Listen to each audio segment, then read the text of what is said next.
Ancient Civilizations of Mexico and Central America by Herbert J. Spinden. Preface and Introduction Part 1. This little book is intended as a general commentary and explanation of the more important phases of the ancient life and arts of the Indians of Mexico and Central America, and especially of their history. The substance of it is drawn from many sources, for the anthropologist must mold together and harmonize the gross results of several sciences. Archaeology, ethnology, somatology, and linguistics all make their special contributions, and we are only on the threshold of our subject. In the Mexican and Central American field, we find the accumulated writings that result from 400 years of European contact with the Indians, and in addition a mass of native documents and monumental inscriptions expressed in several hieroglyphic systems. The general method of this book will be to take up in order the recognized horizons of pre-Columbian history, beginning with the earliest of which we have knowledge. In relation to each horizon, we will examine the records and discuss the principal developments in arts, beliefs, and social structures. The introductory chapter is designed to put before the reader such facts as may be necessary for a ready understanding of the discussions and explanations that will follow. The Mexican Hall of the American Museum of Natural History furnishes illustrations of most of the facts given herewith.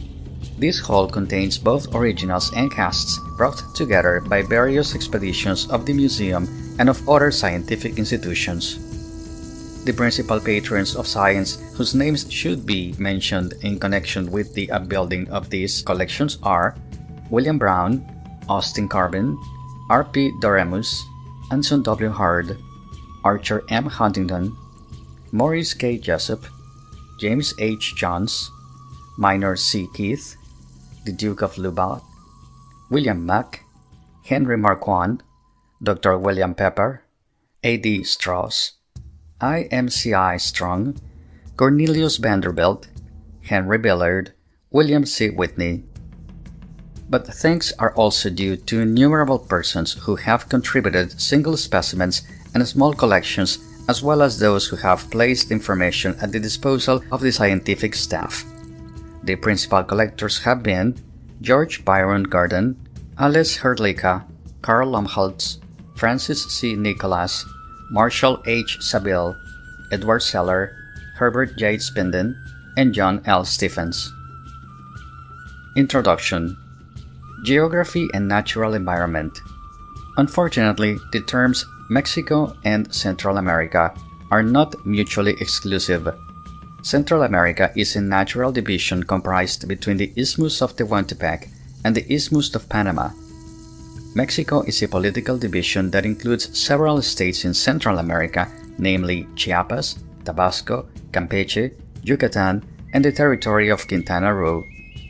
The ancient high cultures of Mexico hardly extended as far north as the Tropic of Cancer, and the region beyond this is of slight interest to us. Positions south of Mexico will often be referred to the areas of the modern political units, although these have no immediate relation to the pre-Spanish conditions. These political units are Guatemala, British Honduras, Salvador, Nicaragua, and Costa Rica. Although lying within the tropics, the territory extending from the Isthmus of Panama to central Mexico exhibits great extremes of climate and topography, and hence of plant and animal life. The year is everywhere divided into a wet and a dry season, but the relative duration of each depends upon land form and altitude. The coast of the Pacific is considerably drier than that of the Atlantic.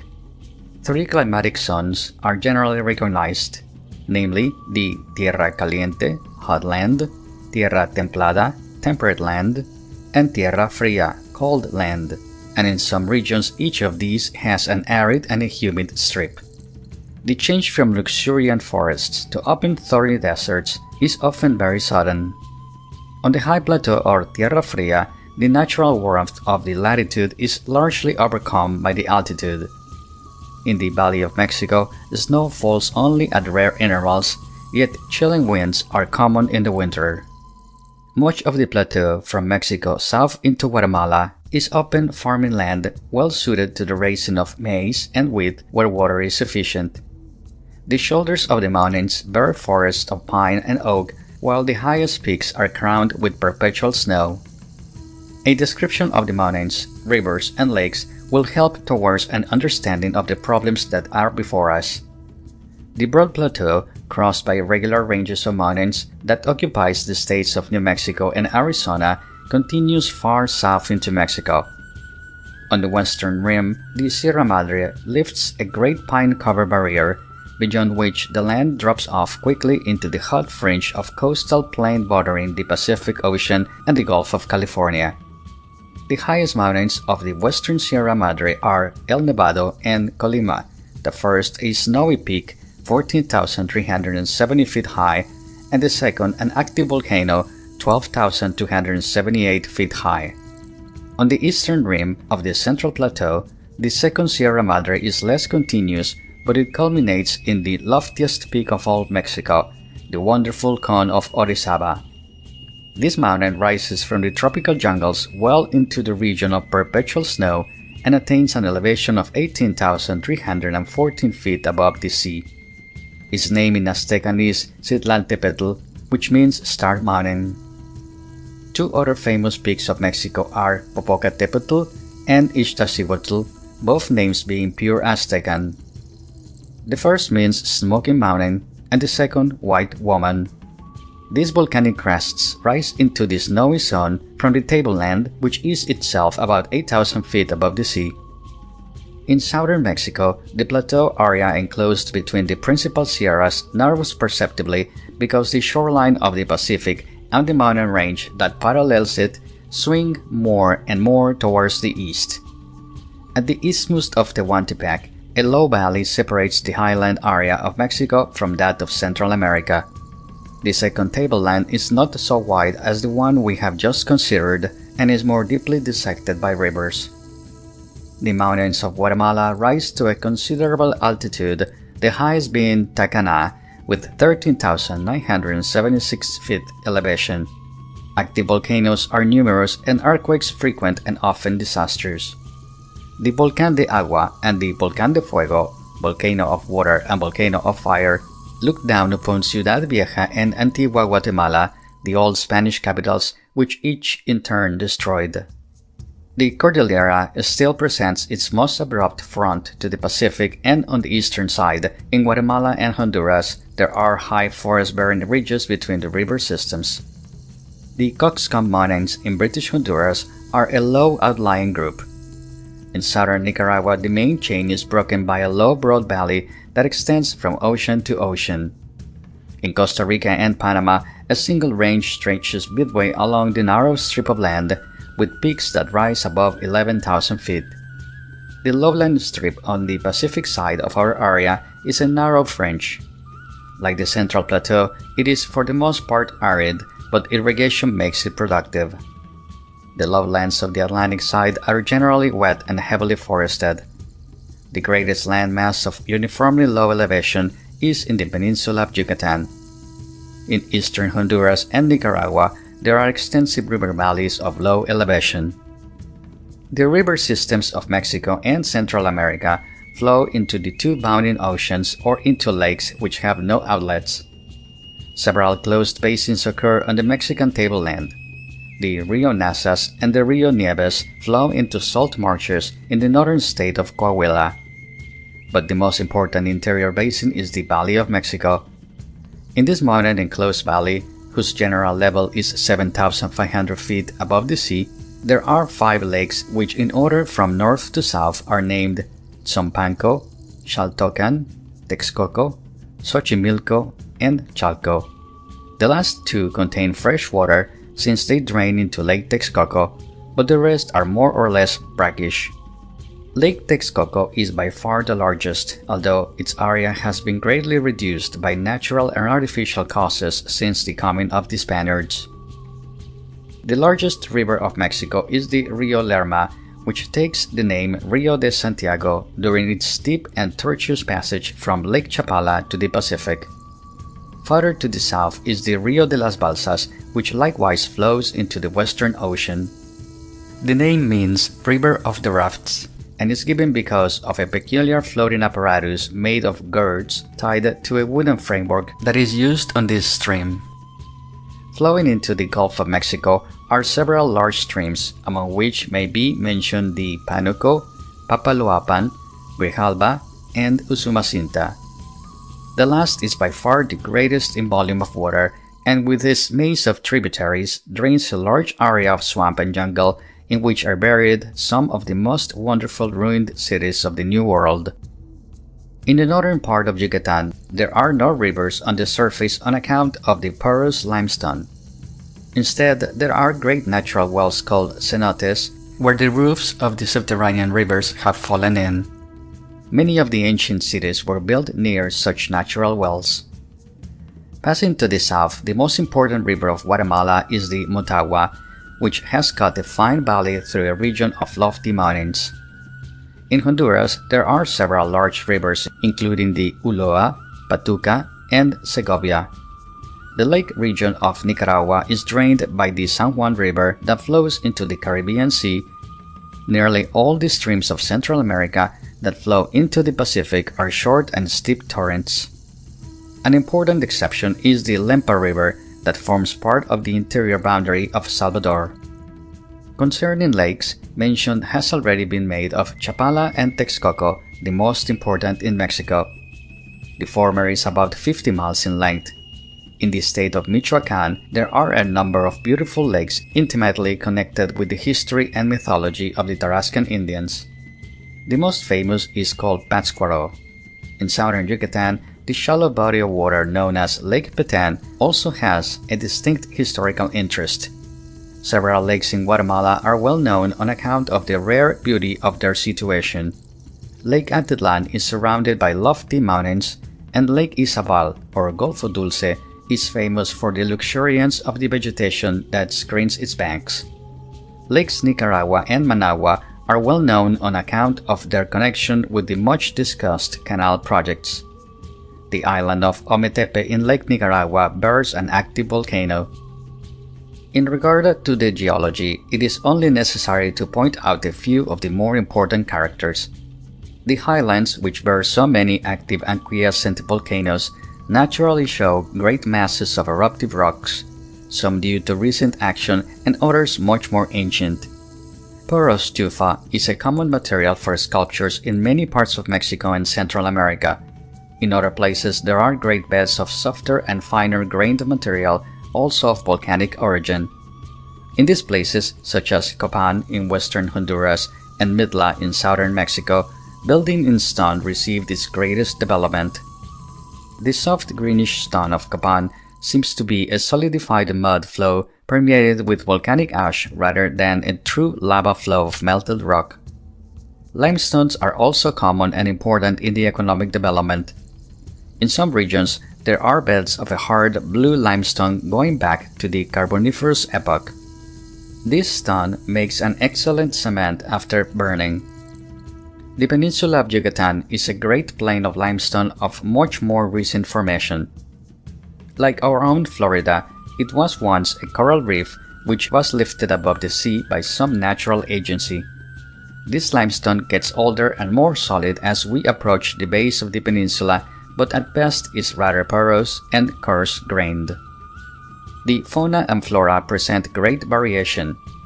In the moist lowlands, the monkeys play in the treetops and the jaguar lies in wait for its prey. Alligators and crocodiles infest the rivers and swamps. Two small species of deer and the ocellated turkey are important items in the meat supply of Yucatan that includes also the iguana, the peccary, and various large rodents. The tapir and manatee are the largest animals of the lowlands, but neither seems to have been of great significance to the natives. Bats are frequently represented in the ancient art, and a bat demon appears in several myths. Upon the highlands of Mexico, the Toltecan deer is still hunted, together with the wild turkey that is the parent of our domestic birds. The turkey was, in fact, domesticated by the Mexican tribes. It probably occurred southward over the Guatemalan highlands, but is now extinct in this latter region. In the southern part of Central America, the place of the turkey as an item of diet is taken by the curassow, a yellow-crested bird with black plumage. The coppery-tailed dragon, the famous quetzal, was sacred in ancient times and is now the emblem of Guatemala. This beautiful bird occurs only in the cloud-capped forest zone on the high mountains of southern Mexico and Guatemala. Blue macaws, parrots, paroquets, and hummingbirds contributed their gay plumage to adorn headdresses and feather-covered cloaks. These and many other birds doubtless flitted about in the aviary of Moctezuma. The black vulture, the king vulture, and the harpy eagle are other conspicuous birds often figured in the ancient art. The coyote, ocelot, and puma are the principal beasts of prey on the highlands. Among the characteristic trees of the lowlands may be mentioned the palm, which occurs in great variety, the amate and ceiba, both of which attain to large size, as well as mahogany. Spanish cedar, which is not a cedar at all, but a close relative of the mahogany, campeche or lowwood, rosewood, sapodilla, and other trees of commerce. Upon the higher mountain slopes are forests of long-leaved pine and of oak. In the desert stretches, the cactus is often tree-like, and there are many shrubs that in the brief spring become masses of highly colored blossoms. Some of the principal crops of Mexico and Central America have been introduced from the Old World, including coffee, sugarcane, and bananas. Other crops such as maize, beans, chili peppers, cocoa, etc. are indigenous. Among the native fruits may be mentioned the aguacate or alligator pear, the mamey, the anona or custard apple, the guanabina, jacote, and nance. History of European contact. The great area with which we are concerned has been in touch with Europe since the beginning of the 16th century. Columbus, on his last voyage in 1502, landed on the northern coast of Honduras and rounded the stormy cape called Gracias a Dios. Later, he skirted the shore of Costa Rica and Panama and entered the body of water which was named in his honor Bahía del Almirante, Bay of the Admiral. He brought back sensational news of the gold in possession of the natives, which they had told him came from a district called Veragua. After a few years of stormy warfare, the Spaniards established themselves firmly in this golden land. Vasco Núñez de Balboa, who emerged from the bickering mob as the strongest leader, was the first white man to cross the isthmus. This he did in 1513, grandiloquently laying claim to the Pacific Ocean and all the shores that it touched in the name of Spain. The crown appointed the greedy and black-hearted Pedrarias Dávila governor of Darien, and in 1517 he succeeded in having Balboa beheaded on a flimsy charge. Colonization and exploration went forward rapidly. In 1519, the old city of Panama, now in ruins, was founded. The rich region around the Nicaraguan lakes was discovered by Gil González Dávila, and the city of Granada was founded in 1524. The exploration from the southern base came in contact with that from the north in Salvador shortly after this event. Let us now direct our attention to the conquest of Mexico. Perhaps the Portuguese were the first to sight the mainland of Yucatan in 1493. There is little to prove this except one or two charts or maps made in the first decade of the 16th century that show the peninsula in its proper location. In 1511 or 1512, a ship from Darien was wrecked and some of the sailors were cast upon the coast of Yucatan. Most of the men were killed and sacrificed, but two survived. One of these survivors was Jerónimo de Aguilar, who later was rescued by Cortés and became his guide and interpreter. The first accredited voyage of discovery to Mexico was one under the command of Francisco Hernández de Córdoba, which sailed from Cuba in February 1517. He coasted the northern and eastern shores of Yucatan. When he attempted to obtain water, he was worsted in a serious battle with the Maya Indians. His expedition finally returned to Cuba in a sad plight. The next year, Juan de Grijalva set out to continue the exploration of the new land with the stone-built cities. He landed at Cozumel Island and took possession. He explored the eastern coast of Yucatan as well as the northern and western ones, discovered the mouth of the large river that bears his name, and proceeded as far as the island of sacrifices in the harbor of Veracruz. The next year, Hernando Cortés was sent out by Velázquez, the governor of Cuba, to conquer the new land. He landed at Cozumel Island and rescued Jerónimo de Aguilar. Then he followed the coast to the mouth of the Grijalva River, where he disembarked and fought the important Battle of Cintla, the first engagement in the New World in which cavalry was used. After a signal victory, Cortés continued his way to Veracruz. Here, delay and dissension seemed about to break the luck of the invaders. Although the Mexicans were somewhat inclined to regard the Spaniards as supernatural visitants and to associate their coming with the fabled return of Quetzalcoatl, the plumed serpent, still Moctezuma refused to grant an interview to Cortés. The Totonacan city of Zempoalan opened its gates and became allies of the invaders. Finally, at the instigation of their stout-hearted captain, the Spaniards destroyed their ships on the shore in order to still their resolution through the impossibility of retreat. Then the little band of 450 white men, with their retinue of natives, marched towards the highlands. The route led past Jalapa and over the mountains to the fortified city of Tlaxcala. This city, after a skirmish, likewise enlisted in the Spanish cause, a course that came easy because Tlaxcala was a traditional enemy of Tenochtitlan, the ancient Mexico City, and had withstood the attacks of the Aztecs for many years. From here, Cortés passed to the sacred city of Cholula, where, suspecting treachery, he caused many of the inhabitants to be massacred. In the Spanish histories, one hears much concerning the omens, the prophecies, and the vain appeals to the gods that became more and more frequent and frantic as the invaders approached the capital. Arriving at Ixtapalapan, they entered upon the great causeway leading out to the Venice-like city in the lake.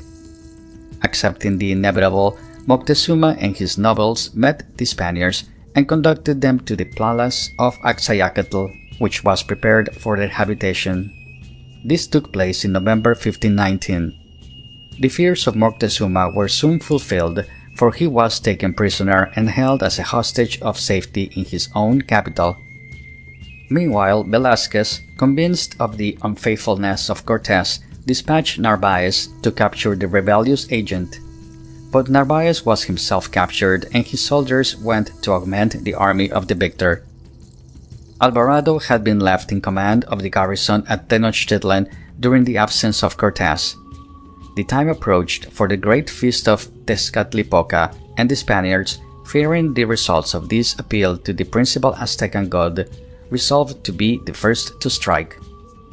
The multitude assembled in the temple enclosure was massacred, and after this deed, the soldiers fought their way back to the stronghold in which they were quartered. The Aztecs were thoroughly aroused by this unwarranted cruelty as well as by the cupidity of the Spaniards. Cortés hastened back to take personal charge, but in spite of victories in the storming of the pyramids and in other hand-to-hand contests, the invaders were so weakened that their condition was truly alarming. Moctezuma died in captivity, and the last restraint of the natives was removed. The night of June 30th, 1520 is famous as La Noche Triste, the sad night, for on this night the Spaniards attempted to steal out of the city that had become untenable. The natives were warned by a woman's shriek, and a desperate encounter took place on the narrow causeway leading to Tlacopan. The bridges were torn down and the Spanish soldiers in armor were hemmed in between the deep canals. At last, however, the firm land was reached. Here, instead of following up the victory, the natives permitted the Spaniards to reform their ranks. A few days later, Cortés was able to restore something of his lost prestige by the decisive victory at Otumba, after which he continued his retreat to the friendly Tlaxcala. A year was spent in recuperation, in building boats for an attack from the lake, and in putting down the Aztecan outposts. In the meantime, the natives were suffering from a dreadful visitation of smallpox introduced by the Spaniards, and Cuitláhuac, the successor of Moctezuma, had died of this disease after a rule of 80 days. Finally, Tenochtitlan was besieged again. The buildings were leveled to the ground as the Spaniards advanced. End of Section 1.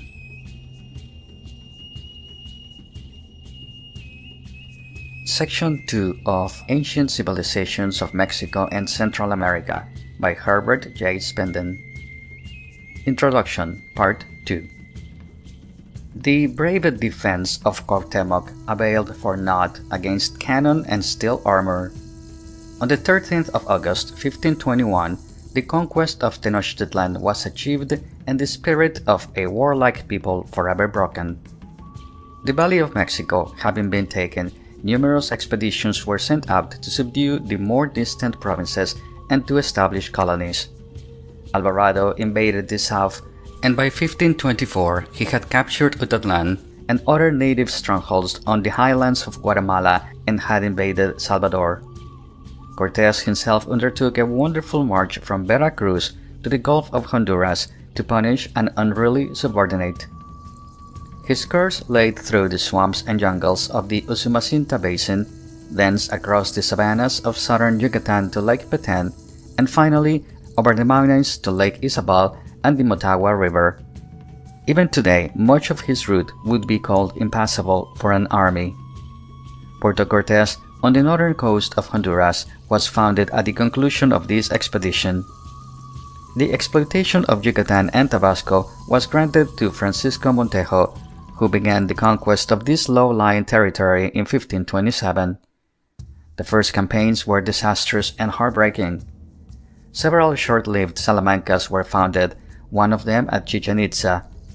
But the odds were too great, and by 1535 all the Spaniards had been killed or expelled. The son of Montejo renewed the struggle. In 1540, Campeche was founded, and early in 1542, the city of Mérida was established upon the site of an earlier Mayan town. Progress was also rapid in the north. Nuño de Guzman departed in 1529 on a mission to conquer Michoacán and the great northern province known as New Galicia. His rule was marred by many acts of cruelty. In 1538, Coronado, the successor of Guzman, led his army northward to the land of the Pueblo Indians and then out into the Great Plains. Before the first English settlement was made in North America, the power of Spain was firmly established not only throughout Central America and Mexico, but also in the southwestern part of the United States. The spiritual conquest was no less remarkable than the territorial. The priests accompanied and even preceded the armies with the doctrine of the cross. The rough and ready characters that enlivened the wonderful drama of this period had the vices of greed and cruelty, but nearly all were imbued with the pride of religion, if not with the true flame. The firmness and bigotry on the one hand, and the open sympathy on the other, with which the Catholic fathers met the practical problems before them, resulted in vast achievements. Either by accident or design, certain patron saints and efficacious shrines of special interest to the natives were not long in becoming known. The Virgin of Guadalupe and the Black Christ of Esquipulas brought many converts to the foreign faith. Church building was carried on apace. The various religious orders became rich and powerful and exerted a strong influence upon civil administration. The later history of this great region can be passed over briefly. Cortés was the first Governor-General of Mexico, but he was soon shorn of his power as dictator at large. The first audiencia was appointed in 1528 and is noteworthy simply by reason of its misrule. The second audiencia, beginning 2 years later, put through some excellent reform laws. The first viceroy, the great and good Mendoza, arrived in 1535, and for 15 years the land prospered under his rule, which was benign without being weak. He was succeeded by Luis de Velasco, who emancipated many of the enslaved Indians. The long line of viceroys continued until 1821, when Spain was forced to relinquish her provinces in America. Among the greatest of the viceroys was Bucareli, the 46th in line, who ruled Mexico from 1771–1779, while the United States of America were just beginning to feel the pulse of life. During the viceregal period in Mexico, the region to the south was ruled by the Captain General of Guatemala. The dominion was subdivided into 5 departments corresponding to the modern republics of Guatemala, which then included the Mexican state of Chiapas, Honduras, Salvador, Nicaragua, and Costa Rica. Panama was ruled from the South American province of New Granada. Weakened by Napoleonic wars and rent by internal dissensions, Spain found herself in the first 2 decades of the 19th century unable to maintain her waning power in America. Bolivar and his brother patriots raised the standard of revolt in South America in 1810, and in the same year war for independence broke out in the north. Hidalgo, the parish priest of Dolores, rang the Liberty Bell of Mexican freedom on the 16th of September 1810. This beloved patriot was captured the year following and shot, but the revolution, once begun, was continued under Morelos and other leaders. After 1815, the cause seemed hopeless, but in 1820 there was a new uprising and General Iturbide, who was sent to put it down, turned his army against the government and established himself as emperor. Central America was also included in this Mexican empire. The rule of Iturbide soon became unpopular, and in 1823 he abdicated his throne. The Mexican Republic that was then instituted continued until the French intervention in 1861. During this time, the most noteworthy events were the war with the United States in 1846–47 and the passing of the reform laws under Benito Juárez that freed Mexico from the oppressions of the Church. As a result of the French intervention, Maximilian of Austria was made emperor. This unfortunate ruler, who did much to beautify Mexico City, was dethroned and shot in 1867. The Republic was then re-established. The other republics of Central America formed a federal union at the time the First Mexican Empire came to an end in 1823. This union was preserved till 1839, and several later attempts were made to restore it. The 5 republics have had such tempestuous careers as a result of warfare, usurpation, and political brigandage that their material and social development has been stunted. Several are now, however, on the high road to stability. Panama was until 1903 a part of Colombia.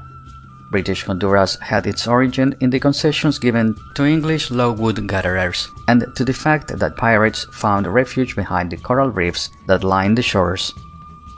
The English claim to the Mosquito Coast rested upon a similar flimsy basis and was finally abandoned.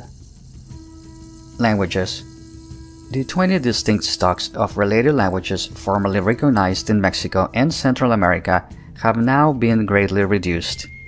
Of those that remain, some occupied small areas and had little in the way of dialectic variation, while others stretched over wide territories and were divided into many mutually unintelligible tongues, which in turn were subdivided into well-defined dialects.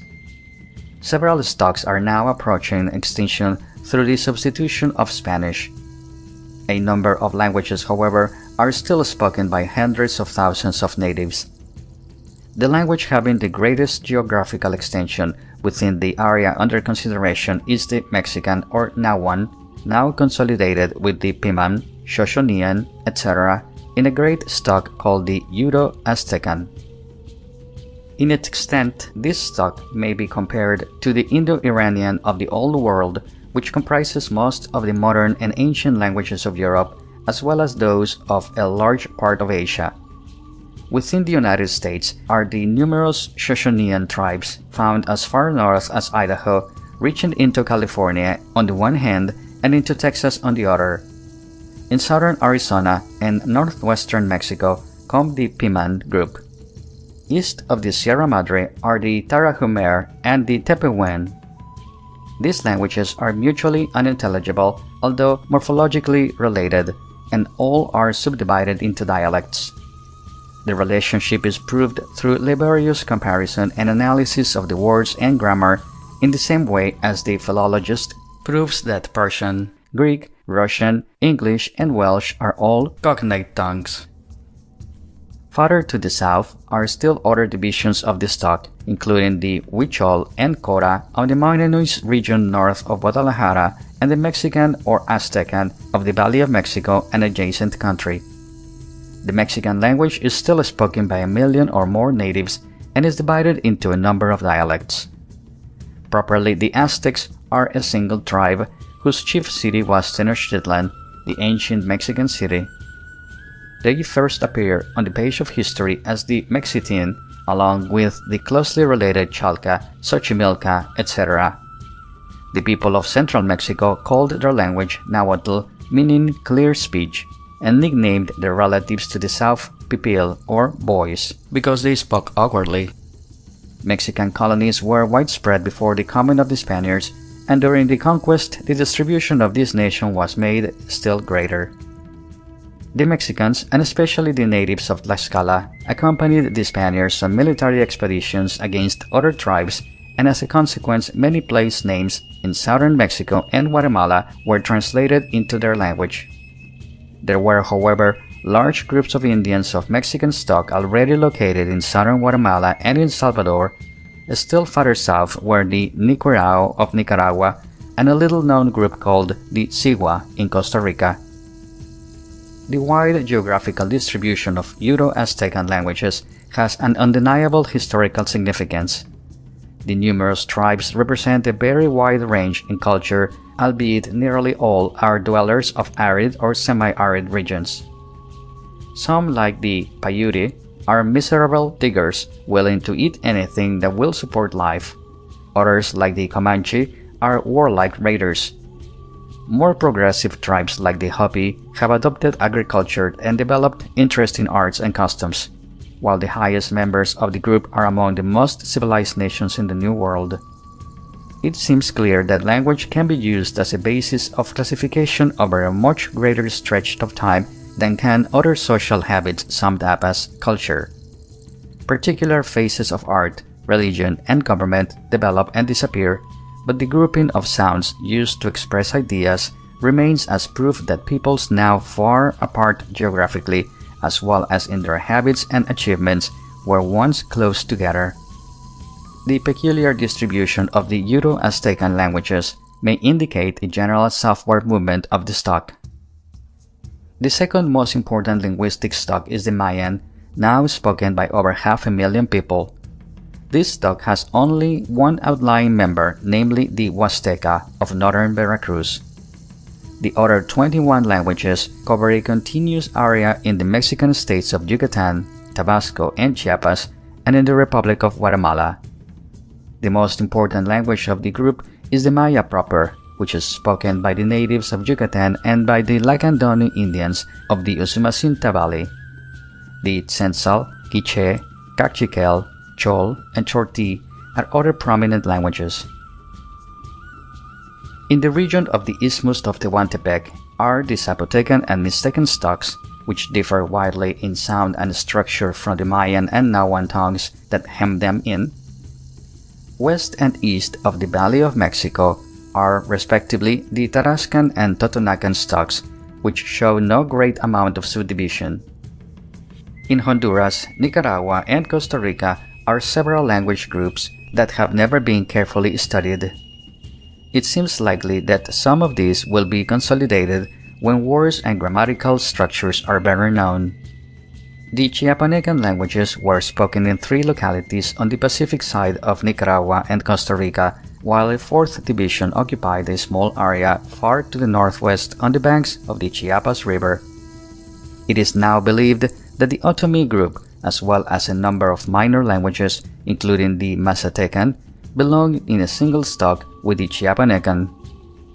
If this supposed connection should prove true, a modern movement of the stock would be pretty surely indicated.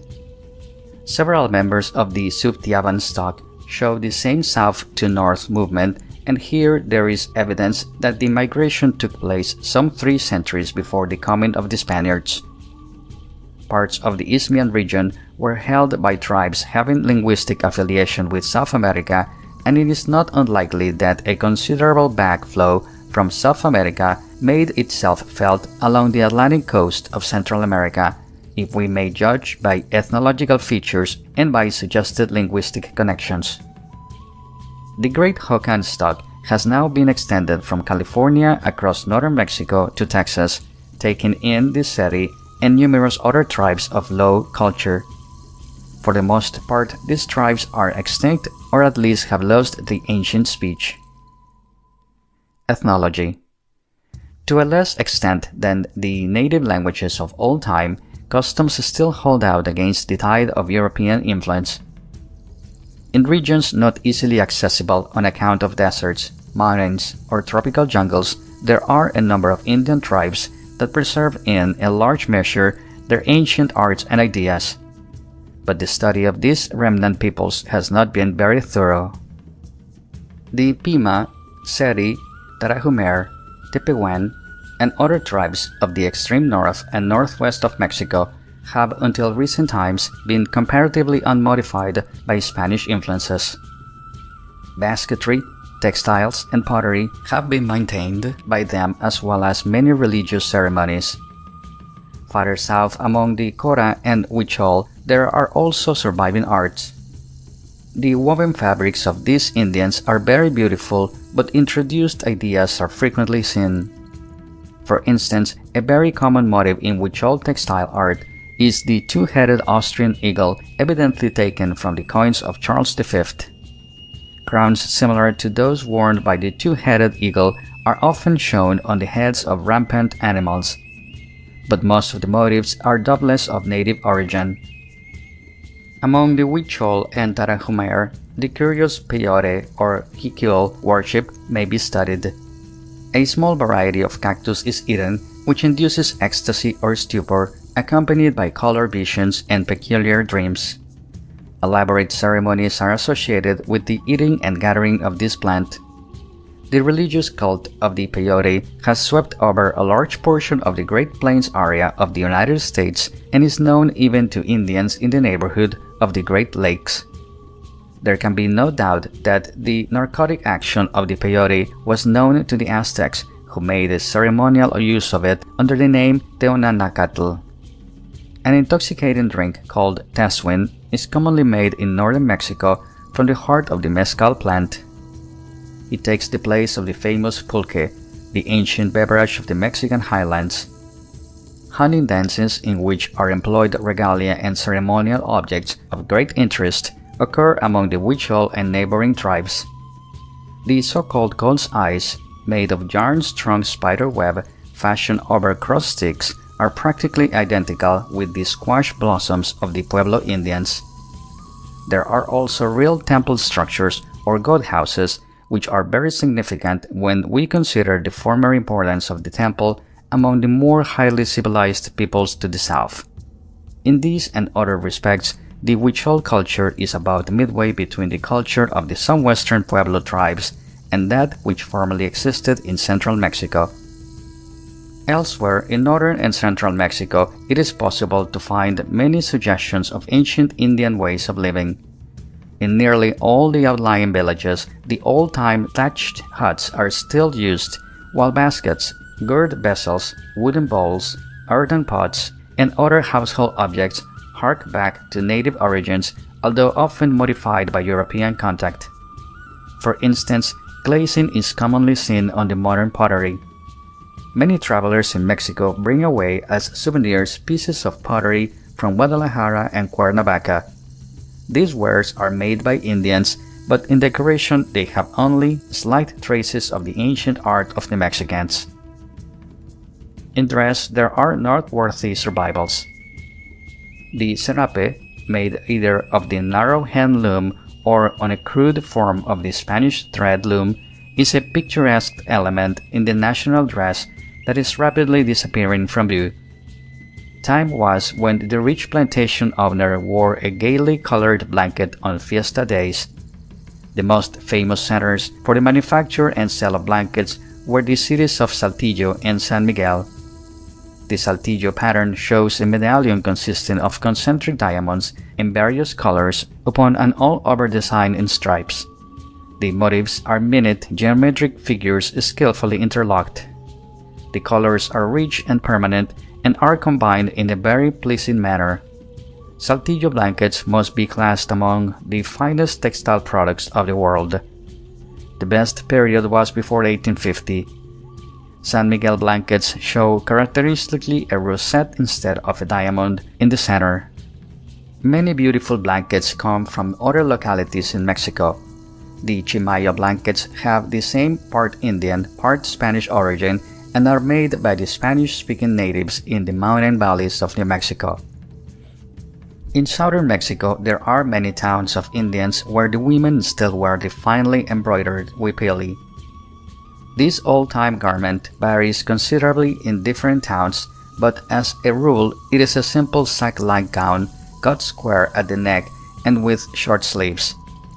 Sometimes it is shortened to a blouse and is worn with a skirt. At other times, a short huipili is worn over a longer one.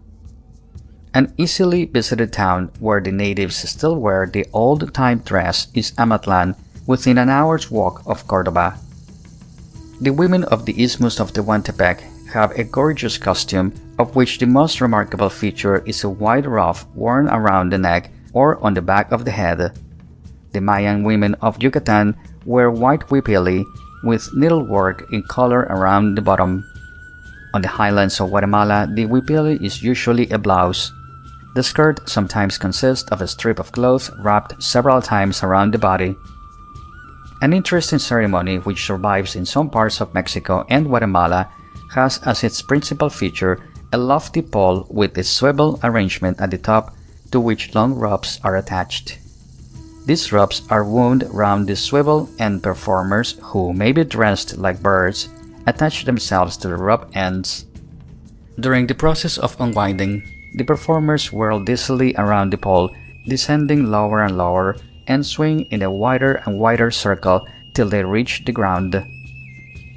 The Lacandone Indians live in the marshy jungles that border the winding Usumacinta.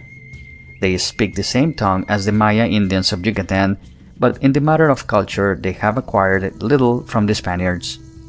They still weave simple garments and make pottery vessels. In hunting, they use the bow and arrow, the latter usually tipped with a point of stone. In their religious practices, they use incense burners, which are comparable to those of the 16th century. The Caribs occupy the greater part of the north coast of Guatemala and Honduras, running east from the port of Livingston on the Gulf of Amatique. These people, originally of South America and later of the West Indies as well, were deported by the English from the island of St. Vincent in 1796. They have now established themselves in the new land, where they raise the manioc or cassava root and press out the poisonous juice in a basketry tube, as do their kindred in the Orinoco Valley. Long before the forcible immigration, it is likely that the Caribs, who were cannibalistic in habit, had raided the shores of Central America in their seagoing canoes. A significant passage in the Chronicles of the Mayas states that naked man-eating savages visited Yucatan long before the coming of the Spaniards. The Mosquito Indians of the east coast of Nicaragua and Honduras have a very considerable Negro admixture. They are fishermen of low culture. Farther inland are found the Sumo, who flatten the heads of their children and who hold strange feasts in honor of the dead, in which dancers are masked so that none may be recognized. A string is stretched over the treetops from the grave to the feasting place, and over this string the ghost of the dead person is supposed to walk. When everyone has fallen in a drunken stupor from Mixtla, the ghost of the dead man departs for the land of the dead. These Sumo Indians build large houses with open sides and are very skillful at fishing with bow and arrow and steering their canoes through wide rapids. They practice polygamous marriages, weave cotton, and make interesting bedwork ornaments. In the narrow Isthmian region, there are tribes of Indians that resist manfully the inroads of civilization.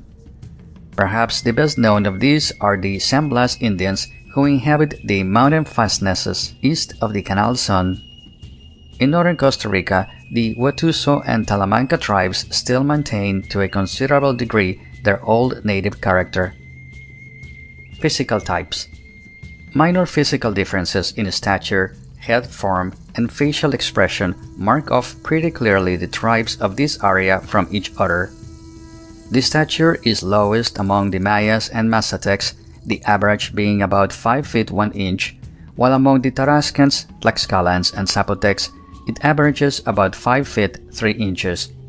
The other tribes of Central America and of central Mexico fall between these extremes. In northern Mexico, the stature increases considerably, average measurements for the Yaqui being in excess of 5 feet 6 inches. To make up for their lack of height, the southern Indians are sturdy and heavy-muscled, with deep chests. Their hair is usually black and straight, but occasionally wavy. Light beards and mustaches are sometimes worn, especially by the Mayas. The eyes are so dark brown as to appear black to the casual observer.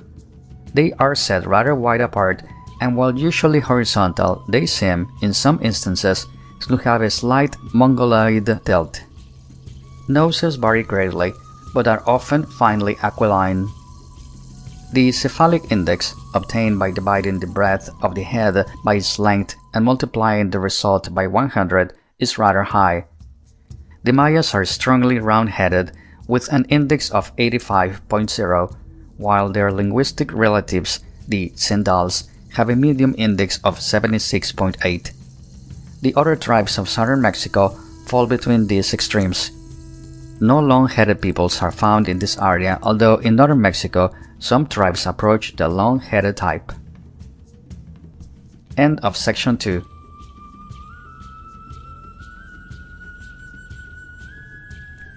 Section 3 of Ancient Civilizations of Mexico and Central America by Herbert J. Spinden. Chapter 1. The Archaic Horizon. In 1910, an actual certification of human products was found in the environs of Mexico City, in which 3 principal culture horizons could be readily discerned.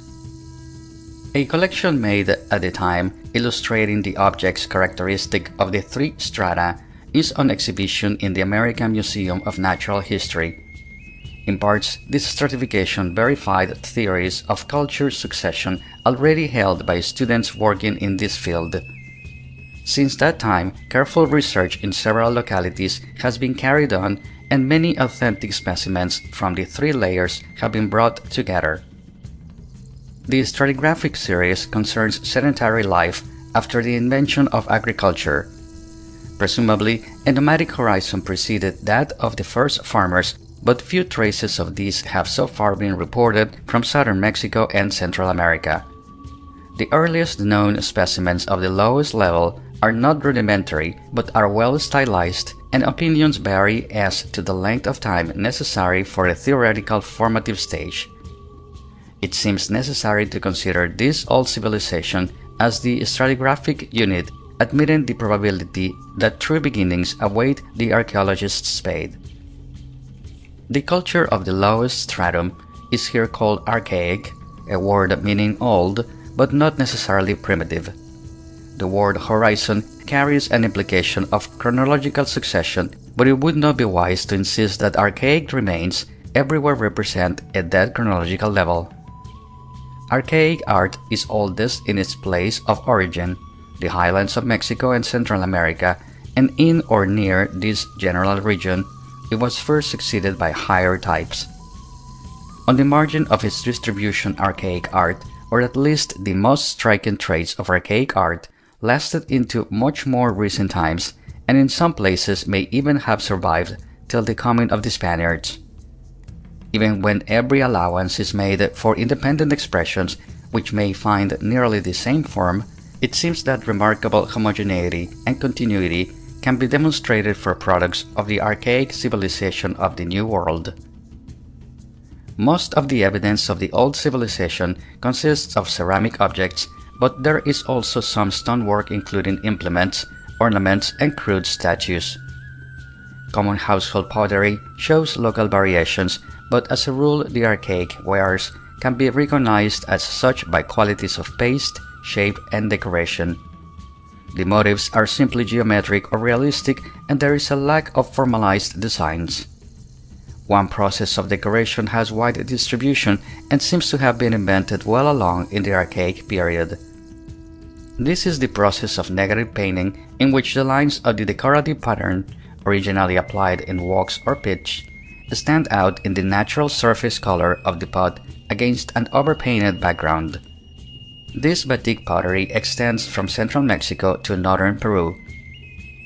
The most interesting and important objects of archaic art in clay are human figurines executed in peculiar styles. These not only reflect details of dress, etc., but also seem to stand for a set of religious ideas. Especially a type of figurine representing a nude female appears to be an agricultural fetish symbolizing the fecundity of Mother Earth. Stratification of remains. Azcapotzalco was once an important center of the Tepanecan tribe situated on the shores of Lake Texcoco. It was an early rival of Tenochtitlan, the Aztecan capital, and was conquered and partly destroyed in 1439. The principal modern industry of Azcapotzalco is brickmaking, and several mounds and much of the surface of the plain have been removed for this purpose. In the mounds are found many pottery objects of the late Toltecan period, while on the surface of the ground are encountered fragments of the typical Aztecan pottery in use when the Spaniards arrived. The stratification of the plain varies in different places so far as the thickness of the different strata is concerned, but the order is always the same. At one locality, it is as shown in Figure 11. First comes a layer of fine soil of volcanic ash origin, probably deposited by the wind. This is 5 or 6 feet in thickness, yellowish at the top, and much darker towards the bottom, with streaks and discolorations. The Aztecan pottery is found close to the surface, while Toltecan pottery occurs in the middle and lower sections. Underneath the soil layers lies a thick stratum of water-bearing gravel mixed with sand. This gravel stratum is possibly the old bed of a stream that formerly entered Lake Texcoco near this point. In some places it is 15 or 18 feet in thickness. Scattered throughout the gravel are heavy, water-worn fragments of pots, as well as more or less complete figurines of the archaic type. At other sites, such as Colhuacan, the Toltecan layer is of greater thickness and the archaic layer of lesser thickness. The remains extend below the present level of the water and may indicate that considerable changes have taken place in the level of the lake. But we must remember that many of the ancient settlements were built over the water and that land was made in ancient times, as it is today in the gardens of Xochimilco, by deepening canals. Archaic remains are also common on the denuded tops of hills which may once have been covered by soil. A stratification of archaeological remains has recently been determined in Salvador. The cemetery under the lava. An ancient cemetery lying under lava has recently been explored in Copilco, a suburb of Mexico City. The lava swept down from Mount Ajusco in some cataclysm perhaps 3,000 years ago, covering many square miles of territory to the depth of 30 to 40 feet and burying such villages as chanced to lie in its path. The discovery of human remains was made several hundred feet back from the original front of the lava flow, in a quarry where lava rock was being removed to build roads. Tales of clay figurines found under the lava in this quarry had been current for years, but no serious investigation was made until human burials were met within the earth under the great lava cap. Then a series of tunnels was dug, and a considerable number of ancient burials were uncovered, but not moved from their original position. One now enters an electric-lighted graveyard and sees human bodies lying exactly as they have lain for untold centuries, with the funeral offerings beside them. This enormously important find gives us an historical level of mid-archaic. Another site at Quiquilco, on the opposite side of the lava flow, has received attention from archaeologists. Here a great round mound rises in terraces faced with cobblestones. It is surrounded by the lava flow, and some persons have assumed that the mound was already abandoned and in decay when the lava flow took place. Perhaps, however, the mound was built on a piece of land that the lava flow had spared. There are no contacts between the lava and the mound except at the ends of two projecting aprons or causeways. The pottery at this site is sufficiently different from that found at Copilco. Invention of agriculture. Before examining in greater detail the art of the archaic horizon, let us consider its real significance. It is generally admitted that America was originally populated from Asia, but on a culture level no higher than the Neolithic. The simple arts of stone chipping, basketry, fire-making, etc. were probably brought over by the earliest immigrants, but there is abundant evidence that pottery making, weaving, and agriculture were independently invented long after the original settlement. The cultivated plants in the New World are different from those of the Old World, and there is a vast area in northwestern America and northeastern Asia upon the only open line of communication where agriculture and the higher arts have never been practiced. Now, the invention of agriculture is an antecedent necessity for all the high cultures of the New World. It is equally clear that this invention must have taken place in a locality where some important food plant grew in a wild state. By far the most important food plant of the New World is maize. While this plant has changed greatly under domestication, botanists are inclined to find its nearest relative and possibly progenitor in a wild grass growing on the highlands of Mexico and known by the Aztecan name Teocentli, which means sacred maize. It is known that maize is at its best in a semi-arid tropical environment. It cannot be brought to withstand frost, although the growing season can be cut down to meet the requirements of a short summer. Geographically, its use extended from the St. Lawrence to the Rio de la Plata and from sea level to an elevation of 15,000 feet in tropical regions. The Mexican highlands occupy the central position in the area of its distribution, and archaeological evidence strongly points to this region as being the cradle of agriculture and the attendant arts. Besides maize, the most widely distributed food plants of the New World are beans and squashes. Certain other plants were cultivated in more restricted areas and might have had different places of origin. For instance, manioc was doubtless brought under cultivation in a humid lowland region, probably the Amazon Valley, and the same may be said of sweet potatoes. The common potato was found under domestication in Peru, and there is no very good evidence that its use extended into Central America. Irrigation would have been necessary before agriculture could have been developed to any great extent on the highlands of Mexico. Although irrigation is often looked upon as a remarkable sequel of the introduction of agriculture into an arid country, yet from the best historical evidence at our command, we should rather regard it as a conception which accounts for the very origin of agriculture itself. The earliest records of cultivated plants are from Mesopotamia, Egypt, Mexico, and Peru, where irrigation was practiced. In these regions are also seen the earliest developments of the characteristic arts of sedentary peoples, namely pottery and weaving, and the elaborate social and religious structures that result from a sure food supply and a reasonable amount of leisure. If this theory is true, we must admit that below the archaic horizon we should find traces of a horizon of non-agricultural peoples living a nomadic life without pottery. Unfortunately, such peoples make fewer objects and scatter them more widely than do sedentary agriculturists. No one on the basis of present knowledge can offer more than an opinion concerning the date of the invention of agriculture in the New World. The thick deposits left by the sedentary peoples argue great age, and the wide area of homogeneous products argues slow change. In the most favored regions, archaic art may have been succeeded by higher forms shortly before the time of Christ, and perhaps 5,000 years is not too long a time to allow for the diversities of the domesticated plants of America. Archaic figurines. Archaic art is characterized by figures of men and women modeled in clay and sometimes painted. The forms are peculiar and the technique well standardized.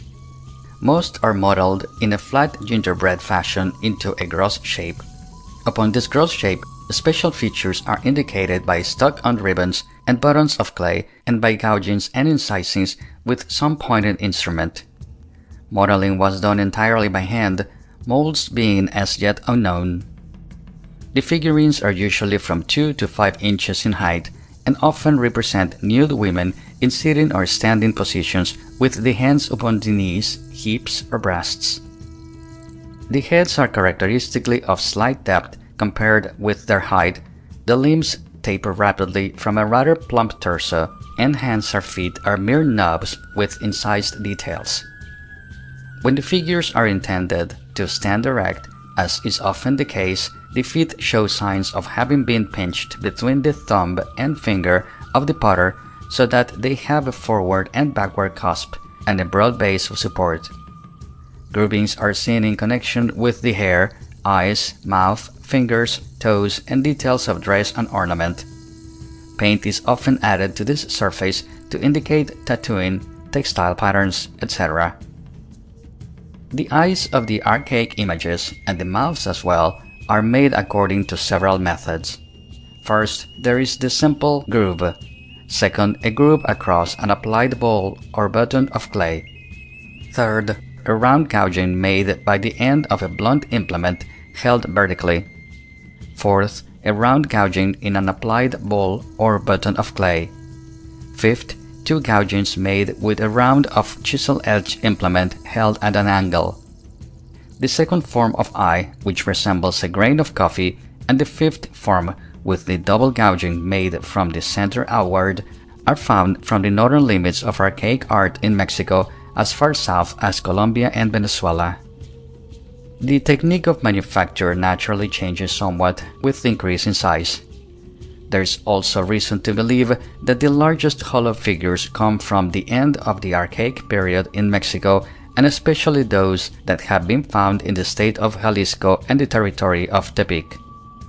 The eyelids are often rather carefully modeled, and sometimes an eyeball is put in between the lids.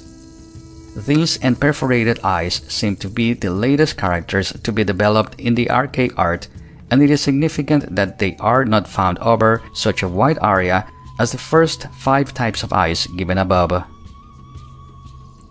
Ancient customs. We may gather much of an ethnological nature from the study of these quaint figures. Articles of dress and adornment are shown as well as musical instruments, weapons, etc.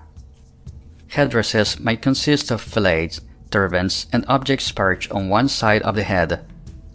Nose rings and earrings are abundantly represented and in considerable variety. We may be sure that weaving was rather highly developed because many garments such as shirts, skirts, and aprons are painted or incised with geometric designs. Body painting or tattooing appears to have been a common usage. Among weapons, the atlatl or spear thrower was already known, and novice gloves seem to have been popular. Men are shown beating on drums and turtle shells, while women nurse children and carry water. Since large figures of clay are often found in tombs, it is not impossible that they were intended to be portraits of the dead. Many have a startling quality of caricature. Archaic art is a pretty certain index of the religion then in vogue. There is a notable absence of purposely grotesque or compounded figures representing divinities, such as will be found in the later horizons. We miss entirely the characteristic Mexican gods such as Tlaloc and Ejecatl. Dogs are frequently modeled in clay and were apparently developed into a rather special domestic breed. Snakes are sometimes found as a plastic decoration on pottery, but there are few signs of serpent worship. We can find no evidence that human sacrifice was practiced.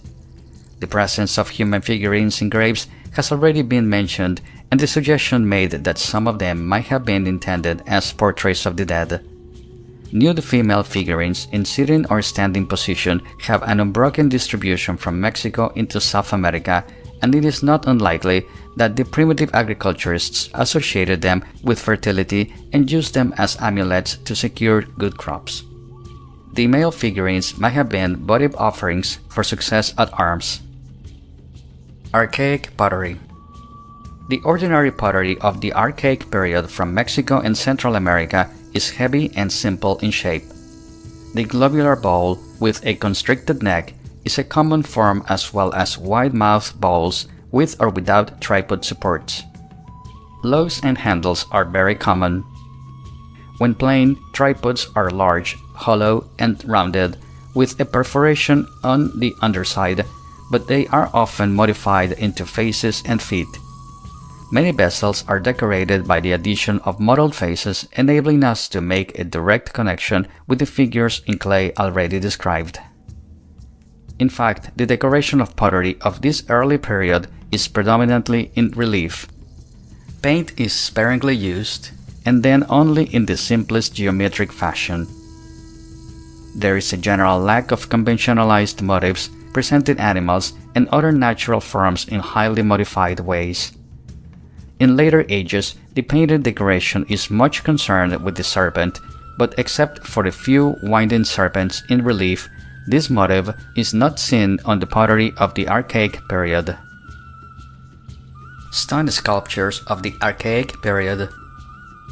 The earliest stone sculptures are recognized first by resemblance to the ceramic art just described, and second by a quality which they possess of being archaic in an absolute sense.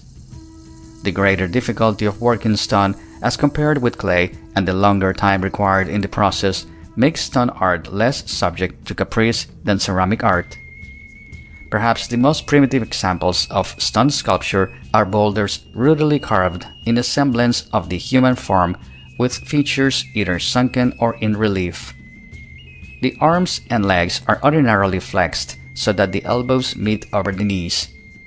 The eyes and mouths in the most carefully finished pieces protrude, but the face has little or no modeling. Many celts are modified into figures by groups, and faces are frequently represented on roughly conical or disc-shaped stones. We know very little from actual excavations concerning houses of the Archaic period. It is likely that they were small and impermanent, possibly resembling the modern huts. The pyramidal mound as a foundation for the temple may have been developed towards the end of the Archaic period. It would be interesting to determine whether adobe molded into bricks was known at this time as it was at a later time in the same region, or whether walls were built up out of fresh mud, possibly reinforced by slabs of stone. Extensions of the Archaic horizon. The curious objects of ceramic art that we have found deeply buried under the debris of higher civilizations in the Valley of Mexico can be traced far and wide. They are encountered, for the most part, in arid and open country, and since we have every reason to believe that the earliest agriculture was developed under irrigation, it is but natural to find the use of agriculture spreading first into other arid regions. And if there was an association between the fertility of Mother Earth and little fetishes representing women, then these fetishes would spread as part of the agricultural complex. It now seems possible that the cult of the female figurine reached our southwestern states on the earliest level of agricultural life. In sites belonging to Basket Maker III, the archaeological level of the first Pueblo pottery, little female fetishes are found and indeed are symptomatic of this early culture. They are cruder than anything as yet found in Mexico, but not necessarily older. With them occurs a primitive maze, doubtless introduced from the south. In the Isthmian region, on the other side of the Mexican and Central American cradle of New World agricultural civilization, there are small figurines quite similar to the archaic figurines of Mexico and Salvador as regards pose and bodily proportions. These are mostly on the level of the first Mayan civilization, even in cases where the coffee grain eye is used. Around the Nicaraguan lakes, the figurines of nude females were cast in molds, a device entirely unknown to the archaic horizon in Mexico. In the Nicoya Peninsula of Costa Rica, the figurines are skillfully modeled with painted designs in black on a dark brilliant red, which may represent tattooing. In the Chiriquí province of Panama, the figurines belong in a ceramic group characterized by the use of highly conventionalized alligators or crocodiles. It has already been stated that designs of the archaic horizon in Mexico are either geometric or naively realistic. There is another matter that deserves attention. Some of these southern types of the female fetish occur in distinctly humid lands, and this by itself is a strong argument against great antiquity. The Isthmian female fetish must have been implanted on the archaic horizon, even though the present examples are mostly from post-archaic times. Perhaps future archaeological investigation will reveal early stations of a purely archaic type in desert parts of Costa Rica and Panama. Till then, a controlling fact is that Mayan religious art avoids all references to sex and cannot, therefore, possibly be held responsible for the culture trait of the female fetish. But this fetish does agree with a pre-Mayan concept, as we have seen. The ancient gold work of Costa Rica and Panama also reflects the technique of archaic art, although most of it, to judge by the religious significance of many of the subjects and designs, was made long after the archaic period. Just as the pottery figurines were built up by the addition of ribbons and buttons of clay to a generalized form, so the patterns for gold castings were made by adding details in rolled wax or resin to a simple underlying form of the same material. In Colombia and Venezuela, archaic art is common in arid and mountainous territory. Local developments confuse the issue of time. Various cultural successions took place here, the Quimbaya, Sinu, and Tairona Indians having developed civilizations with possible Mayan affiliations in some features. The archaic figurines of Colombia are decorated with designs made by the process of negative painting through the medium of wax. This process is pretty generally distributed from central Mexico to northern Peru. The indications are that it was invented long before the rise of the Mayas, and once invented remained popular. As regards Venezuela, the figurines of men and women from the eastern Andes are often strikingly similar to those of Mexico, especially in such matters as eyes made by double gougings. As a rule, these figurines are painted. Around Lake Valencia, they are made without paint, but in combination with pottery designs showing the beginnings of conventionalization. Here, there is added the circumstance that wild Carib tribes coming down the Orinoco drove the earlier inhabitants out over the West Indies. This flight must have taken place centuries before the coming of the Spaniards. The archaeology of the lower Amazon is best known from the remains found on the island of Marajo, where female figurines exhibit close similarity in pose to specimens from Venezuela and Mexico. This culture of Marajo seems to have been disrupted before the coming of Europeans. But it may be significant that crude fetishes representing women are used at the present time by tribes on the margins of the all Amazonian culture area. The earliest level at Ancon, Peru, yields wear recalling northern products. Nude females, apparently of somewhat later time, however, are in a standing rather than sitting pose. It seems then that the trail of dissemination of agriculture and the ancillary arts can be followed across the northern part of South America and southward along the Andes to Peru. The greatest similarities must be sought in the oldest objects and some leeway granted in the case of marginal survivals. It is proper to speak of agriculture, pottery making, and weaving as the great civilizing complex. Few inventions could break down the ordinary boundaries of language and environment as these had done. Yet, after the discovery of America, the horse, introduced by the Spaniards, spread rapidly through native tribes, modifying their lives greatly. It is capable of demonstration that with the horse went two types of saddle, the pack saddle and the riding saddle. Similarly, in the first rapid spread of agriculture went pots and woven garments. Two maps of the New World are given herewith, the first showing the extent of the archaic horizon and the second the final distribution of pottery among the American Indians and the final distribution of agriculture. The agricultural area is subdivided according to, first, the arid land type, where irrigation is generally practiced, second, the humid land type, and third, the temperate land type. The first type of agriculture appears to be the earliest and the range coincides, for the most part, with the range of the archaic pottery art. Summary. In concluding this section, let us sum up the general facts of ancient American history as these appear in relation to the archaeological evidences of the archaic horizon. 1. Pre-archaic horizon. The peopling of the New World from Asia by tribes on the nomadic plane of culture. 2. The archaic horizon. Invention and primary dissemination of agriculture together with pottery making and loom weaving.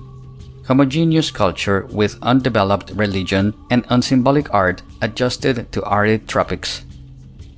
3. Post-archaic horizon. Specialized cultures in North, Central, and South America dependent upon agriculture. Strong local developments in aesthetic arts, religious ideas, and social institutions. Agriculture extended to humid tropical and temperate regions. We will now make an effort to analyze still further the historical levels in the post-archaic horizon. End of section 3.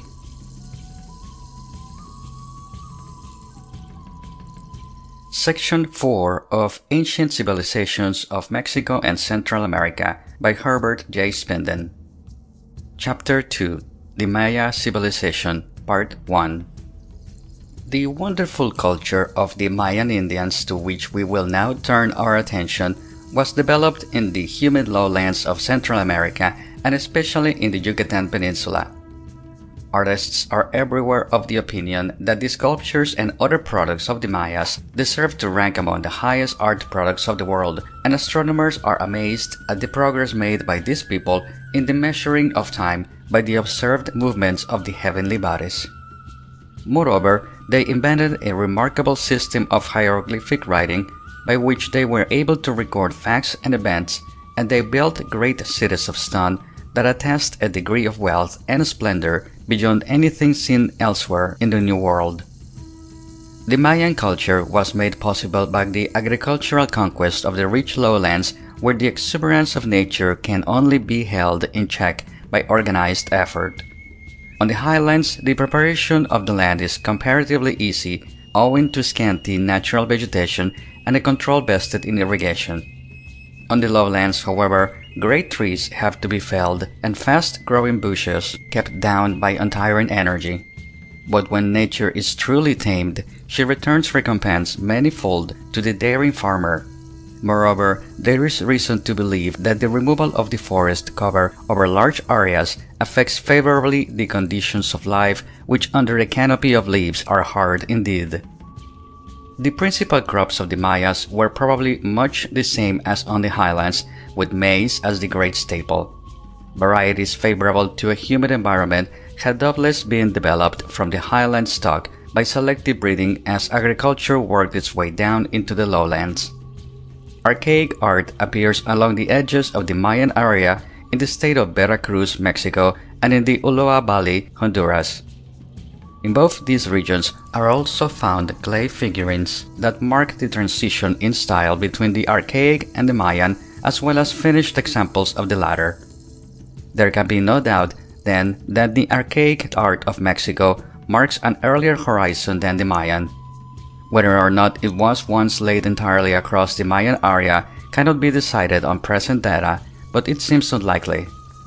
We have already seen that this first art was distributed primarily across arid and open territory. With their calendarial system already in working order, the Mayas appear on the threshold of history 600 years before the Christian era, according to a correlation with European chronology that will be explained later. The first great cities were Tikal in northern Guatemala and Copan in western Honduras, both of which had a long and glorious existence. Many others sprang into prominence at a somewhat later date. For example, Palenque, Yaxchilan or Menche, Piedras Negras, Ceibal, Naranjo, and Quirigua. The most brilliant period was from 300 to 600 AD, after which all these cities appear to have been abandoned to the forest that soon closed over them. The population moved to northern Yucatan, where it no longer reacted strongly upon the other nations of Central America and where it enjoyed a second period of brilliancy several hundred years later. Architecture. The idea of a civic center is admirably illustrated in Maya cities, particularly those of the first brilliant period. The principal structures are built across courts or plazas, and there is usually an artificial acropolis, which is a great terraced mound serving as a common base or platform from which the individual pyramidal bases of several temples rise. At some sites, this acropolis is a natural hill which has been trimmed down or added to, but at other sites it is entirely artificial. At Copan, there is an especially fine example of artificial platform mound rising from one end of the great plaza and affording space for several temples, as well as for sunken courts with stepped sides that may have been theaters. The river washing against one side of this great mound has removed perhaps a third of it and made a vertical section that shows the method of construction. It is apparent that the mound was enlarged and all walls and floors buried. Mayan buildings are of two principal kinds. One is a temple pure and simple, and the other has been called a palace. The temple is a rectangular structure crowning a rather high pyramid that rises in several steps or terraces. As a rule, the temple has a single front with one or more doorways and is approached by a broad stairway. The pyramid is ordinarily a solid mass of rubble and earth faced with cement or cut stone and rarely contains compartments. Some temples have but a single chamber, while others have two or more chambers, the central or innermost one being especially developed into a sanctuary. The so-called palaces are clusters of rooms on low and often irregular platforms. These palaces might have been habitations of the priests and nobility. The common people doubtless lived in palm-thatched huts similar to those used today in the same region. The typical Mayan construction is effaced concrete. The limestone, which abounds in nearly all parts of the Mayan area, was burned into lime. This was then slaked to make mortar and applied to a mass of broken limestone. The facing stones were smoothed on the outside and left rough-hewn and pointed on the inside. It is likely that these facing stones were held in place between forms and the lime, mortar, and rubble filled in between. The resulting wall was essentially monolithic. The rooms of Mayan buildings are characteristically vaulted, but the roof is not a true arch with a keystone. The vault, like the walls, is a solid mass of concrete that grips the cut stone veneer and that must have been held in place by a false work form while it was hardening. The so-called corbelled arch of our stepping stones was doubtless known to the Mayan builders but was little used. Taking the single rectangular room as the unit of construction, the width was limited to the span of the vault, which seldom exceeded 12 feet, while the length was indeterminate. The first variation from the temple with one rectangular room was the two-roomed structure with one chamber directly behind the other. In this case, there were two vaulted compartments separated from each other by a common supporting wall pierced by one or more doorways. The inner room was naturally more dimly lighted than the other one, and as a result was modified into a sanctuary or Holy of Holies, enhanced by sculptures and paintings, while the outer room developed gradually into a portico. The outer wall was cut by doorways till only pier-like sections remained, and finally these piers were replaced by square or round columns. The development of the Mayan temple may be traced through 1,000 years of change and adjustment. Much attention was paid by Mayan builders to the question of stability, which was accomplished directly by keeping the center of gravity of the principal masses within the supporting walls rather than by the use of binding stones. The cross-section of a two-room temple of late date will illustrate how this was done. There are three principal masses, one over the front wall, one over the medial partition and one over the back wall. The roof where these sections join is of no great thickness. The central mass is symmetrical and, if the mortar has the proper cohesiveness, very stable. For the front and back masses, the projection of the upper or free zone tends to counterbalance the overhang of half the vault. In the earlier temples, the upper zone of the facade often slopes backward so that the balance is not so perfect. So far, we have given brief space to the question of elevations. Taken vertically, there are three parts to the Mayan building. First, the substructure or pyramidal base. Second, the structure proper. Third, the superstructure. In the case of temples, the structure proper is 1 story in height. 2 and 3 stories are rather common in palaces, but the upper stories are in most cases built directly over a solid core and not over the rooms of the lower story. The upper stories therefore recede so that the building presents a terraced or pyramidal profile. One building at Tikal is 5 stories in height, in 3 receding planes, the 3 uppermost stories being one above the other. In a tower at Palenque, we have an example of 4 stories, but this is unusual. On top of the building proper, especially if it is a temple, we frequently find a superstructure. This is a sort of crest or roof wall, usually pierced by windows. When this wall rises from the center line of the roof, it is called a roof comb or roof crest, and when it rises from the front wall, it is called a flying facade. The highest temples in the Mayan area are those of Tikal that attain a total height of about 175 feet, counting pyramid and superstructure. Massive sculptural art. The decoration of Mayan buildings may be considered under 3 heads. First, interior decoration. Second, facade decoration. Third, supplementary monuments. In many temples at Yaxchilan, Tikal, etc., are found splendidly sculptured lintels of stone or wood. At Copan we see wall sculptures that adorn the entrance to the sanctuary, and at Palenque finely sculptured tablets let into the rear wall of the sanctuary. Elsewhere are occasional examples of mural paintings, sculptured door jambs, decorated interior steps, etc. The facade decorations of the earlier Mayan structures are freer and more realistic than those of the later buildings. In many cases, they consist of figures of men, serpents, etc., modeled in stucco or built up out of several nicely fitted blocks of stone. Grotesque faces also occur. In the later styles, decoration consists largely of masked panels, which are grotesque from view faces arranged to fill rectangular panels, but there is an increasing amount of purely geometric ornament. The masked panels represent in most instances a highly elaborated serpent's face, which sometimes carry the special markings of one of the greater gods. These panels, considered historically, pass through some interesting developments. Angular representations of serpent heads in profile are sometimes used at the sides of doorways. The supplementary monuments are stelae and altars. These are monolithic sculptures that are often set up in definite relation to a building either on the terraces or at the foot of the stairway. The stelae are great plinths or slabs of stone carved on one or more sides with the figures of priests and warriors loaded down with religious symbols. The altars are small stones usually placed in front of the stelae.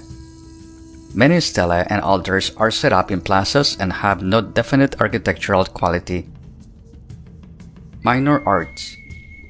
While the richly ornamented temples and the great monoliths attract first attention as works of art, the humbler products of the potter, the weaver, and the lapidary also attained to grace and dignity.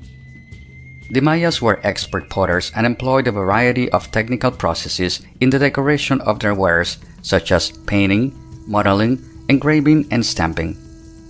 We can only take time to examine a few examples of the best works, leaving the commoner products practically undescribed. Suffice it to say that tripod dishes were much used, as well as bowls, bottle-necked vessels, and cylindrical vases, and that the common decorative use of hieroglyphics serves to mark off Mayan pottery from that of other Central American peoples. The realistic designs are drawn in accordance with the highest principles of decorative art. Serpents, monkeys, jaguars, various birds, as well as priests and supernatural beings are used as subjects for the pottery embellishment. Geometric decoration is also much used. The polychrome pottery is rare and exceptionally beautiful, with designs related to religious subjects. The background color of these cylindrical bases is usually orange or yellow, the designs are outlined in black, and the details filled in with delicate washes of red, brown, white, etc. The surface bears a high polish made by rubbing. Plate 18 reproduces the design units on two bases from Chama, Guatemala. The first example pictures a seated man with a white spreading headdress made of two conventional serpent heads, from the ends of which issue the plumes of the quetzal. The hieroglyphs are Mayan day signs, Ben and Imix on the left, and Kan and Kaban on the right. The second example presents a god before an altar. This god has the face of an old man, and his body is attached to a spiral shell. This divinity was probably associated with the end of the year. In the next illustration, an engraved design on a bowl from northern Yucatan is given. A jaguar attired in a dress of man is seated in a wreath of water lilies. After the vessel had been formed, but before it had been fired, this design was made by cutting away the background and incising finer details on the original surfaces. Other designs in relief were obtained by direct modeling or by stamping. The stamps were molds or negatives made from bas-relief patterns. The textile arts of the ancient Mayas can be recovered in part from a study of the monuments, since the designs of many garments are reproduced in delicate relief. The designs are mostly all over geometric patterns, but borders reproducing the typical celestial band, a line of astronomical symbols, are also seen. The techniques of brocade and lace were understood by the ancient weavers. In the minor textile art of basketry, the products must also have ranked high. A typical basket pictured on a lintel is given in Figure 25. Jade and other semi-precious stones were carved by the Mayas into beautiful and fantastic shapes. There was a considerable use of mosaic veneer on masks and other ceremonial objects. Metal was unknown during the first centuries of Mayan fluorescence. Later it was rare and could not be used for tools, but the working of gold and copper in the manufacture of ornaments was on a high plane. Having now passed in brief review the objective side of Mayan remains, let us turn our attention to the subjective. The serpent in Mayan art.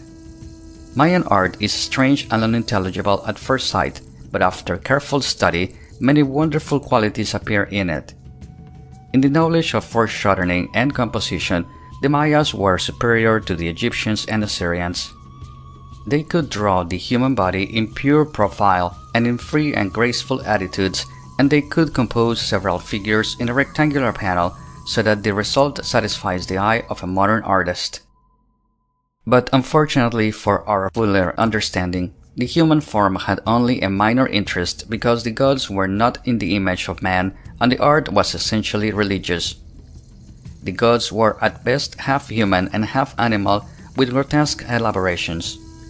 The high aesthetic qualities were therefore wasted on subjects that appear trivial to many of us. But as we break away more and more from the shackles of our own artistic conventions, we shall be able to appreciate the many beauties of ancient American sculpture.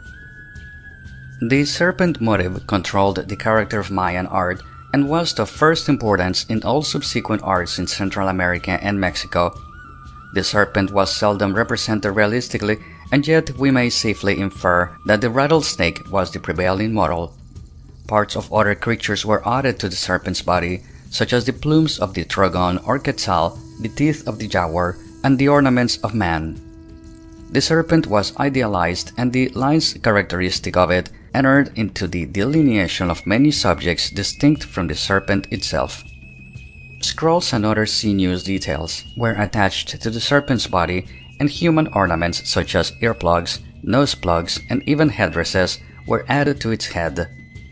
Finally, a human head was placed in the distended jaws. The Mayas might have intended to express the essential human intelligence of the serpent in this fashion.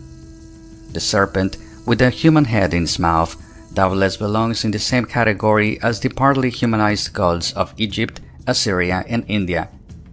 It illustrates the partial assumption of human form by a beast divinity.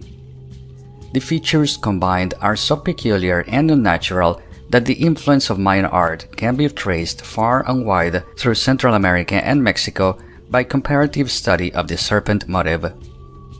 A typical serpent head in profile, with the human head omitted, as developed by the Mayas for decorative purposes, is reproduced in Figure 27 with the parts lettered and named. It will be noted that the lines of interest in this design are either vertical or horizontal, although the parts themselves have sinuous outlines. Two features of the typical serpent's body enter widely into the enrichment of all kinds of subjects. One of these is the double outline, which is derived from the line paralleling the base of the serpent's body and serving to mark off the belly region. The second feature is the small circle applied in bead-like rows to represent scales. The profile serpent head is also seen in scrolls and frets that elaborate many details of dress worn by the human beings carved on the monuments. The front view of the serpent's head is usually extended to fill an oblong panel and is often used to decorate the base of a monument or the facade of a building. There are several monsters closely connected with the serpent that will be discussed as the description proceeds. The human figure. The human beings pictured on Mayan monuments are captives, rulers, and priests or worshippers. The captives are poor groveling creatures bound by rope, held by the hair, or crushed underfoot to fill a rectangular space over which the conqueror stands. The rulers and priests are hard to distinguish from each other, perhaps because the government was largely theocratic and the ruler was looked upon as the spokesman of divinity.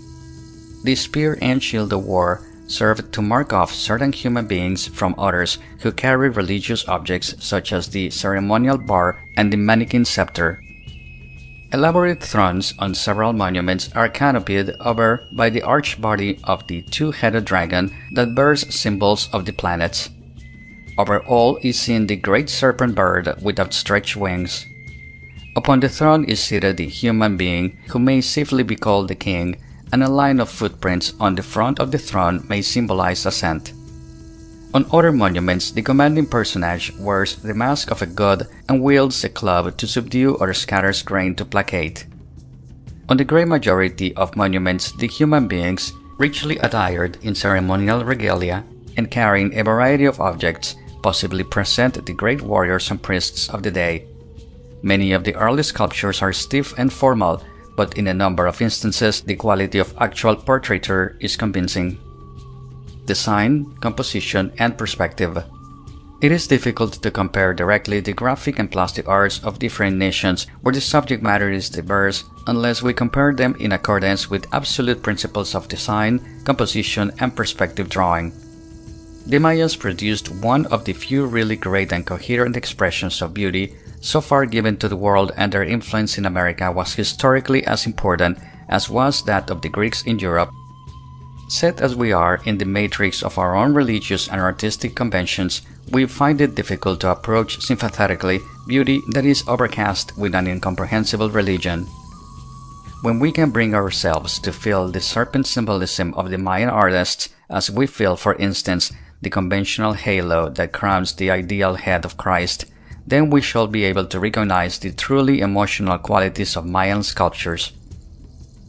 It is generally recognized that design to be successful must contain order of various sorts, in measurements, shapes, directions, tones, colors, etc. In the simpler forms of decorative art, the restrictions of technical process, as in basketry, may impose order, but in freehand sculpture, it must come from an educated sense of beauty involving selection and the reproduction of the finest qualities. Design at its highest is embodied in the Mayan hieroglyphs. Given spaces had to be filled with given symbols, and the results attained were uniformly excellent. Although the influence of the serpent led to the great use of tapering flame-like masses, In nearly all Mayan designs, still dominant vertical and horizontal lines of interest were maintained. The panel and lintel sculptures show composition achieved by simple and subtle methods. The sweeping plumes of headdresses were skillfully used to fill in corners, while blocks of glyphs were placed in open spaces that might otherwise distract the attention. Many compositions appear overcrowded to us, but this fault decreases with knowledge of the subject matter. Also, the Mayas appear to have painted their sculptures so that the details were emphasized by color contrast. In perspective, as applied to the human figure, the Mayas were far ahead of the Egyptians and Assyrians, since they could draw the body in front view and pure profile without the distortions seen in the Old World. They were even able to make graceful approximations of a three-quarters view, as may be seen in Plate 19, where the raising of the nearer shoulder has a distinct perspective value. The Mayan Pantheon. We have seen that during the earliest culture of Mexico and Central America, there were no figurines of individualized gods, simply straightforward representations of human beings and animals. With the Mayan culture, however, we entered upon an epoch of rich religious symbolism. The serpent, highly conventionalized as we have just seen, and variously combined with elements taken from the Quetzal, the jaguar, and even from man himself, appears as a general indication of divinity. The ceremonial bar, essentially a two-headed serpent carrying in its mouth the heads of an important god, is one of the earliest religious objects. The heads that appear in the mouths are usually those of a Roman-nosed or of a long-nosed god. Other representations of divinities are combined with the two-headed dragon that also has reptilian characters. Still, others appear as headdresses and masks on human figures. Strange to say, the gods are supplementary to the human figures on all the early sculptures. In the codices, however, they are represented apart from man, as engaged in various activities and contests. Mayan religion was clearly organized on a dualistic basis. The powers for good are in a constant struggle with the powers for evil, and most of the benevolent divinities have malevolent duplicates. In actual form, the gods are partly human, but ordinarily the determining features are grotesque variations from the human face and figure. While beast associations are sometimes discernible, they are rarely controlling. Sometimes, however, beast gods are represented in unmistakable fashion, good examples being the jaguar, the bat, and the mound bird. All of these have human bodies and animal heads. The head position in the Mayan pantheon may with some assurance be given to a god who has been called the Roman nose god and who is probably to be identified with Itzamna. According to Spanish writers, Itzamna was regarded by the Mayas as the creator and father of all, the inventor of writing, the founder of the Mayan civilization, and the god of light and life. This Zeus of the Mayas is represented in the form of an old man with a high forehead, a strongly aquiline nose, and a distended mouth, toothless or with a single enlarged tooth in front. On the ancient monuments, he is frequently seen in the mouths of a ceremonial bar and also in association with the sun, moon, and the planet Venus.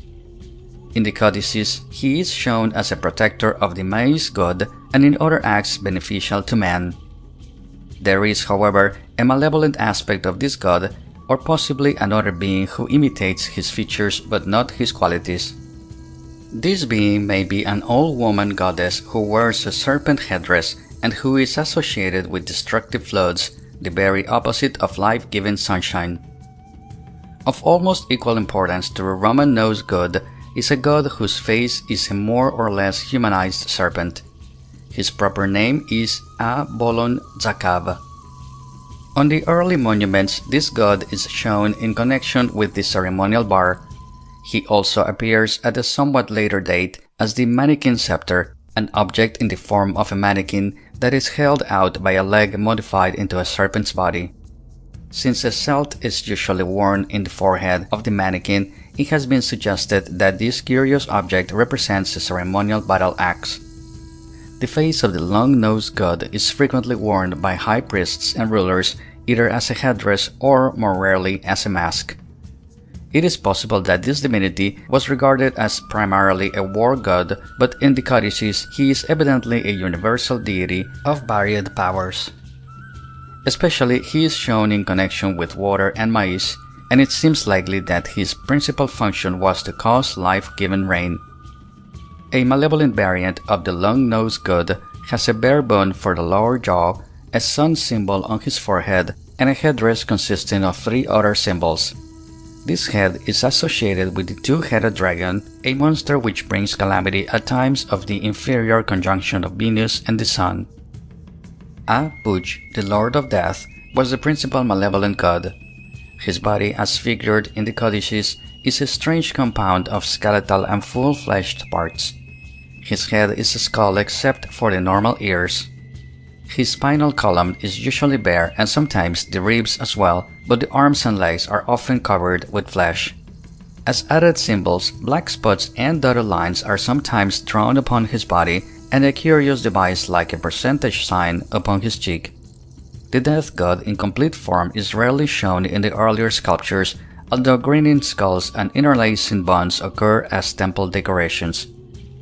As has already been pointed out, Mayan religion was strongly dualistic, and the evil powers are usually to be identified by death symbols such as bare bone for the lower jaw or the percentage symbol noted above on the cheek.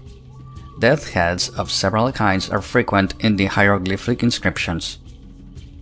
The maize god, figured so frequently on the ancient monuments and in the Mayan codices, may be the same that in the time of the conquest was called Yumkax, Lord of the Harvest. He is represented as a youth with a leafy headdress that is possibly meant to represent an opening ear of maize. The Kan sign, a grain of maize, is constantly associated with them. He appears to be at the mercy of the evil deities when not protected by the good ones. Space considerations forbid a further study of Mayan gods. Suffice it to say that several other divinities are shown in the sculptures and codices, including a somewhat youthful-appearing war god, as well as a more mature and grotesque war god called Ek-Ahau, the Black Captain. There is an old god with a shell attached to his body, a god with the face of a monkey who is associated with the North Star, a god in the form of a frog, and another in the form of a bat. In the Spanish accounts, we can also glean scanty information concerning Ixchel, goddess of the rainbow, and mate of Itzamna, Ixtumbun, patroness of jade carvers, Ixchebeliax, patroness of the art of weaving and decorating cloth, etc. End of section 4.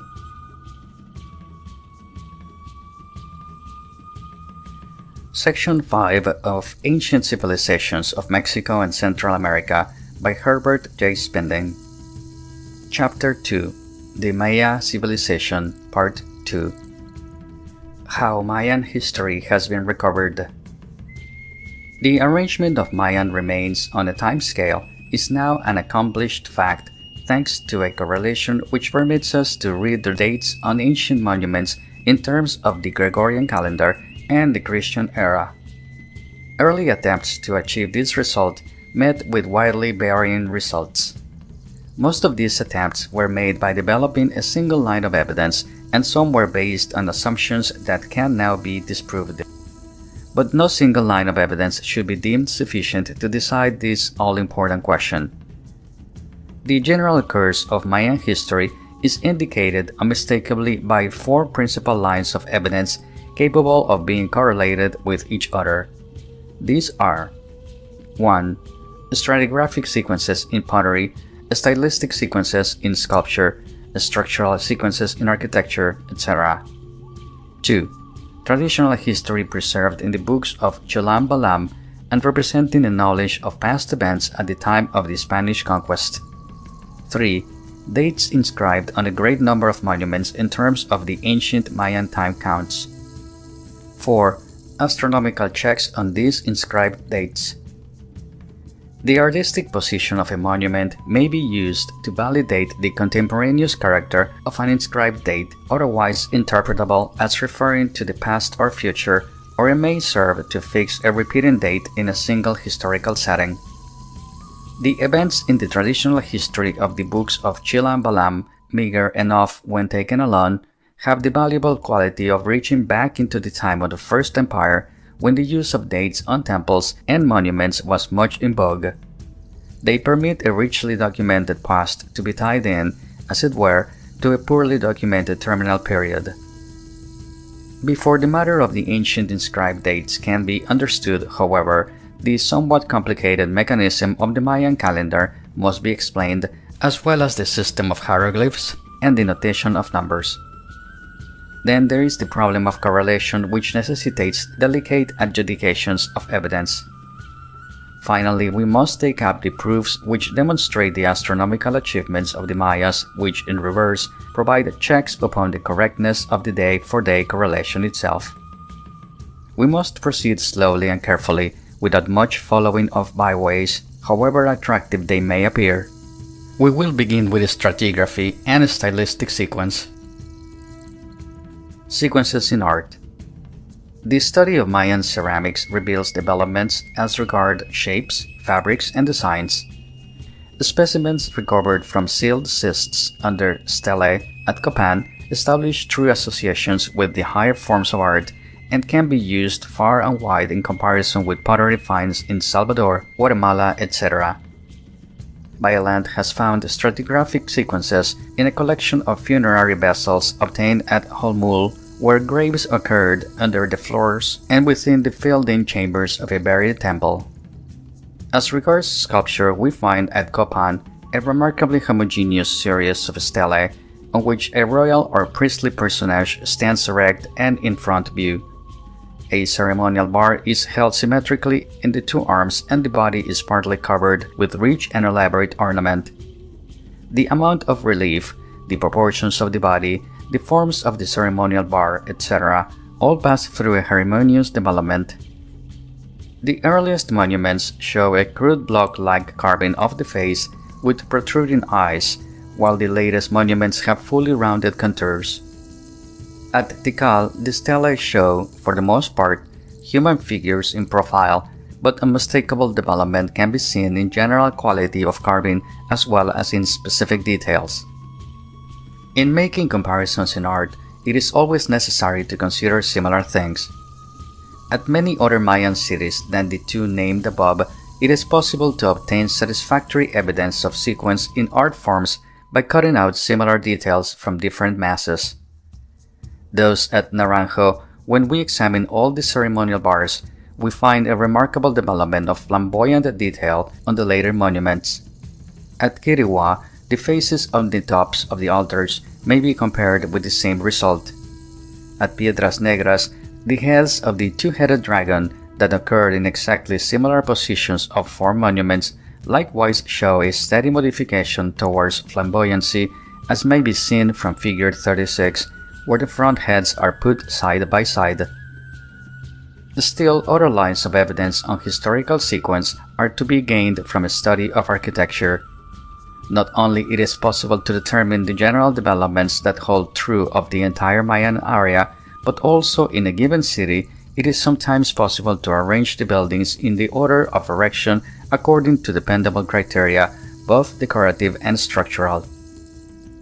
The earliest temples have narrow vaulted rooms, heavy walls, and single doorway. The rooms increase in width, the walls decrease in thickness, the doorways multiply till the spaces between them become piers and finally columns. The support for the heavy roof comb taxed the structural ingenuity of the Mayan architects. The solving of this problem is marked by successive advances, and since mechanical science goes forward rather than backward, the relative order of structures is fairly certain. Moreover, many buildings are closely associated with dated monuments, tablets, lintels, or stelae. Still, another evidence of architectural sequence is seen in structures that have been enlarged by the addition of wings or by the enclosing of the old parts under new masonry. Books of Chilam Balam. We now turn to a very different kind of history, the digests of ancient chronicles in the Mayan language but in Spanish script, which managed to survive in these so-called Books of Chilam Balam, along with other texts, ceremonial and medical. There are 5 chronicles, the 2 longest covering 68 catuns, before the coming of the Spaniards in 1517. We now know that these catuns were time units consisting of 7,200 days, or nearly 20 years, and that they were designated by their final day, which was always a day called Ahal, associated with the number 1 and 13 in a peculiar sequence.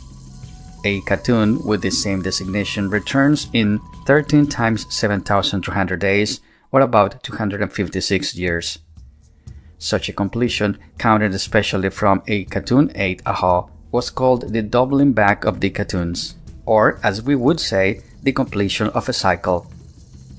The count of the catuns used in the chronicles was really part and parcel of a fuller count, just as the year 22 implies a position in one of the centuries of our Christian era.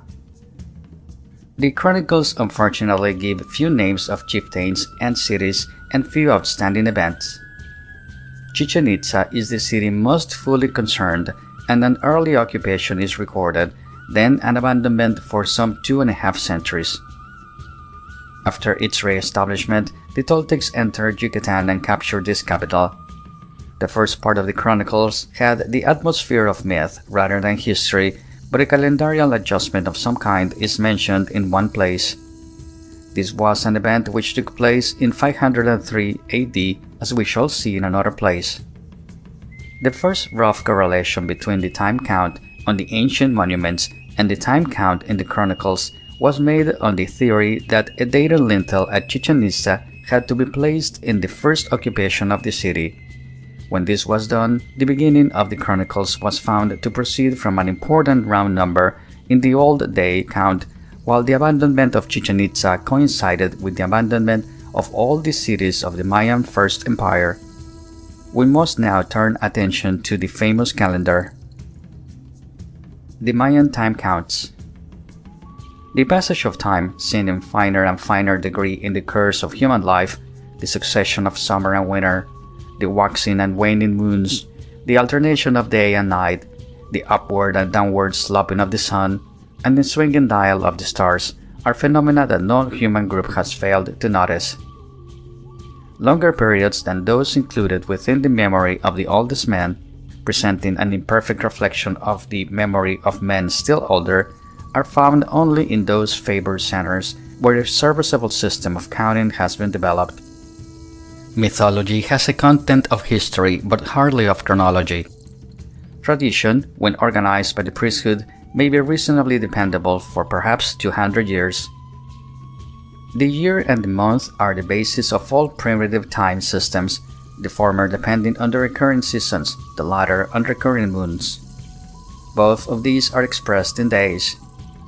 Unfortunately, the day is not contained evenly in neither the month or the year, nor do these larger time measures show any simple relation to each other as regards length. The history of the calendar is one of compromise and correction. The Mayan calendars were made possible by, first, the knowledge of astronomical time periods, second, the possession of a suitable notation system, third, the discovery of a permutation system of names and numbers. Elements of the day count. There is reason to believe that the Mayas had first a lunar solar calendar of 12 months of 30 days each, making a year of 360 days, and that they reduced the number of days in the formal month to 20 and raised the number of months in the year from 12 to 18.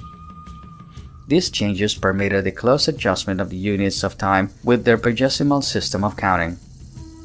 With a truer knowledge of the length of the year, an extra 5-day month was added to make the year of 365 days. Beyond this, the leap year error was calculated but not interpolated. As proof that the lunar month of 30 days preceded the formal month of 20 days, it need only be pointed out that the name for this period, Winal, seems to be connected with the name for moon, Yu, and that the hieroglyph for moon has the value 20 in the inscriptions and ancient books. Before entering into a fuller discussion of the astronomical and notational facts, let us turn for a moment to the third fact, the permutation system. The origin of this cycle, known by the Mayan name Tzolk'in and the Aztecan name Tonalamatl, Book of the Days, has never been satisfactorily explained. It is a permutation system with two factors, 13 and 20.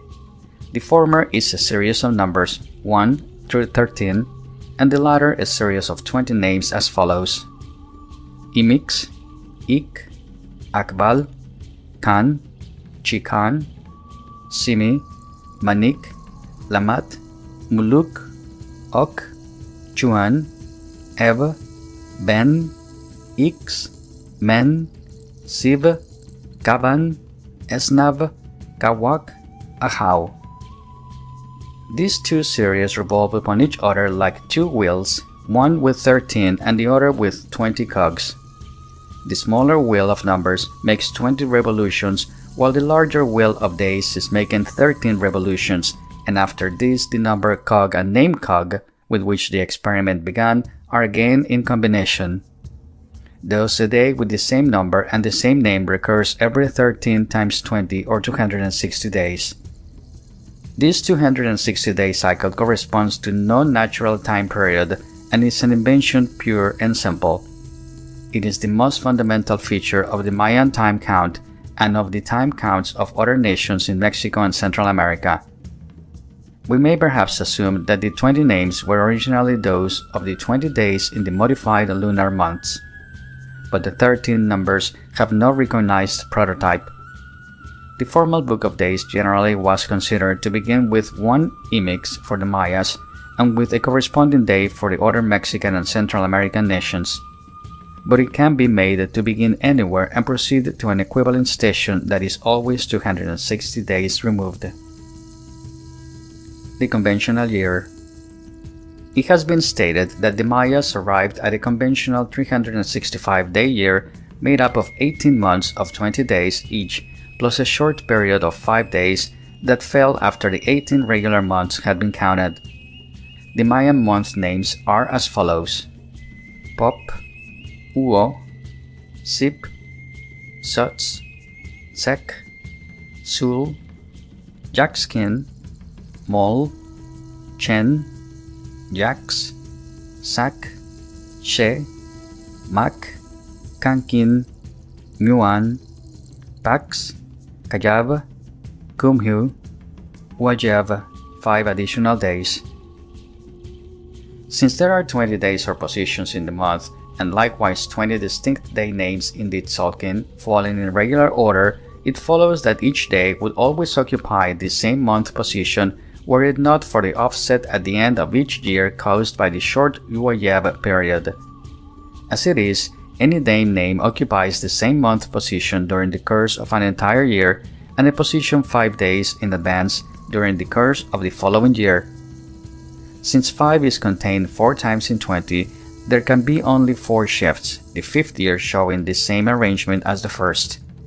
The following table gives the month positions of each day name during the changes of the 4 consecutive years, as these are recorded in the ancient inscriptions. Ik, Manik, Eb, Kaban, 0, 5, 10, 15. Akbal, Lamat, Ben, Snav, 1, 6, 11, 16. Kan, Muluk, Ix, Kawak, 2, 7, 12, 17. Chikan, Ok, Men, Ahau, 3, 8, 13, 18. Imix, Jimmy, Chuan, Siv, 4, 9, 14, 19. Thus, Ik occupies 0 position the first year, 5 the second year, 10 the third, 15 the fourth, and 0 the fifth. While Manik, that belongs to the same set, has position 5 the first year, 10 the second, etc. It will be noted that Imix, the first day of the formal permutation of the Tzolk'in, is never the first day of a month. The calendar round. But this assignment of particular day names to particular places in the month does not close the problem. Each day name is associated in the Tzolk'in or permutation with a day number. While it is true that each day can occupy only 4 month positions in as many years, it must be remembered that the day numbers associated with these names can run the whole gamut of 13 changes.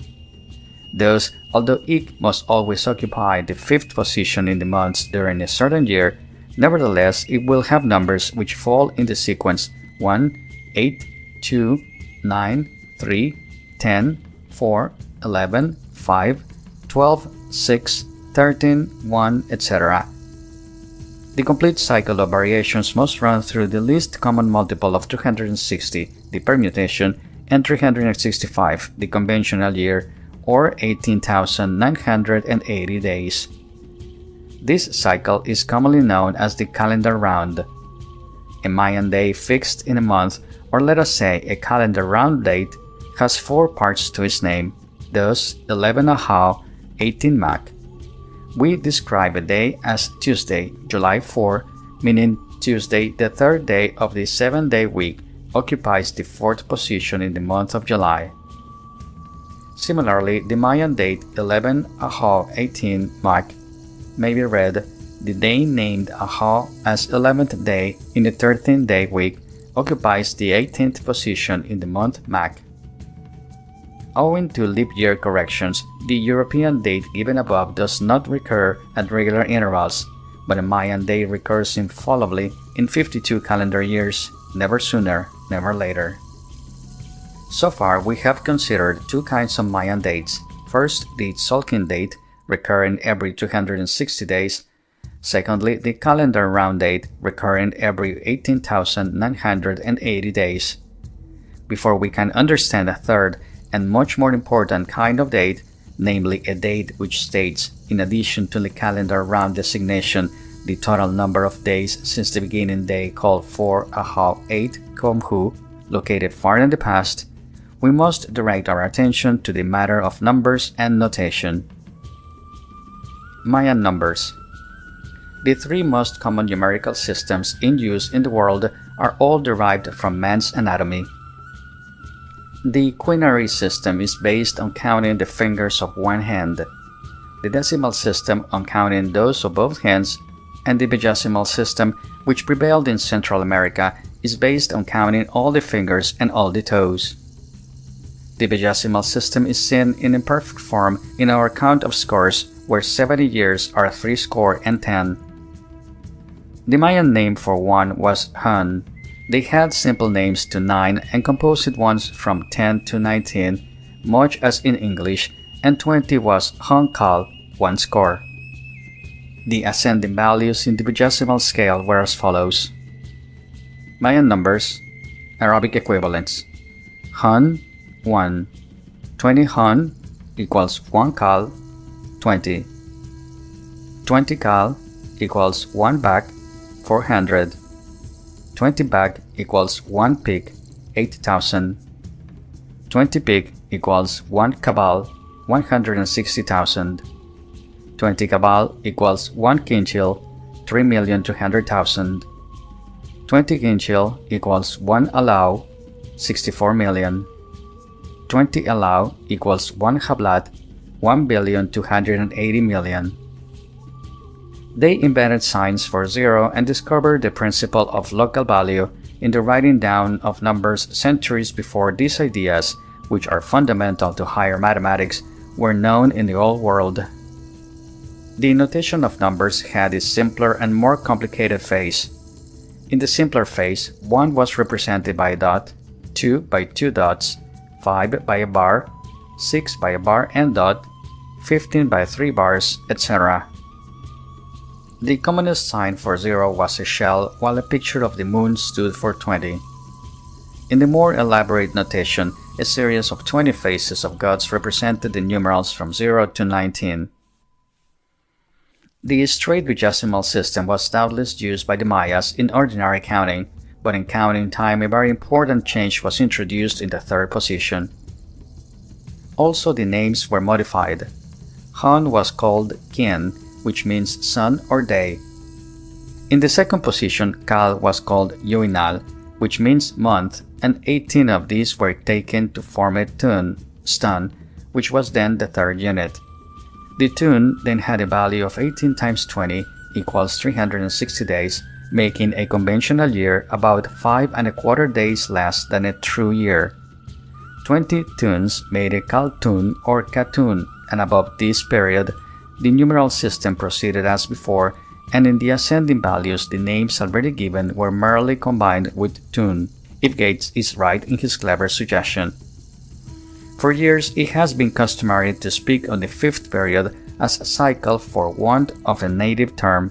This will now be called Baktun. One Hablatun, the highest period with a name, has the astonishing value of 460,800,000,000 days. However, the highest numbers fall considerably short of this potential limit. In our decimal system, the number 347,981, for instance, is really 3 times 100,000, 4 times 10,000, 7 times 1,000, 9 times 100, 8 times 10, 1 times 1. When written out in a horizontal line, each position has a value 10 times that of the position to the right of it. It is understood that a digit which stands in a position is to be multiplied by 1, 10, 100, 1000, etc., as the case may be. The Mayas, using the principle of position, ordinarily write their bar and dot numerals in columns. But we can partially transcribe the Mayan number in imitation of our own system by putting dots or dashes between the positions or periods. The number in 5 positions given below is transcribed as 9.12.16.7.8. We read this date 9 Baktuns, 12 Katuns, 16 Tuns, 7 Uinals, and 8 Kins. It is convenient to remember that a tun is a little less than a year, a Katun a little less than 20 years, and a Baktun a little less than 400 years. But the count is really of days, not years. Although the numerical values are expressed by position alone in some cases, in other cases use is made of period glyphs to make assurance doubly sure. These period glyphs represent the basic value of the positions which are to be multiplied by the accompanying numerals. For examples, see figures 44 and 45. The long count. Many early monuments of the Mayas have inscriptions with an enlarged introducing glyph containing a variable element indicating the title or principal subject matter of the inscription. Next follows the number of elapsed days from the epoch of a mundane era. This starting point is uniformly the day 4 Ahau 8 Kumhu, and the complete initial series date not only states the number of elapsed days, but also the name and number of the day reached and its position in the Mayan month. The initial series is normally followed by a supplementary series, which concerns the lunar calendar, and often there are numbers of days to be added to or subtracted from the initial series date. These are called secondary series. Also, period-ending dates are used, these being merely abbreviated dates, which correspond to indicator round numbers in the day count. The initial series analyzed in Plate 23 actually records the number 1,401,217. This number does not, however, reach the day 12 Kaban declared immediately after it, or the month position 5 Kayab recorded in glyph 10b. When 13 tons are corrected to 12 tons on the theory that the sculpture did not follow copy, we do reach 12 Kaban 5 Kayab. Another check comes when we add the secondary series of 2,423 days and reach 4 Ahau 13 Jacks, ending an even Katun. Dates of dedication. Initial series dates are especially common on stelae at cities of the First Empire, mostly located in the southern part of the Mayan area. While it is impossible to read much of the text which accompany these dates, nevertheless, it is a remarkable fact that when we arrange the monuments in their artistic order, we find that the inscribed dates in the great majority of cases fall in the same order. This leads us to conclude that the dates are practically contemporaneous with the carving and setting up of the monuments. Now, the above is especially true when the inscription gives a simple initial series date. When more than one date is given, the historic one appears in most instances to be the latest. but in a few instances it appears to be a specially emphasized intermediate date. In addition then to contemporaneous dates, there are some that refer to the past and others that refer to the future. Some writers have assumed that the stelae and other inscribed monuments were primarily time makers set up at the end of Hotun or 5-year periods. This seems an unnecessarily narrow view. We can demonstrate that some inscriptions deal with astronomical facts covering long stretches of time. It is also apparent that many of these sculptures represent conquests, and it is extremely likely that portraits of actual rulers are to be seen in certain carvings. It would be too much to expect events to happen regularly at the end of time periods, and as a matter of fact, we find at different cities repeated dates that do not occupy such positions. These repeated dates would seem to recall events of special importance to the city in question. The running coordination between the apparent order of the artistic styles and inscribed dates permits us to measure very accurately the rate of change in art, which was rapid indeed at certain times.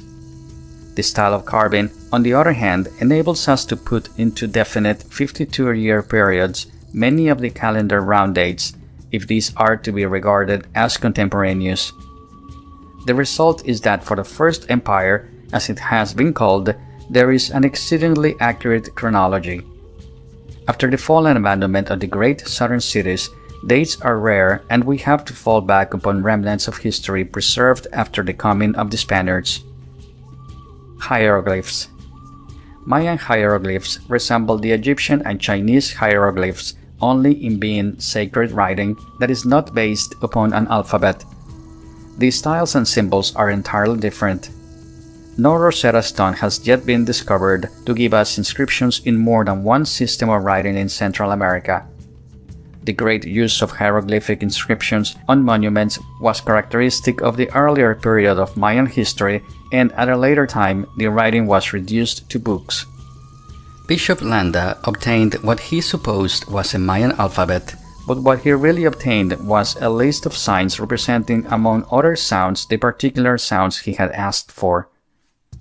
The phonetic use of syllables rather than of simple sounds or letters is probably an important feature of Mayan writing. Many hieroglyphs are pictographic and consist of abbreviated pictures of the thing intended or of some object connected with it. Often a head stands for the entire body. The following list practically exhausts our knowledge of Mayan hieroglyphs. 1. The signs for the 20 named days of the calendar. 2. The signs for the 19 months of the Mayan calendar. 3. The face signs for numbers from 0 to 19 inclusive. 4. Period glyphs in 2 styles for place values in the numerical notation. 5. The symbols for the 4 directions and for the colors associated with them. 6. The hieroglyphs of several gods and ceremonies. 7. The symbols of heaven and earth, the sun, moon, Venus, Mars, Jupiter, and a few astronomical phenomena such as conjunctions. 8. Hieroglyphs for special times of the year such as solstices and equinoxes. 9. Signs meaning era or base from which a numerical count is made, completion, etc. Some of these have recently been solved thanks to mathematical and astronomical calculations. Others rest on the calendarial forms given by Landa. There are some phonetic elements in Mayan writing and some ideographic elements. It seems likely that the gist of the Mayan inscriptions which deal with history will be solved in somewhat the same fashion as those that deal with astronomy. The matter is, however, most perplexing. So far, not a single place name or personal name has been definitely recognized and translated. In spite of the hundreds of glyphs recovered at the sites called Copan and Palenque, for instance, we do not know the real names of these cities or even their symbols.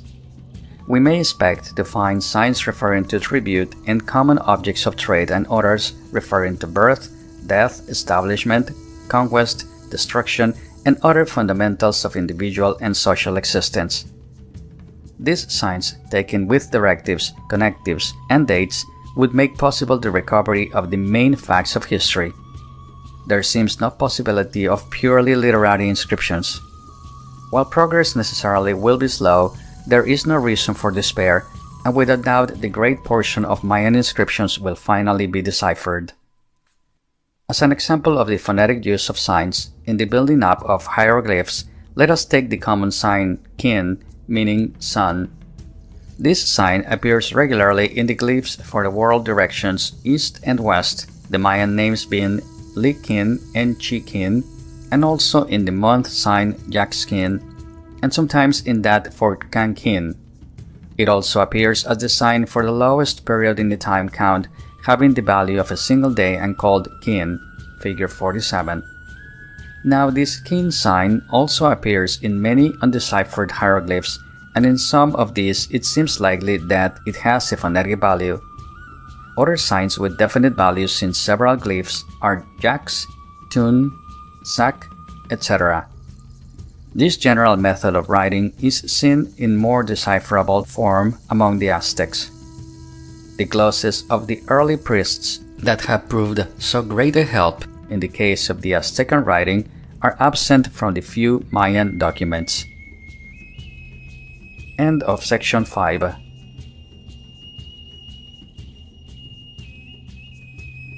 Section 6 of Ancient Civilizations of Mexico and Central America by Herbert J. Spinden. Chapter 2. The Maya Civilization, Part 3. Codices. Only 3 ancient Mayan books or codices are known to exist, and these are more or less incomplete. They have all been reproduced in facsimile and are known by the following names: Dresden Codex, Parisianus Codex, Trocurtisianus Codex. These illuminated manuscripts are written on both sides of long strips of amatul paper folded like Japanese screens. The paper was given a smooth surface by a coating of fine lime, and the drawings were made in black and in various colors. From the early accounts, we know that books were also written on prepared deerskin and upon bark.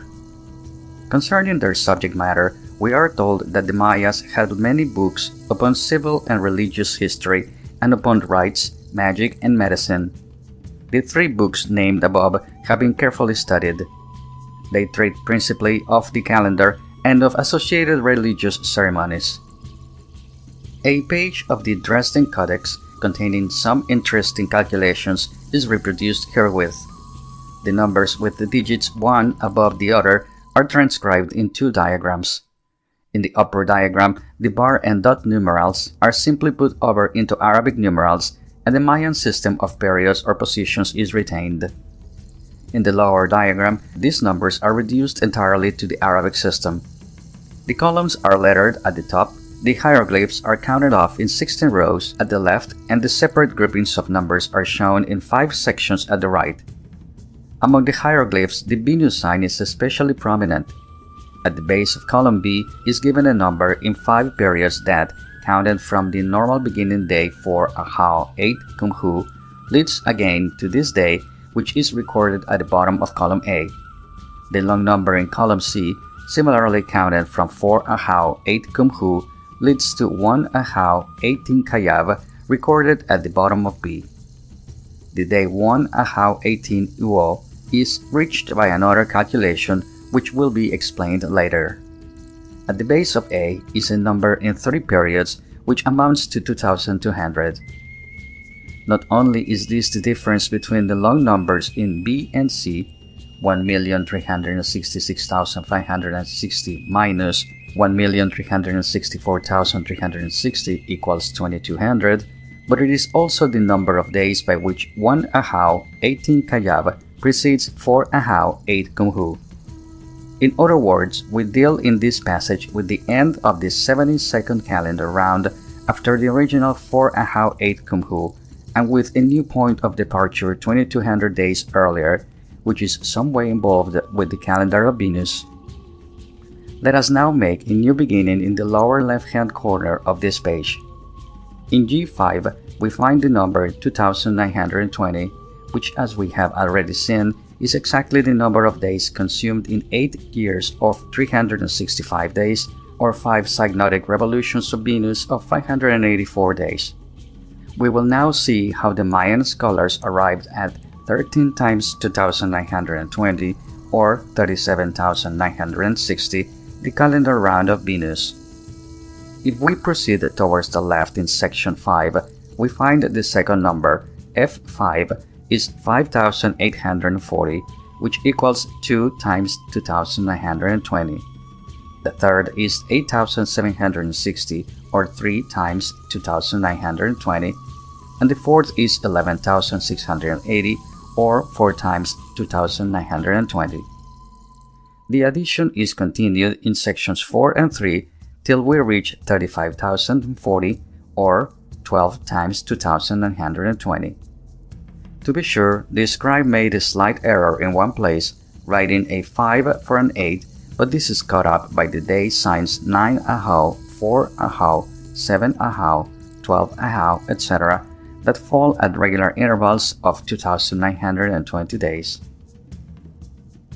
From section 3, the calculation jumps to section 1, where the numbers in the original are partly destroyed. They have, however, been restored with perfect assurance, since the days in all instances are 1 ahau, and therefore must be separated by multiples of 260 days.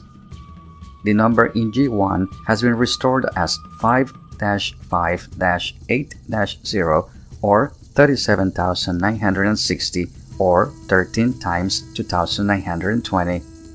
It contains 260, an even number of times, and therefore every successive period of 37,960 days begins with the same day, 1 ahau. It also equals 13 times 8 times 365 days, or 104 years, and 13 times 5 times 584 days, or 65 revolutions of Venus. The three numbers to the left in F1, E1, and D1 are respectively 2, 3, and 4 times 37,960. The last number, 151,840 days, is therefore equal to 416 years, or exactly 8 calendar rounds of 18,980 days. The numbers in section 2 are more difficult to explain, but they possibly have to do with corrections and correlations of astronomical periods. If we add to 1 ahau 18 kayav the number of days in E2, 68,900, we arrive at the day 1 ahau 13 mak. This day is prominent in more detailed calculations elsewhere in the Dresden Codex. If we add to the same 1 ahau 18 kayav the number in D2, we arrive at 1 ahau 18 uo, recorded at the bottom of C. Space permits no further explanation, but the reader will see from the foregoing the method of experiment and cross-checking that must be applied to the decipherment of the Mayan manuscripts. Fortunately, the relationships of numbers are absolute, and the coincidences between the recorded numbers and astronomical periods are too close and frequent to be dismissed as accidental. In addition to rational calculations dealing with astronomy, one sees in the Mayan manuscripts many arrangements of the Tzolk'in supposed to bring to light good and bad days and to forecast events. A section of the Dresden Codex showing a condensed Tzolk'in is presented along with a diagram of its parts. At the top and right are 17 hieroglyphs containing the symbols of the 4 directions and of at least 3 of the principal gods. At the right is a column of 5-day signs with the number 3 at the head of the column. The permutation is divided into 5 parts of 52 days each, and each part is subdivided into 4 groups of 13 days each. It begins with 3 Akbal, the day sign at the top of the column, and after the 4 subdivisions of 13 days each have been counted, we arrive at the day 3 Men, the second day sign in the column. The count is repeated till the 260 days have been exhausted, and we come back again to 3 Akbal. In the diagram, the red numbers of the codex are represented by Roman numerals and the black numbers by Arabic numerals. Since the count in this example begins with 3 and the addition is always 13, or exactly 1 round of numbers, the resultant days always have the number 3. The three pictures of gods give us an inkling into the significance of this particular table of chances. All of the gods carry the can or maize sign in their hands. The first god is the benevolent rain god, and the third is the benevolent sun god. Between them is seated the malevolent goddess of floods with a serpent on her head.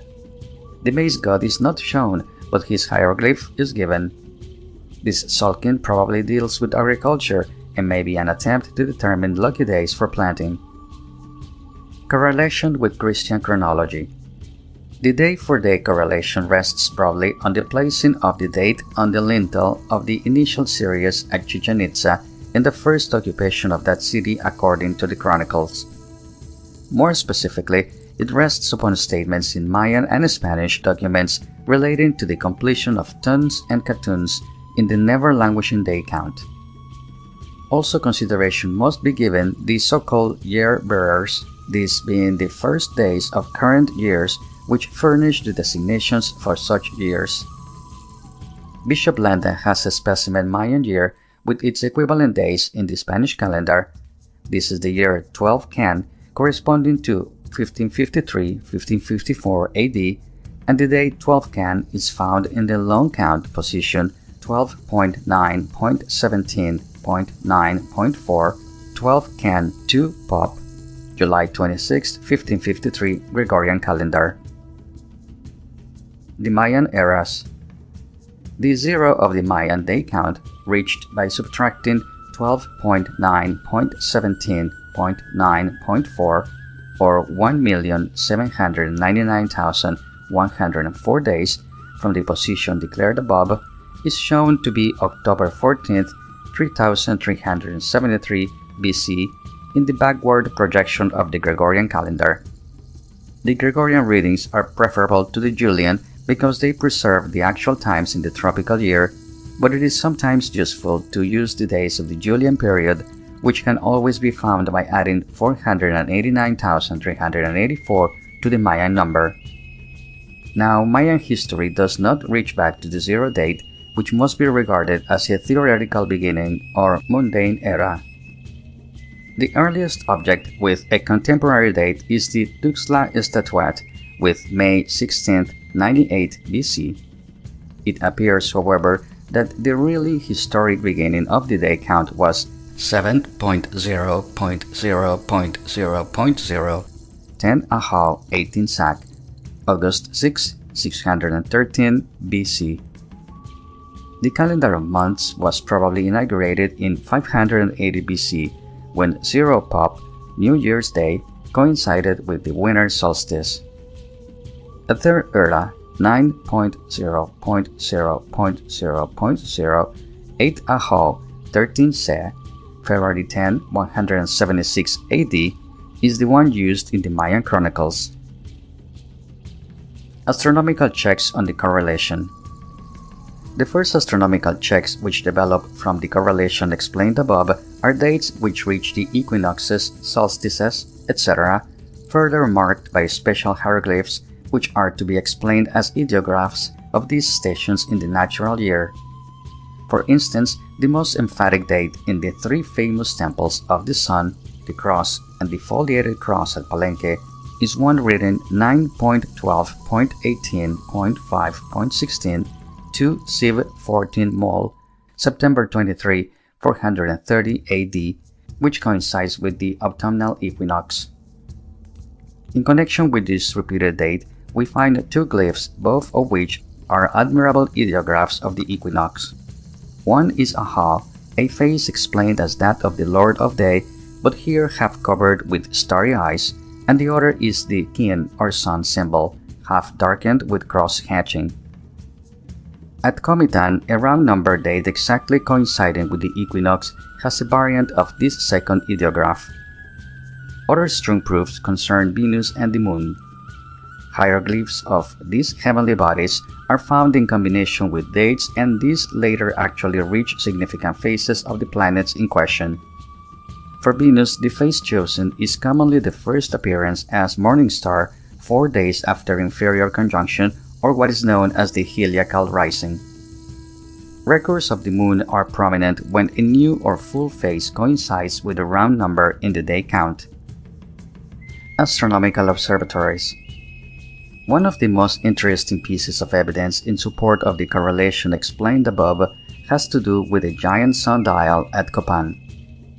Two stelae stand on opposite sides of the valley, establishing a line which runs about 9 degrees north of west.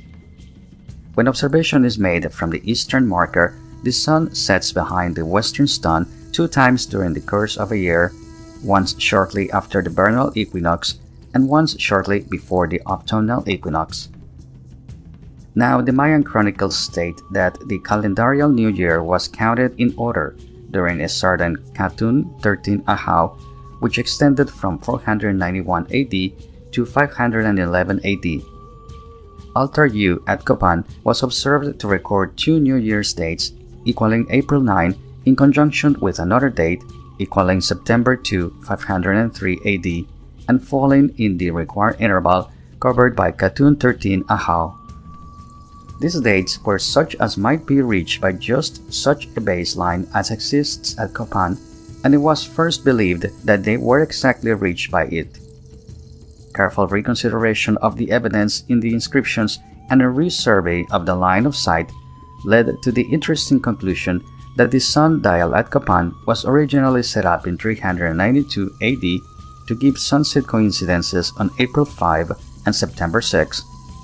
About 490 AD, the stones were readjusted to give the April 9 and September 2, which are recorded on Altar U, and still later a third and present arrangement was effected giving April 12 and August 30. Each pair of dates is reciprocal in the sense that one member marks the same interval after the spring equinox that the other does before the fall equinox. The shifting seems to have been decided upon by astronomical congresses, and the purpose was to fix propitious times of planting the crops. Other Mayan observatories at Huaczactún and Chichen Itza have lines of sight which mark exactly the positions of the sun, the summer solstice, etc., and all in all, the evidence deduced from these observatories is in complete agreement with the correlation of the Mayan and Christian time counts originally affected on the evidence in 16th century documents. The true year. The baseline at Copan yielded accurate data on the exact length of the tropical year, a period varying by a difficult fraction from 365 full days. The tropical year is the time measured by the revolution of the Earth around the Sun and by the recurrent seasons. No agricultural people could neglect this natural time period, with its obvious relation to planting and harvest. Reference has already been made to the notational 360-day year, Tun, of the Mayas, and to their formal calendar year, Ha'ab, of exactly 365 days. The calendar year kept running ahead of the true year by the accumulating amount of the days, which we intercalate on leap years, but the Mayas wisely made no such intercalations, since to have done so would have thrown their day count out of gear with the moon and other planets and the somewhat defective calendar based upon these minor heavenly bodies. Therefore, the months of the Mayan year, like those of the ancient Egyptian year, slowly moved through the seasons. But the Mayas calculated an almost exact correction for the excess of the true year over the vague 365-day year. This excess amounts to about 0.24 of a day, and their correction seems to have been 1 day in 4 years for short periods, while for long periods they made 29 calendar rounds, 1,508 calendar years, or 550,420 days, equal 1,507 tropical years. This is a remarkably accurate adjustment, much closer, in fact, than that of our present Gregorian calendar. This great cycle is comparable to the 1,460-year Sothic cycle of the Egyptians insofar as that relates to the floating of the Nile, but the Egyptian arrangement has an error of about 12 days for the cycle, while the Mayan arrangement is accurate to a very small fraction of a day. In the calendars of various Guatemalan and Mexican tribes, The slow shifting of the months is attested by actual statements of early Spanish writers. But the conventional 365-day year was, after all, sufficiently accurate for most purposes, since associations between the months and the seasons would hold reasonably true for the average lifetime. The lunar calendar. The apparent revolution of the moon around the Earth was taken by the Mayas as the basis of a lunar calendar distinct from the civil calendar, but used in combination with it for various ceremonial purposes. Now, the average duration of a lunar revolution is 29 days, 12 hours, 44 minutes, 2.87 seconds.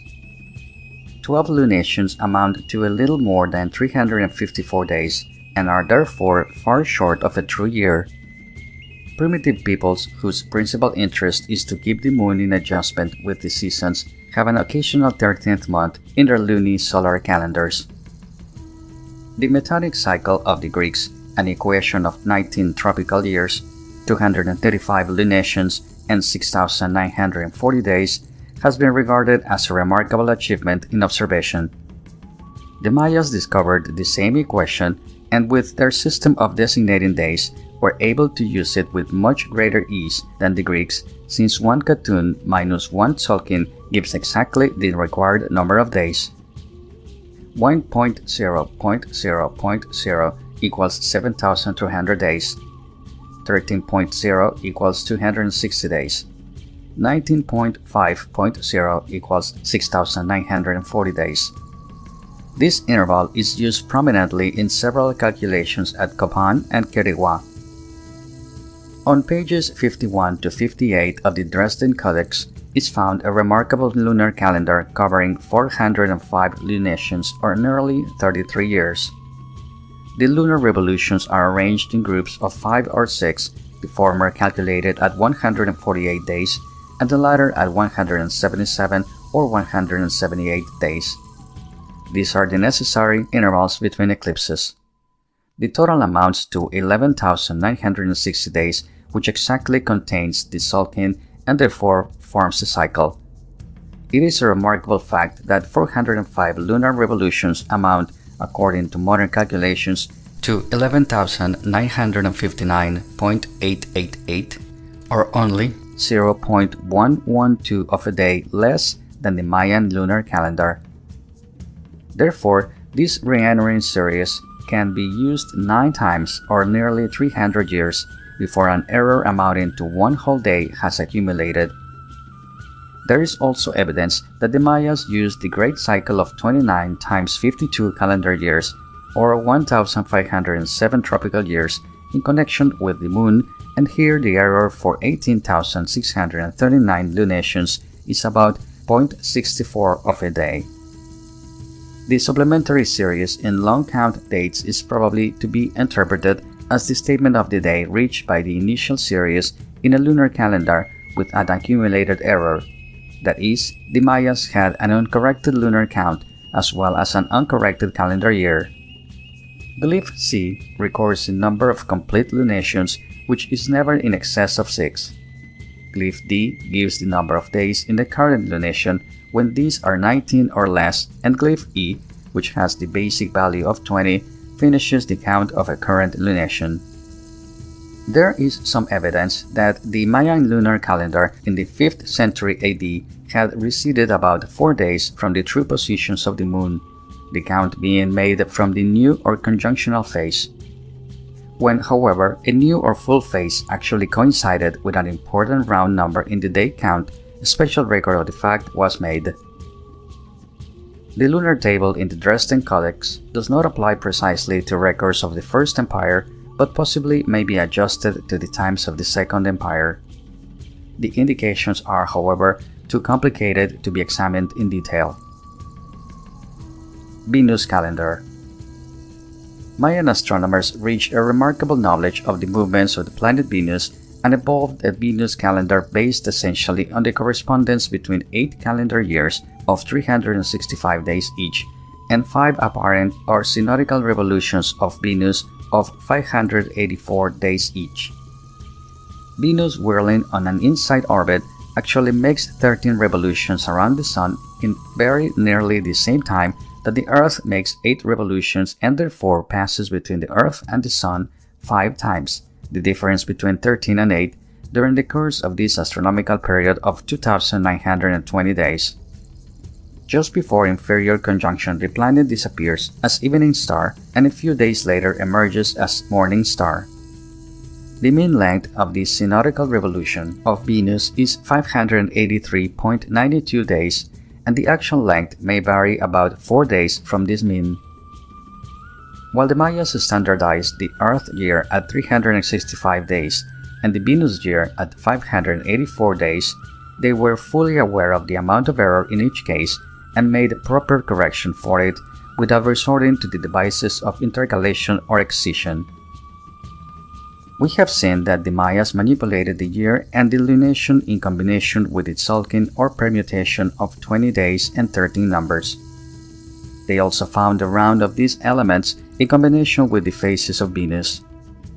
Since the period of 2,920 days is divisible by 20 but not by 13, it had to be taken 13 times before the round of the Venus calendar was reached. In the Dresden Codex, 5 pages are devoted to this round of the Venus calendar. Each Venus year of 584 days is divided into 4 parts of 236 days for the phase of morning star, 90 days superior conjunction, 250 days evening star, and 8 days inferior conjunction. These divisions agree closely enough with actual appearance, but we must remember that the observations were made without instruments and that the planet cannot be seen by the naked eye when close to the Sun. Moreover, we must expect beliefs as to the nature of this planet, personified as a god, to supplement the knowledge gained from actual observations. The obscuration of Venus at inferior conjunction seems to have been greatly dreaded, especially when a round number in the day count fell within the 8 days of its duration. A grotesque two-headed monster apparently ruled this fatal period. On the front head is seen the symbol of Venus, and on the rear head the symbol of the Sun, both associated with elements of death. The Venus calendar seems to have taken form in the 6th century BC on the basis of heliacal risings of the planet as morning star in sets of 5, making an 8-year cycle. The dates in the Mayan calendar especially emphasized in connection with Venus are 19 Sul, 18 Kayab, 12 Jax, 6 Sip, and 5 Kankin, standing exactly 584 days apart, while the corresponding dates in the Gregorian calendar are April 12, November 17, June 24, January 29, and September 5.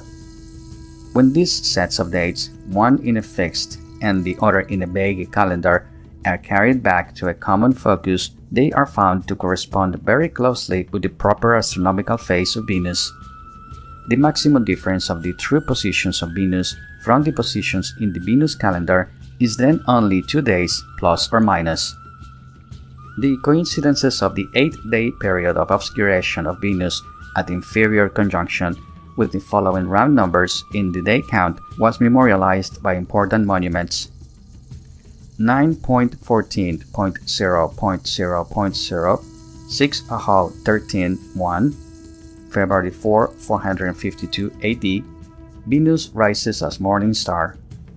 9.17.0.0.0 13 Ahau 18 Kumhu, March 27, 511 AD, Venus invisible during conjunction.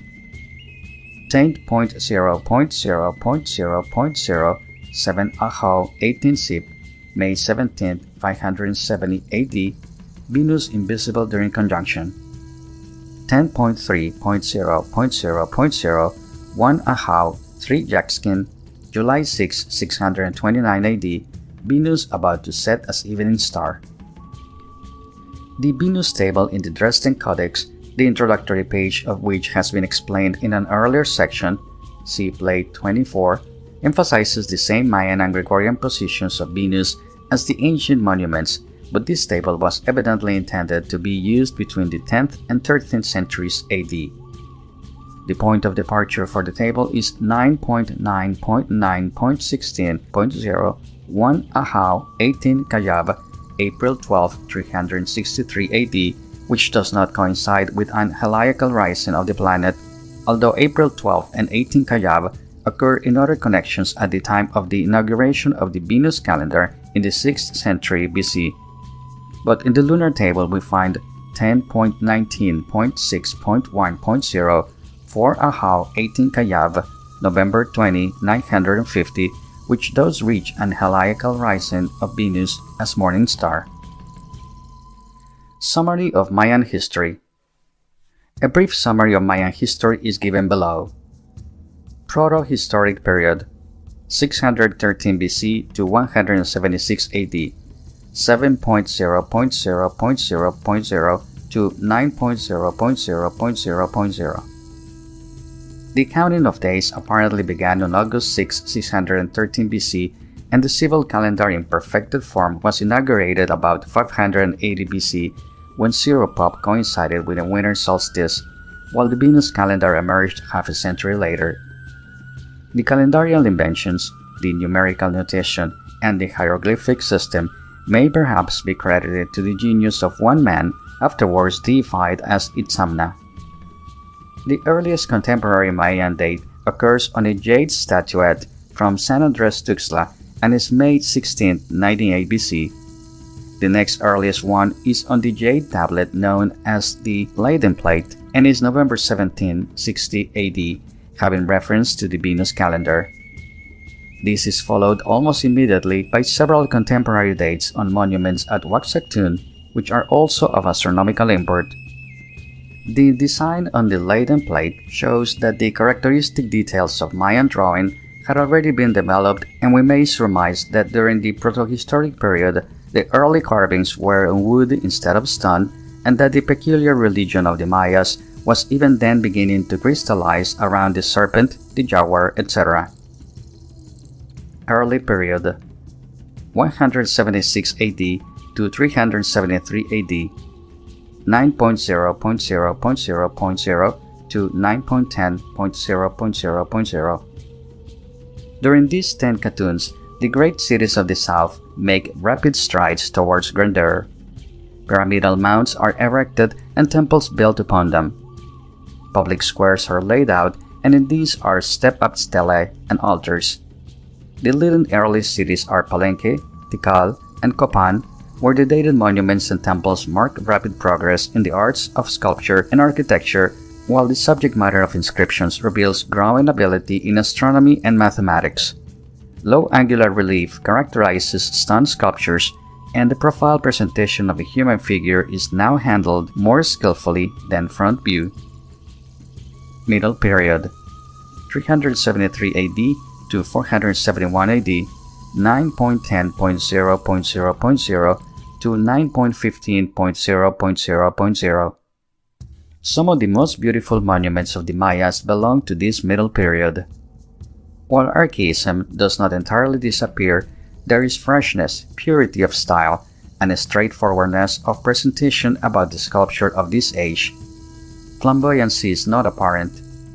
At Copan, the Great Mound was practically carried to completion during this period, an enormous undertaking which absorbed so much energy that few stelae were set up. The best series of monuments from the middle period are seen at Naranjo and Piedras Negras. Great period 471 AD to 629 AD, 9.15.0.0.0 to 10.3.0.0.0. Many cities flourished in the culminating years of Mayan civilization.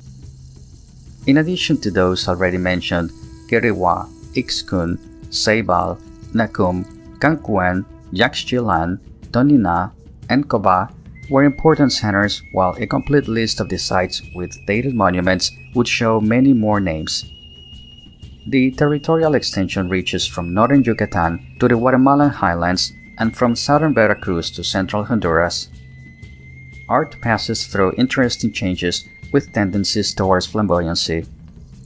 Architecture makes great advances. Rooms become wider, walls thinner, and forms more refined and pleasing. The calculations deal more and more with complicated astronomical subjects, and dates belong less and less in the category of contemporary history. The first age of Mayan civilization, called the First Empire, comes to an end with Katun 3 of Cycle 10, a date registered at Waxactun, which, strangely enough, also boasts the earliest stela with a contemporary date. It is indicated that Waxactun was occupied for 561 years, while the range of dates at Tikal is 394 years. Abandonment of all the sites of the First Empire took place within something like 50 years. What caused this collapse? Civil war, social decadence, failure of food supply, or perhaps some overwhelming epidemic? There is good reason for believing that the sudden appearance of yellow fever might have had a part in the catastrophe. References in the chronicles to the First Empire are very brief and do not help us find the answer to this mystery. Transition period: 629 AD to 964 AD, 10.3.0.0.0 to 11.0.0.0.0. Most of the Mayas surviving the collapse of the First Empire seem to have found a second home in western Yucatan, especially in the region called Chacumputun in the chronicles. Here the rainfall is much less and the forest environment not nearly so luxuriant. Certain cities, which probably date from this transitional period, such as Hochob, Sibilnocac, Rio Bec, etc., have very beautiful architecture showing advances over that of the First Empire in some features. Dated documents are so rare as practically to be non-existent. It seems probable that Mayan learning had been reduced to books, for there is ample evidence from the succeeding period that astronomical and calendarial knowledge had been conserved from ancient times. At the end of these lean centuries, the Mayas made their way still farther north. Chichen Itza, which had been a provincial city of the First Empire, was reoccupied, and the Mayan Renaissance known as the Second Empire began. Period of the League of Mayapan: 964 AD to 1191 AD, 11.0.0.0.0 to 11.11.10.0.0. The first phase of the Mayan Renaissance was pretty clearly centered in Chichen Itza, although the earliest date, which may be contemporary, is probably that of the temple of the initial series at Tlolactun. The inscription shows the survival of the ancient method of counting time and is now believed to treat of the interval between March 9, 1012 AD and November 14, 1016 AD. Other cities rising to splendor during the Second Empire are Kaba, Labna, Sajil, and Izamal. The time of foundation for Uxmal is rather difficult to determine. According to tradition, it was the capital of Toltec immigrants into Yucatan, but when or how they arrived cannot be answered definitely. The League of Mayapan was organized as an alliance between Chichen Itza and Uxmal in the second half of the 12th century, and Mayapan was built as a neutralized capital of church and state under the inspiration of a Toltec noble named Quetzalcoatl. Finally, Izamal and Chichen Itza rebelled, and Inetzatcoatl conquered the latter city in 1191 and made it the capital of a Maya Toltec state. Period of Mexican influence: 1191 AD to 1437 AD, 11.11.10.0.0 to 12.4.0.0.0. The helpers of Hunac Seel bore Mexican names and belonged to the Toltec nation. Hunac Seel is identified in one place with Kukulkan, the name meaning plumed serpent in the Mayan language, and in another place with Quetzalcoatl, which has the same significance in the Mexican language. In Chichen Itza, sculpture, art, and architecture have many clear analogies to works in the Valley of Mexico. The building called the Castillo seems to have been built by Quetzalcoatl, being the first structure in which serpent columns and other structural ideas of this ruler were given expression. The Temple of the High Priest's Grave is a developed example of the new style bearing the date December 31, 1339 AD. The elaborate group of the columns with the famous Temple of the Warriors may be still later. In the first half of the 15th century, civil war and epidemic disease brought about a second depopulation of the stone-built cities, including Chichen Itza, Mayapan, Uxmal, and probably also numerous other sites in the region of Uxmal. The last monument of Mayapan may declare the date September 28, 1437. Modern period 1437 AD to the present day. After the second general abandonment of urban life, the Mayas seem to have been divided into many warring factions. Temples were still regarded as sacred, and some constructions in stone and mortar were still made, as we know from the first Spanish descriptions of towns on the east coast of Yucatan. Tulum probably represented this last phase, and this site of a cliff overlooking the Caribbean is probably the city compared to Seville by the coastal expedition of Grijalba in 1518. A monument at Tulum is believed to record the last setting up of a Katun stone by the Mayas on 12.8.0.0.0 to Ahau 3 Pop, August 5, 1516, almost exactly 2,129 years after the Mayas began to count every day in order. At the present time, certain ancient ideas still persist among the Lacandoni Indians of the lowlands and among the Quiche, Kaqchikels, and several other tribes of the highlands. But the old glory of the Mayan civilizations has passed away, never to return.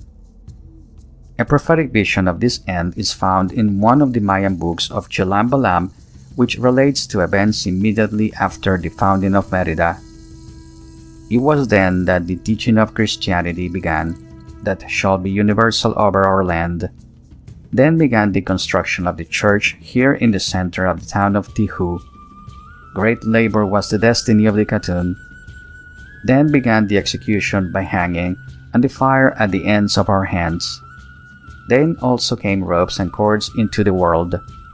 Then the children of the younger brothers, the Indians, passed under the hardship of legal summons and tribute.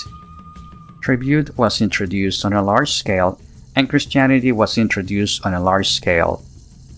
Then the 7 sacraments of the Word of God were established. Let us receive our guests heartily. Our elder brothers, the white men, come. End of section 6.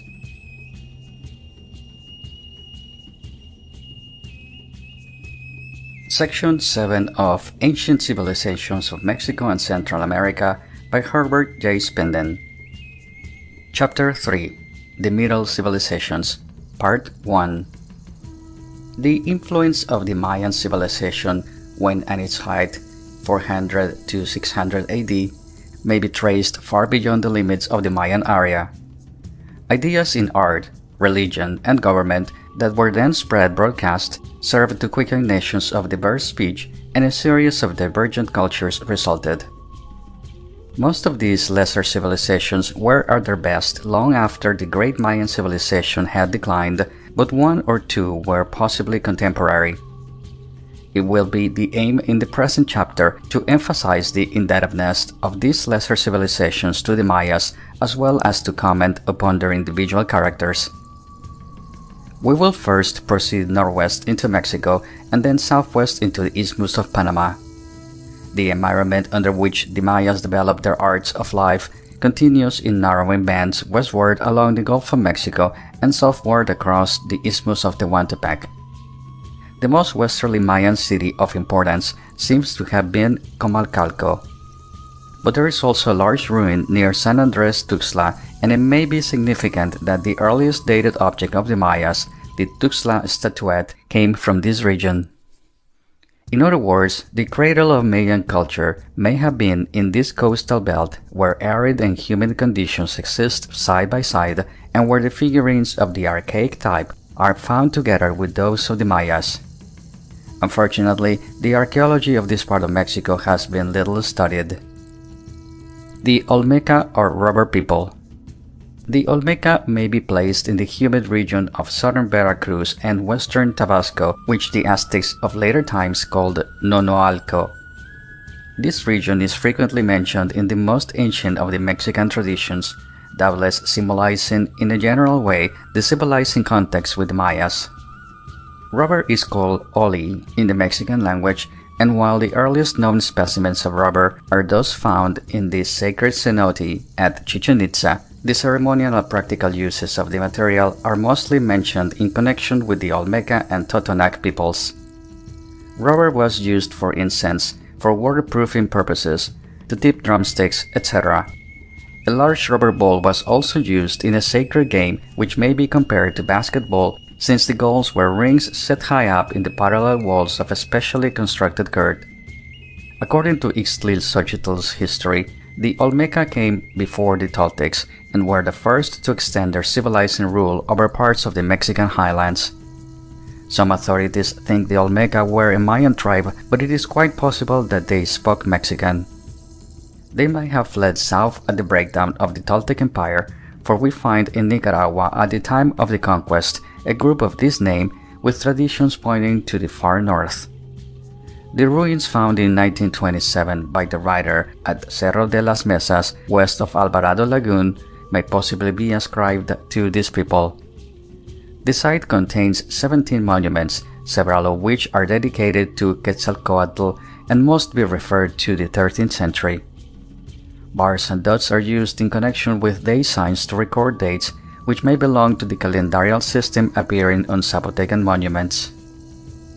Zapotecan culture. In the state of Oaxaca, the Zapotecan Indians attained to a high degree of civilization, but a study of their culture shows they were profoundly indebted to the Mayas for many ideas.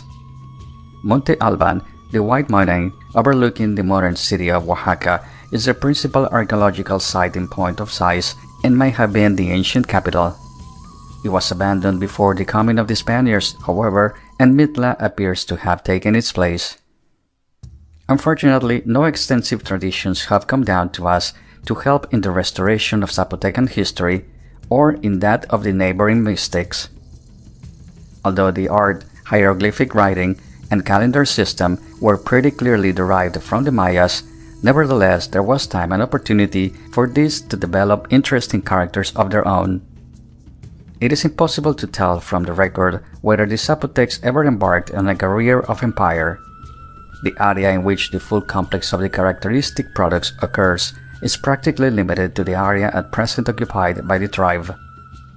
It is quite possible that the Zapotecs were conquered by the Toltecs in the 12th century, and that such similarities as exist between the forms of Zapotecan sculpture art and those of the Toltec cities of Xochicalco and Teotihuacan in central Mexico on the one hand, and those of Pipil and Chorotegan sites in Guatemala and Salvador on the other hand, are to be explained by intercommunications under the Toltec regime.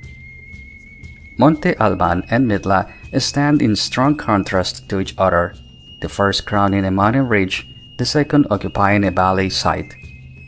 Monte Alban has no buildings intact, but shows a vast assemblage of enormous pyramids and platforms. Mitla has only one small pyramid, but boasts a series of finely preserved temples on low platform bases.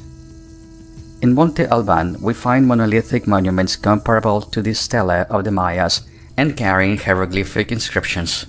Also pottery figurines and jade amulets in a style which follows rather closely the models developed in the early cities of the humid lowlands. At Mitla, there are none of these things. Instead, the architectural decoration shows a most interesting use of textile designs treated in a mosaic of cut stones. It is apparent then that a long record of high culture is to be found in the Zapotecan field. At Monte Alban, there are one or two narrow vaulted chambers in mounds, but on the tops of the mounds, the few excavations have disclosed only simple cell-like rooms which probably had flat roofs. Some hints of ancient architectural decoration can be picked up here and there. Figures similar to those modeled in bold relief on the fronts of the cylindrical funeral urns, see frontispiece, seem to have been used over doorways, somewhat after the fashion of the Mayan mask panels.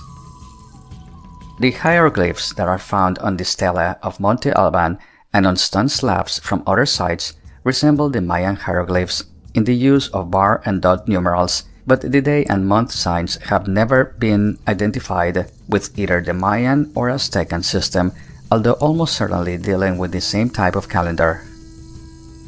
Lintels with lines of hieroglyphs on the outer edge have been found in burial chambers at Cuitlapa and Xoxo. The forms at the former site are clearly and beautifully drawn, while at the latter site they are degenerate and probably merely decorative. In Zapotecan funerary urns, a close connection with Mayan art can easily be demonstrated. The urns are cylindrical vessels concealed behind elaborate figures built up from molded and modeled pieces. Many of these built-up figures clearly represent human beings, while others represent grotesque divinities or human beings wearing the masks of divinities. The purely human types have a formal modeling in high relief, the head usually being out of proportion to the rest of the body. The pose is ordinarily a seated one, with the hands resting on the knees or folded over the breast. Details of dress are very clearly shown, including capes, girdles, aprons, or skirts and headdresses. Necklaces are often worn with a crossbar pendant to which shells are attached. Headdresses are made of feathers and grotesque faces and are often very elaborate. As for the divine types, the jaguar and a long-nosed reptile are the most common. The latter has a human body and may possibly be an adaptation of the Mayan long-nosed god. The funerary urns are found in burial mounds called mogotes, which contain cell-like burial chambers. The urns are not found within these cells, but on the floor in front of them, in a niche over the door, or even on the roof. They are frequently encountered in groups of 5 and seem never to contain offerings. Other Zapotecan pottery is mostly made of the same bluish clay used in the urns. This clay is finely adapted to plastic treatment but never carries painted designs. The pottery products include pictures of beautiful and unusual shapes, dishes with tripod legs modeled into serpent heads, incense burners, bowls, plates, etc. Of the same clay are also made whistles in realistic forms and molded figurines. Painted pottery also occurs in forms and designs of rare beauty, but it is much less characteristic of the Zapotecan province than the unpainted ware. Carved jays of splendid workmanship have been recovered in the Zapotecan region, and there is reason to believe that this semi-precious stone was obtained here in the natural state. Many of the pieces are smooth only on the front, while the back retains its all-weathered and stream-worn surface. Beautiful examples of gold work found in this region must be given a late date. Splendid manuscripts were obtained by the Spaniards in the Zapotecan region, but the pictures of the gods as well as the hieroglyphs show strong Aztecan influences. These will be discussed briefly in a later section. Some accounts have been preserved of the special features of Zapotecan religion which mark them off rather sharply from the Aztecs, however. The high priests of the Zapotecans were called seers, and the ordinary priests were guardians of the gods and sacrificers. There was a sort of priestly college where the sons of chiefs were trained in the service of the gods. The religious practices included incense burning, sacrificing of birds and animals, and letting of one's own blood by piercing the tongue and the ear. Human sacrifice was made on stated occasions and was attended by rites of great solemnity. The Zapotecs never went to the blood excesses that stained the annals of the Aztecs. The 260-day cycle of the time count was subdivided into 4 periods of 65 days, and each period was under control of a single god and was associated with one of the cardinal points. Each period of 65 days was further divided into 5 groups of 13 days for a ceremonial reason. Some authorities have considered that the general form of the Central American calendar originated in the region of the Isthmus of Tehuantepec and spread to the north and to the south. But dependable history in the Mayan area goes back much farther than in the Zapotecan region and renders such a guess extremely hazardous. Mitla. The famous temples of Mitla are the best preserved examples of architecture on the highlands of Mexico and are peculiar in form and decoration. The word Mitla is a corruption of the Aztecan word Mictlan, place of the dead. This site was the burial ground of Zapotecan kings and might have been a place of pilgrimage. It was conquered by the Aztecs in the last decade of the 15th century. While the architecture belongs in a class by itself, the frescoes have the distinct character of the Aztecan period. The remains at this site have already been contrasted with those at Monte Alban. There is one fairly large mound at Mitla, but it has no surviving superstructure. The temples are placed on low platforms which usually contain cruciform tombs. The buildings are carefully oriented and are assembled in groups of 4 which almost enclose square paved courts. The heavy walls have surfaces of cut stone and a filling of concrete or rubble and are ornamented with longitudinal panels of geometric designs arranged according to a carefully worked out plan.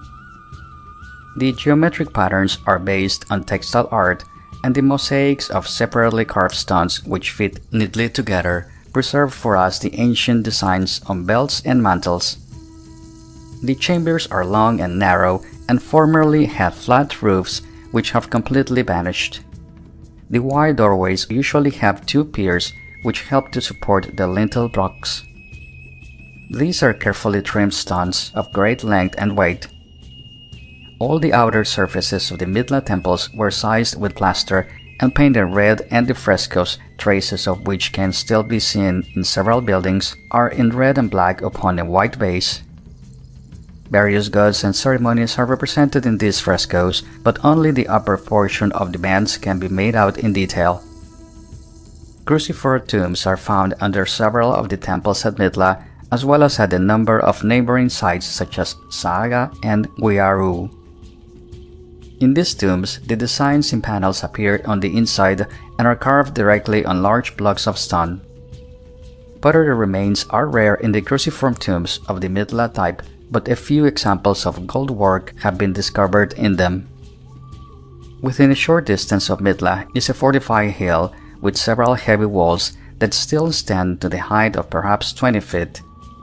In the flat valley between this hill and the ruins, a considerable number of potsherds are plowed up in the field. Totonacan culture. In the central part of the state of Veracruz are found the remains commonly referred to the Totonacan Indians. These Indians are southern neighbors of the Huastecas, who are an outlying Mayan tribe. The Totonacan language is, according to some authorities, thrown into the Mayan stock. If not truly Mayan, it contains many loan words. This apparent connection in language is all the more interesting in view of the character of Totonacan art, which also shows a strong strain of Mayan feeling and technique in certain products, but an unmistakable likeness to the archaic art of the Mexican highlands in certain other products. The pottery faces in the archaic style are advanced beyond the average of such work and probably represent a late phase. A series of eyes showing Totonacan modifications of the styles prevalent on the archaic pottery heads of the highlands is given in figure 56. In some cases we find the simple single or double groove eyes, and in other cases these eyes are made more conspicuous by the use of black bituminous paint. The eyeball is developed at the end of the series. The smiling or laughing faces have a much higher technique and are perhaps the finest examples of clay modeling from the New World. These heads have tubular extensions at the back and were possibly set into temple walls. The faces and foreheads are broadened in accordance with the aesthetic type of a forehead flattening people. While the faces vary so much in minor details as to create the impression that they are portraits of actual persons, they are alike in method of modeling. Nearly all are laughing or smiling in a very contagious fashion. Sometimes the tip of the tongue is caught between the teeth, sometimes the corners of the mouth are pulled down as if the smile were reluctant, and there are other individual variations in the expressions of lively and unrestrained mirth. Perhaps the most famous objects found in Totonacan territory are the so-called stone collars or sacrificial jokes. In size and shape, these resemble horse collars, but in contrast to somewhat similar objects from Puerto Rico, they are usually open while the latter are closed. Nothing is really known concerning their use, but there has been no lack of fanciful surmises. The most popular explanation is that the yokes were placed over the necks of victims about to be sacrificed. It is evident that the yokes were intended to be placed in a horizontal position because there is a plain lower surface, and the ends are frequently carved with faces that are right side up only when the plain side is down. These yokes represent the richest and most elaborate works of art in the entire region, since they are carved in the most finished manner from single blocks of exceedingly hard stone. Other peculiarly shaped stones are found in the Totonacan area and are carved according to the same splendid technique. The paddle-shaped stones have been found in considerable numbers, and their use, like that of the stone yokes, is absolutely unknown. It is evident from the carving that they were intended to be stood on end. The designs on these sacrificial yokes and paddle stones are largely reptilian, but there are examples where the turkey, the coyote, as well as the human motif are treated somewhat after the manner of the Mayas. Plumed serpents, monkeys, centipedes, and crocodiles are interestingly drawn on pottery. An important site is Papantla, where a remarkably ornate pyramid, rising in 6 terraces, may be seen, as well as massive sculptures in the same style as the works of art described above. The front wall of each terrace, on all 4 sides of the pyramid, except for the space occupied by the stairway, is divided into a series of niches neatly made of cut stone. Formerly, each of these niches may have served to shelter the statue of some god. Many fine remains of Totonacan art have been recovered from the island of sacrifices in the harbor of Veracruz. This island retained its ancient sacrificial character in the time of the Spanish conquerors. It is apparent, however, that the culture had already changed greatly if we may judge by the ruins of Zempoalan, the Totonacan capital in the 16th century. The art of the city is largely Aztecan. The Toltecs. Mexican history is greatly concerned with the Toltecs, the name meaning people of Tula or Toyan, place of the reeds. Evidence is accumulating that this Tula was not the comparatively insignificant ruin on the northern edge of the Valley of Mexico, but instead was the great city of San Juan Teotihuacan. The Lesser Tula might have been founded about 1200 AD, just before the collapse of Toltec power. Archaeology tells a more detailed and convincing story of the Toltecs than those recorded history. In the stratified remains at Azcapotzalco, the objects accredited to the Toltecs overlie those of the first potters of the Archaic period and are in striking contrast to them. The principal motifs of Toltec decorative art are obviously related to the earlier, more brilliant work of the Mayas. The pyramids of the Toltecs exceed in size those of the Mayas, but are of inferior construction, adobe bricks with concrete facing taking the place of rubble and cut stone. The temples that crowned these pyramids were also of less solid construction, and no single example is now intact. Vaulted ceilings were replaced by flat timbered ceilings or high-pitched roofs of thatch. Sometimes in wide rooms, columns were used as additional support for roof beams. The ground plans of buildings other than temples show small rooms arranged in a regular fashion round courts. The ceremonial game of Tlachtli, resembling basketball, was an important feature of Toltec religion. It might have been obtained from the Olmeca, but at any rate spread far and wide under the Toltec regime. Another feature of Toltec religion was the worship of the sun's disk, which is reflected in various sculptures.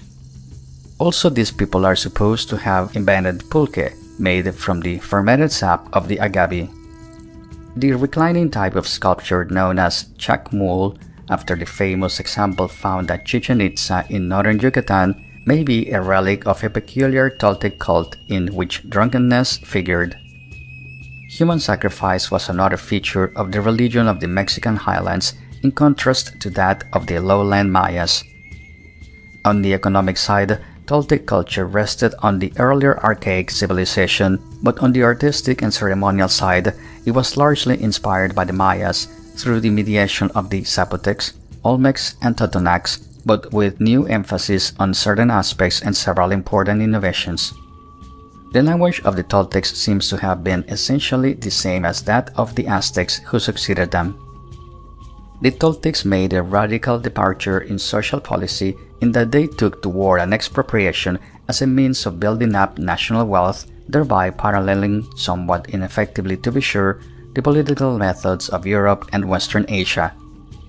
There had been war before their time in Central America, but not apparently for aggrandizement. The Mayas and most other Mexican and Central American nations developed excess food supply, which released many persons for the pursuit of art and science. Perhaps it was pressure of population upon food supply in an arid land that directed the Toltecs towards tribute-taking. At least the fact is reasonably clear that these people did embark upon a short-lived career of conquest, and that they levied tribute of precious stones and precious metals, and secured by the same means an augmented food supply. There is confusion and reduplication in the lists of Toltec rulers, and only three great names in succession can be regarded as certain. These are Huitzin, Ihuitimal, and Quetzalcoatl, although it seems probable that there was a still earlier chieftain named Mixcoatl or Mixcoamazatl, and that two successors of Quetzalcoatl were Matlazochitl and Nauyotl, the last named also figuring as the first lord of Colhuacan. Then follow various dynastic lists for several Mexican tribes which flourished between the downfall of the Toltecs and the coming of the Spaniards. Quetzalcoatl and the Toltec era. The chronology of the Toltecs and their successors is greatly dilated in several historical compilations made after the Spanish conquest by intelligent natives who interpreted fragments of ancient pictographic year counts then surviving in Mexico.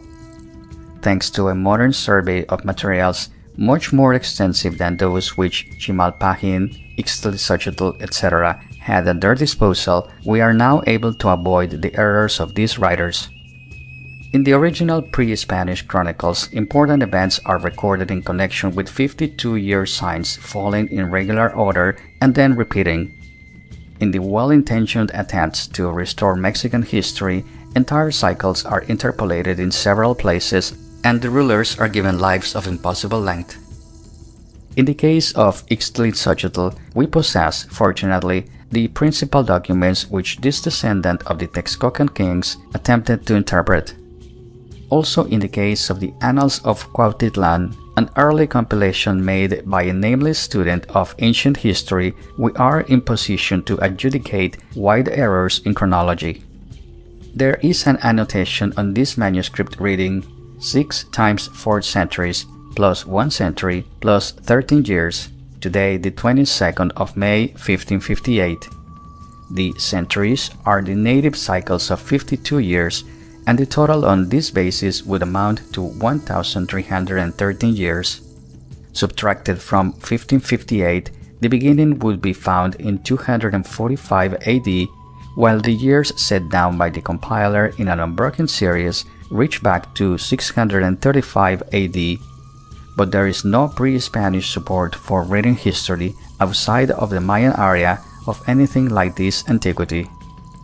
The Toltec era was established by Quetzalcoatl after a simplified model of the Mayan calendar on August 6, 1168 AD, this date corresponding to a day 1 Tecpatl, 1 Flint, in the first position of a month Toxcatl.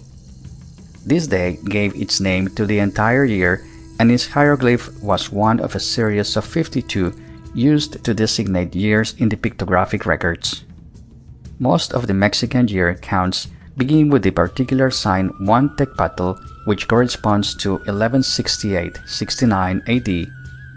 In others, there is a reference to a day 7 Acatl, 1 Panquetzalitzli, in a year 2 Acatl, February 16, 1195 AD, upon which a new fire ceremony established by Quetzalcoatl in accordance with Mayan usage, was celebrated at intervals of 52 years.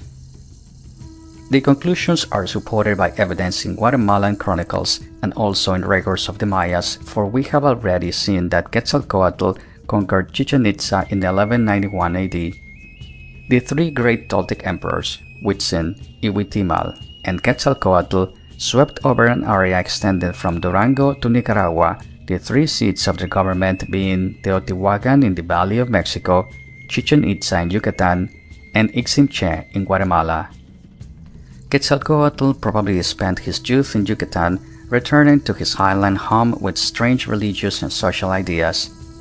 His opposition to the Toltec idea of human sacrifice was followed by a war of cults. Quetzalcoatl began the construction at Tula with serpent columns like those of his lofty temple at Chichen Itza. Also, he appears to have found in Cholula as a special center for his humane religion. His death occurred in connection with a prognostication in the Venus calendar of the Mayas for the year 1 Acatl 1207-08 AD. Quetzalcoatl, perhaps the most remarkable figure in ancient American history, was emperor, artist, scientist, and humanist philosopher. He established orders of knighthood as well as the coronation ceremony used by the later Mexican kings. He developed the various industrial arts and built up a wide trade in cotton, cacao, and other products. As a patron of the peripatetic merchant, he appears under the name Naxitl, which means four-way foot. Apotheosis being an idea strongly fixed among the Toltecs, Quetzalcoatl was deified as Ixicatl, god of winds, on account of his support of the Mayan god of rainstorms, and for his astronomical work he was further deified as god of the planet Venus. End of section 7.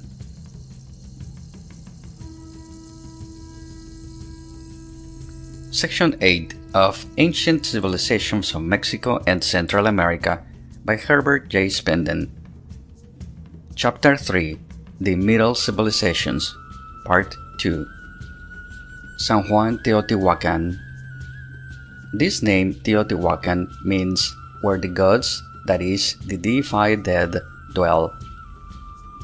This enormous ruin is located on the eastern margin of the Valley of Mexico.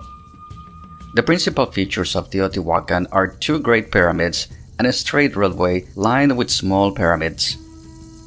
There are also several groups of buildings of which the lower walls and the bases of the piers are still to be seen, as well as some interesting fragments of fresco painting. The smaller of the two great pyramids is called the Pyramid of the Moon. It is located at the end of the roadway, which is commonly called the Pathway of the Dead. The Pyramid of the Sun is situated on the east side of the roadway. This pyramid is about 180 feet in height and rises in four sloping terraces. The temple which formerly crowned its summit has entirely disappeared. Explorations conducted by the Mexican government showed that this pyramid was enlarged from time to time and all stairways buried under new masonry. On the south side of the small stream that flows through the ruins is a group of buildings called the Citadel. In 1921, the Mexican government undertook a restoration of the Citadel, following the discovery of remarkable sculptures on the principal pyramid. It appears that in ancient times, this pyramid was enlarged by an addition to one side, and the richly ornamented terraces and stairway buried. Plate 33. The sculpture stones from the other three sides of the temple were allowed to fall into neglect by the Toltecs, or were carried away and put to other uses, but the portion buried was kept in its original state. The colors are still bright in many places, and the great heads of plumed serpents and obsidian butterflies sometimes retain their inset eyes of obsidian. The decoration is a repeated motif. The head of the feather serpent projects outward from the terrace walls and from the balustrade of the stairway, while the body is in low relief. The tail of the serpent has a rattle, and the body is covered with feathers. Shells are seen below the serpent where the body arches, and just in front of the tail is a massive head with two rings on the frontal. This doubtless represents the obsidian butterfly, a divinity of great importance among the Toltecs, which is represented unmistakably in frescoes at Teotihuacan as well as on pottery. The citadel well deserves its name since it is a great enclosure, much like a fort, with buildings upon its bulwarks and with steep outer walls which could easily be defended. A few large sculptures have been found at Teotihuacan, but the site is chiefly remarkable for pottery figurines and heads that are picked up by thousands. The heads present such a marked variety of facial contour and expression that it would seem as if every race under the sun had served as models.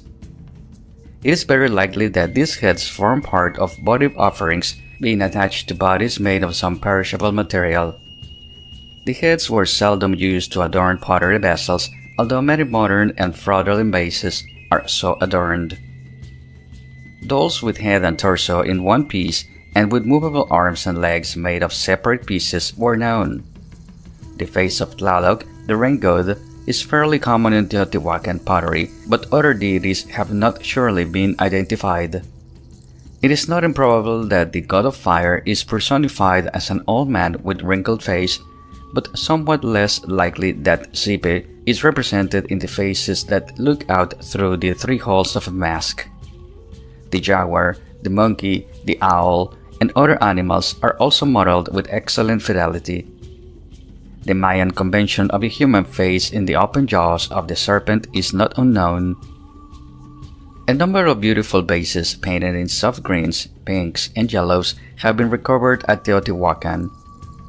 These colors would not stand the kiln, and they were applied after the vessel had been burned. According to one method, the outside of the vessel was covered with a fine coating of plaster upon which the design was painted exactly as in fresco. According to a second method, the effect of cloisonné was cleverly achieved. This technique is most characteristic of the region northwest of the Valley of Mexico and will be described later. Incised or engraved designs are commonly met with on pottery vessels at Teotihuacan. No inscriptions have been found at this ruin in spite of the many years of exploration. Xochicalco. Let us now pass over in brief review several ruins which belong to the Toltecan period. Xochicalco, the House of the Flowers, is a large ruin near Cuernavaca. The position seems to have been chosen primarily for defense. The rounded ridge that drops off into deep valleys on either side is laid out in courts, terraces, and pyramids. Only one building offers evidence of the sculptural skill of the ancient inhabitants. It is a temple standing upon a rather low platform mound. The sides of the platform mound are decorated with great plumed serpents, seated human figures, hieroglyphs, etc. Parts of these sculptures also remain on the low walls of the temple itself, which is now roofless. The stone carving at Xochicalco resembles that of Monte Alban, especially as regards the hieroglyphs, and is probably of somewhat later date than Teotihuacan. All in all, the conclusion seems safe that writing was unknown outside the Mayan area before Quetzalcoatl devised ways and means. Tula. Building stone of good quality was available at this site, and in consequence sculptures are plentiful. Particularly famous are the great sculpture columns, which represent feather serpents and gigantic human figures. The drums are mostly mortised, and the columns are crowned by true capitals. These architectural features at Tula find their closest counterpart at the Mayan city of Chichen Itza in northern Yucatan. The Tlachtli, or ball court, occurs at Tula, and the ground plans of complicated palaces can also be made out. Cholula. The sacred city of Cholula, in the environs at Puebla, is chiefly famous for its great pyramid. This structure is more or less irregular in shape, but the base averages more than 1,000 feet on the side, and the total height, now somewhat reduced, was probably close to 200 feet above the plain. Compared with the Pyramid of Cheops, it covers nearly twice as much ground and has a much greater volume, but lacks of course in height. As already noted, the pyramids of the New World are simply foundations for temples and thus always have flat tops. The Great Mound of Cholula is a solid mass of adobe bricks of uniform size laid in adobe mortar. The pyramid was evidently faced with a thick layer of cement, of which a few patches still remain. Two other large mounds exist at Cholula. One of these has been partially destroyed and now stands as a vertical mass of adobe bricks, while the other is overgrown with brush and cactus. Unlike the other Toltecan cities, Cholula was still inhabited and a place of religious importance when Cortés arrived in Mexico. But the figurines and pottery vessels that are found at this site belong for the most part to an epoch earlier than that of the Aztecs. Quetzalcoatl was the patron deity of Cholula, and in the decorative art, the serpent is finely conventionalized. A pottery shape frequently met with at Cholula is the flat plate bearing polychrome designs. The frontier cities of the Northwest. An important culture area is located upon the northwestern limits of the area of high culture in ancient Mexico. The best known and most accessible ruin is La Quemada, the Burned, which is situated a day's ride from the city of Zacatecas. This site was found in a deserted and ruinous condition by the Spaniards in 1535, and there is little doubt that it had been abandoned several centuries previous. La Quemada has been popularly associated with Chicomostoc, the Seven Caves, a place famous in Aztec mythology, but this association rests upon no scientific basis. It is simply an unauthoritative attempt to invest a forgotten city with a legendary interest. Chicomostoc, where the Aztecs came out of the underworld, might be compared with our own Garden of Eden, and its exact location is just as much an eternal riddle. La Quemada is a terraced hill resembling Monte Alban and Xochicalco. The retaining walls of terraces and pyramids, as well as the walls of buildings, are still well preserved. These walls consist of slabs of stone set in a mortar of red earth. Perhaps the most noteworthy structure is a wide hall containing 7 columns built of slabs of stone in the same manner as the walls. All in all, the architectural types as well as the observed context in art point to a late epoch of the Toltecan period. Other ruins of the same character as La Quemada occur at Chalchihuites on the frontier of Durango and at Totoate, etc. in northern Jalisco. The most important artistic product from this northwestern region is a peculiar kind of pottery which might be described as cloisonné or encaustic ware. Examination shows that this pottery was first burned in the usual way so that it acquired a red or orange color. Then the surface was covered with a layer of greenish or blackish pigment to the depth of perhaps a 1/16 of an inch. A large part of this surface layer was then carefully cut away with a sharp blade in such a way that the remaining portions outlined certain geometric and realistic figures. The sunken spaces from which the material had just been removed were then filled in flush with red, yellow, white, and green pigments. The designs on this class of pottery are thus mosaics in which the different colors are separated by narrow lines of a neutral tint. The geometric motifs show a marked use of the terrace, the fret, and the scroll. The realistic subjects are presented in a highly conventionalized manner and have few stylistic similarities to the figures from the Valley of Mexico. Representative collections of this ware from Totoate, already referred to, and from Estanzuela, a hacienda near Guadalajara, are on exhibition in the American Museum of Natural History. Cloisonné pottery of a somewhat different style sometimes occurs at Toltecan sites in the Valley of Mexico, such as Tula, Teotihuacan, and Azcapotzalco, but fresco pottery, which resembles it at first glance, is more characteristic. It appears that the cloisonné process was taken over from the embellishment of gourd dishes, in connection with which it still exists over a large part of Mexico and Central America. Another common method of ceramic decoration taken over was that of negative painting, similar to the process used with cloth in making batik designs. This process still exists in Central America as regards gourd dishes, although discontinued on pottery. Negative painting appears to be an ancient process of exceedingly wide distribution. It is especially common in Jalisco and Michoacán, the Valley of Toluca, Nicaragua, Costa Rica, Panama, and Colombia, and sometimes occurs in Yucatan and Peru. The design was painted in wax or some other soluble or combustible paint, then the entire surface was covered with a permanent paint. When the pot was burned, the design came out in the natural color of the clay against a black or sometimes a red field. The design was often made 2 layers deep by applying simple masses of red over the sisal before the impermanent paint of the design proper was put on. In the northwestern region of central Mexico, now under consideration, the negative painting technique is associated with conventionalized designs representing turtles, figure 60. Another ware with designs in white is concerned with derivatives of the turtle motif. Then there are the remarkable copper bells in the form of turtles made by coiling that have been found in nearby Michoacán. It is difficult to place time limits for the artistic styles that once existed in this northwestern region. The archaic culture seems to have lasted longer here than farther south.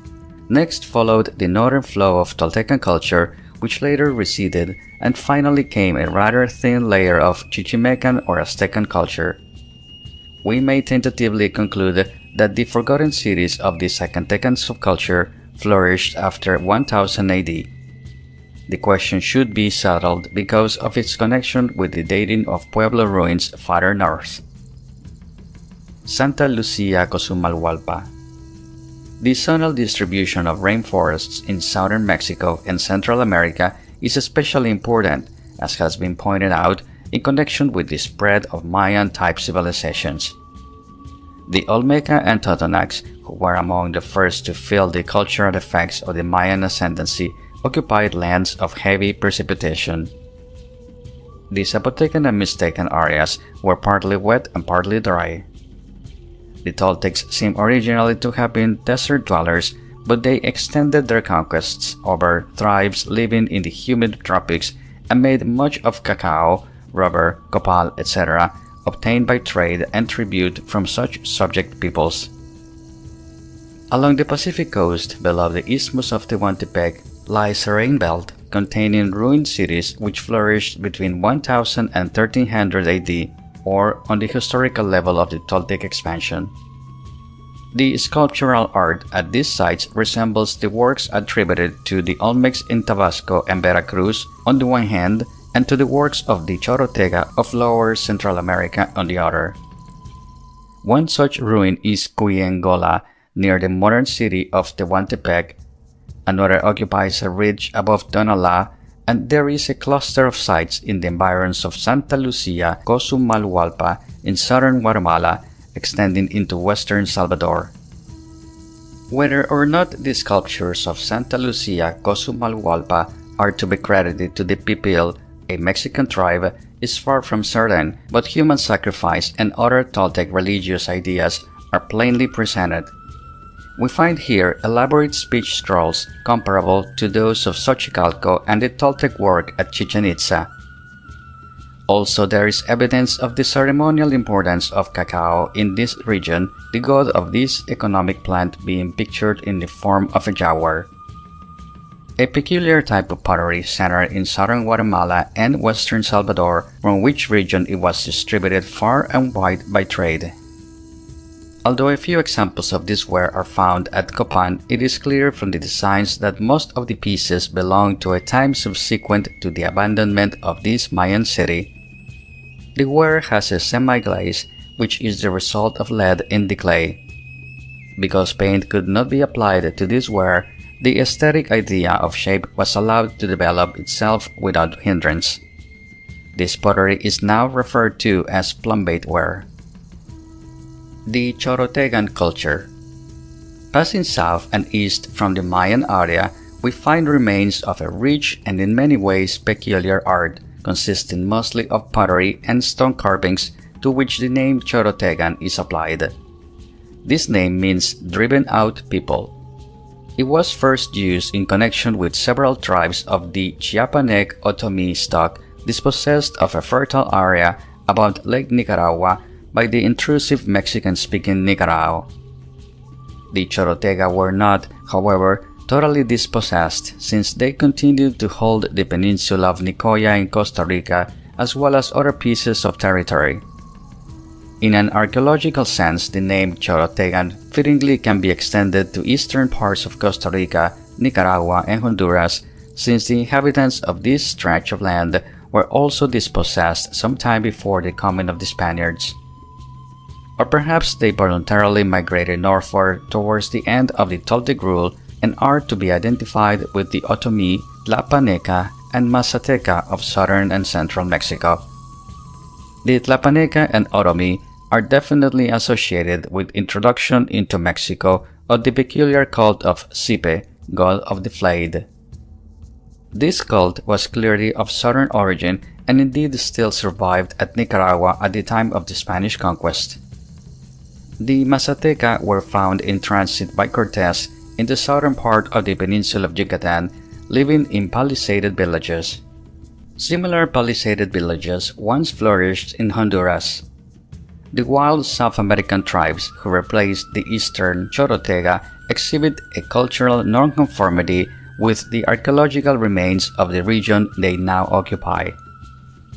Close analysis shows that many of the decorative motifs in Chorotegan art were developed from those of the Mayas. The serpent and the monkey furnish the majority of the designs that are surely Mayan, but each of these is carried so far away from the original that only an expert can see the connections. The arms and legs of the monkeys are lengthened and given an extra number of joints, while the heads degenerate into circles. The tongues of the serpents are elongated and bent downward at the end. All the open spaces are treated with scallops or fringes of short lines. There is also in Chorotegan art a crocodilian motif that may be peculiar to the Isthmian region, although it has Mayan affinities. The jaguar is also important in this ancient art. Among the most interesting bases are those that have a mottled head projecting from one side, jaguar, monkey, or bird, and two of the three legs of the vessel modified into animal legs. Of these elaborate vessels, there are bands of painted decoration mostly concerned with the crocodile. The extremely elaborate metates, stones upon which maize was ground from southern Nicaragua and northern Costa Rica, probably were made by the producers of the peculiar pottery art already described.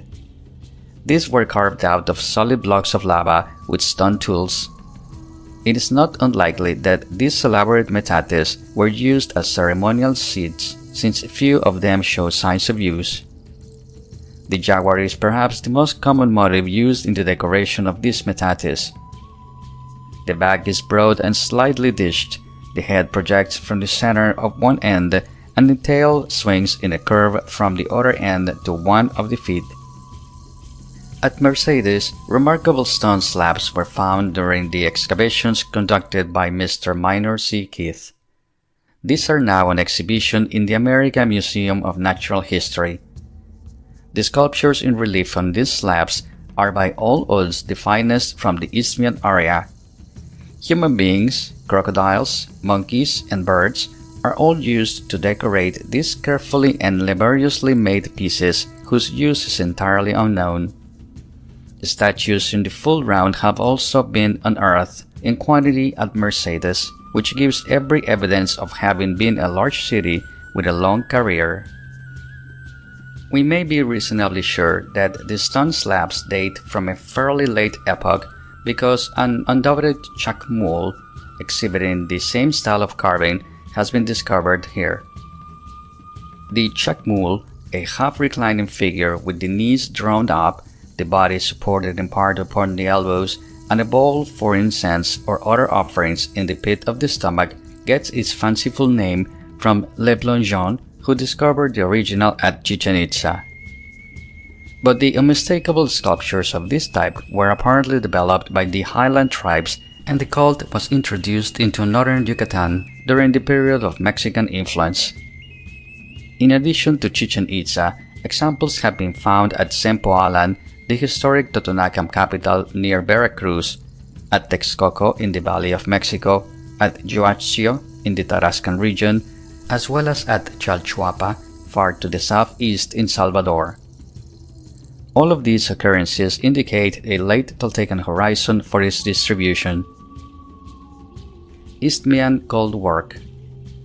Metalworking was unknown to the Mayas of the First Empire, but is abundantly illustrated in cities of the Second Empire, especially Chichen Itza, where the pieces are predominantly of Costa Rican and Colombian manufacture, evidently secured in trade. We are therefore justified in concluding that the splendid Isthmian work came into being after 630 AD and was typically developed by 1200 AD. The wire technique, essentially a cast rather than a solder filigree, characterized metalworking as far south as southern Colombia and is also the dominant mode in Mexico.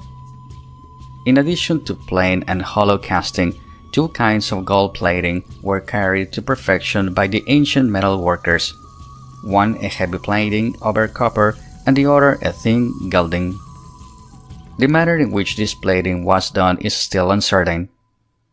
It has been suggested that the molds were lined with leaf gold or sprinkled with gold dust before the baser copper was poured in. Also, acids are said to have been used to dissolve out copper from the surfaces.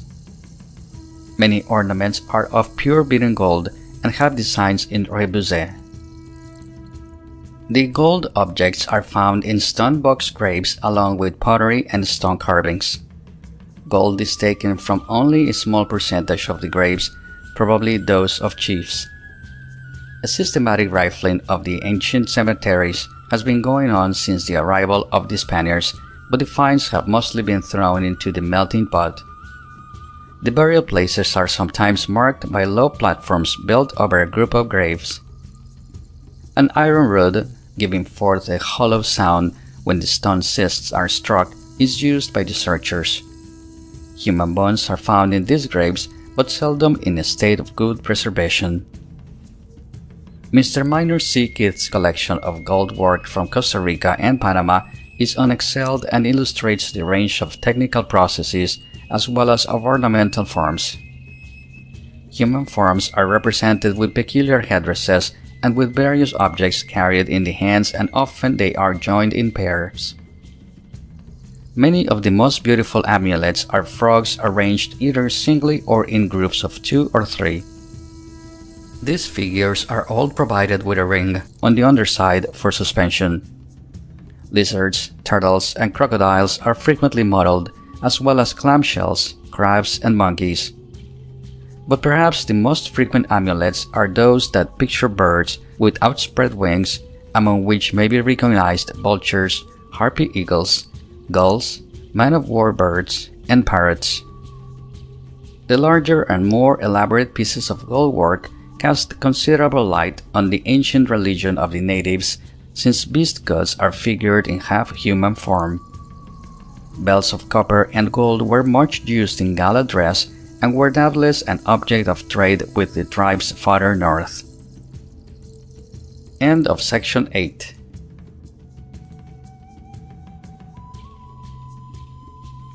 Section 9 of Ancient Civilizations of Mexico and Central America by Herbert J. Spinden. Chapter 4. The Aztecs, Part 1. The Aztecs were the dominant nation on the highlands of Mexico when Cortés marched with his small army to conquer New Spain. The horrible sacrifices that they made to their gods and the wealth and barbaric splendor of their rulers have often been described. But their history in point of time covered short space, and their art and religion was based in a large measure on achievements of the nations that had preceded them. Mayas and Aztecs compared to Greeks and Romans. A remarkably close analogy may be drawn between the Mayas and Aztecs in the New World and the Greeks and Romans in the Old, as regards character, achievements, and relations one to the other. The Mayas, like the Greeks, were an artistic and intellectual people who developed sculpture, painting, architecture, astronomy, and other arts and sciences to a high plane. Politically, both were divided into communities or states that bickered and quarreled. There were temporary leagues between certain cities, but real unity only against a common enemy. Culturally, both were one people in spite of dialectic differences, for the warring factions were bound together by a common religion and a common thought. To be sure, the religion of the Mayas was much more barbaric than that of the Greeks, but in each case the subject matter was idealized and beautified in art. The Aztecs, like the Romans, were a brusque and warlike people who built upon the ruins of an earlier civilization that fell before the force of their arms and who made their most notable contributions to organization and government. The Toltecs stand just before the foreline of Aztecan history and may fitly be compared to the Etruscans. They were the possessors of a culture derived in part from their brilliant contemporaries that was magnified to true greatness by their ruder successors. The Chichimecas. The term Chichimecas was applied by the more civilized tribes of the Mexican highlands to those nomads outside the Pale who dressed in skins and hunted with the bow and arrow. Some of these wandering groups spoke Nahuatl dialects, but the term was also applied to the Otomis who spoke a distinct language.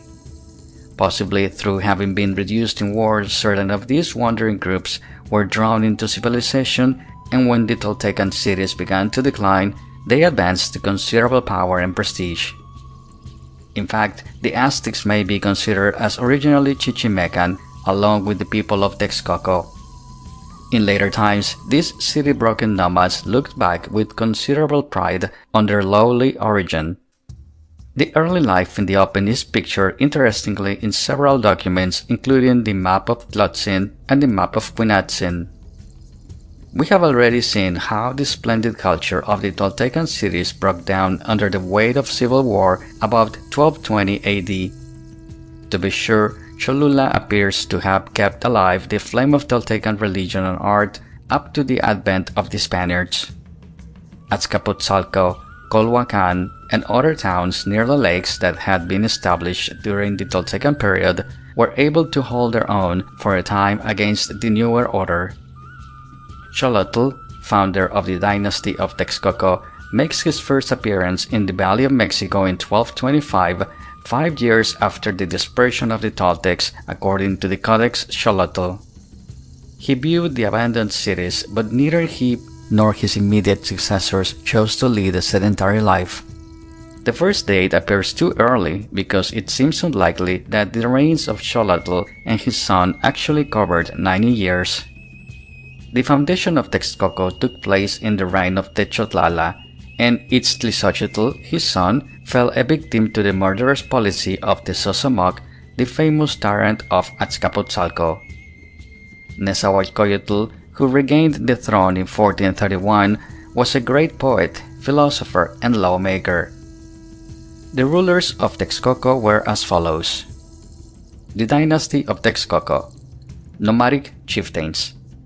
Xolotl, 1225–1284. Nopali, 1284–1315. Tlotzin, 1315–1324. Quinatzin, 1324–1357. Sedentary chieftains. Techotlala, 1357–1409. Ixtlisochitl, 1409–1418. Interregnum, 1418–1431.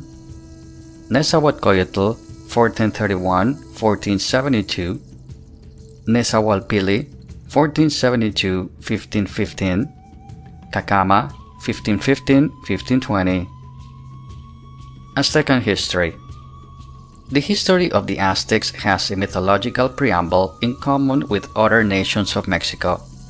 The Chicomostoc or Seven Caves must not be considered historical but simply man's place of emergence from the underworld. The general conception of an existence within the earth that preceded the existence upon the earth is found very widely among North American Indians. It is likewise impossible to locate the island of Aztlan that served, according to several codices, as the starting place of the Mexican migration.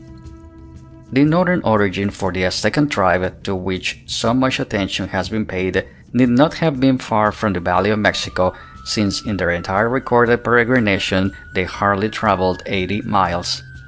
Owing to the ineffectiveness of the Mexican time count, Aztecan chronology is far from fixed.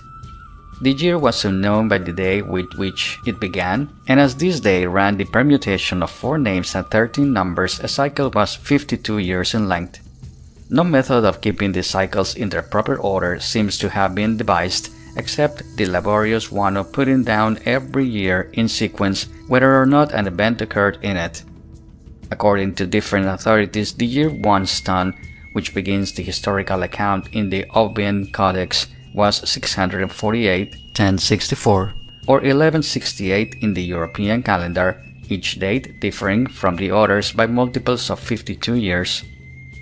The last base, 1168, is correct, this being the epoch of the Toltec era established by Quetzalcoatl. The wandering tribes, among which may be mentioned the Chalca, Xochimilca, Tlahuica, Huexotzinca, Tepaneca, and Azteca, pushed their way into the region of the lakes and were allowed to live in less desirable locations as vassals to the established tribes. The peregrinations relate the succession of stops and the length of each stop. The Aztecs themselves made 20 or more stops lasting from 2 to 20 years. Finally, about 1325, they reached Chapultepec and for a number of years lived in comparative peace and quiet. Their bad manners and growing power excited the enmity of several nearby towns, and in 1351 the Aztecs, under their chieftain Huitzilopochtli, were worsted in a fierce battle. Remnants of the tribe, including Huitzilopochtli and his daughter, sought the protection of Coscostli, king of Culhuacan. They soon were able to repay his support in a war with Xochimilco.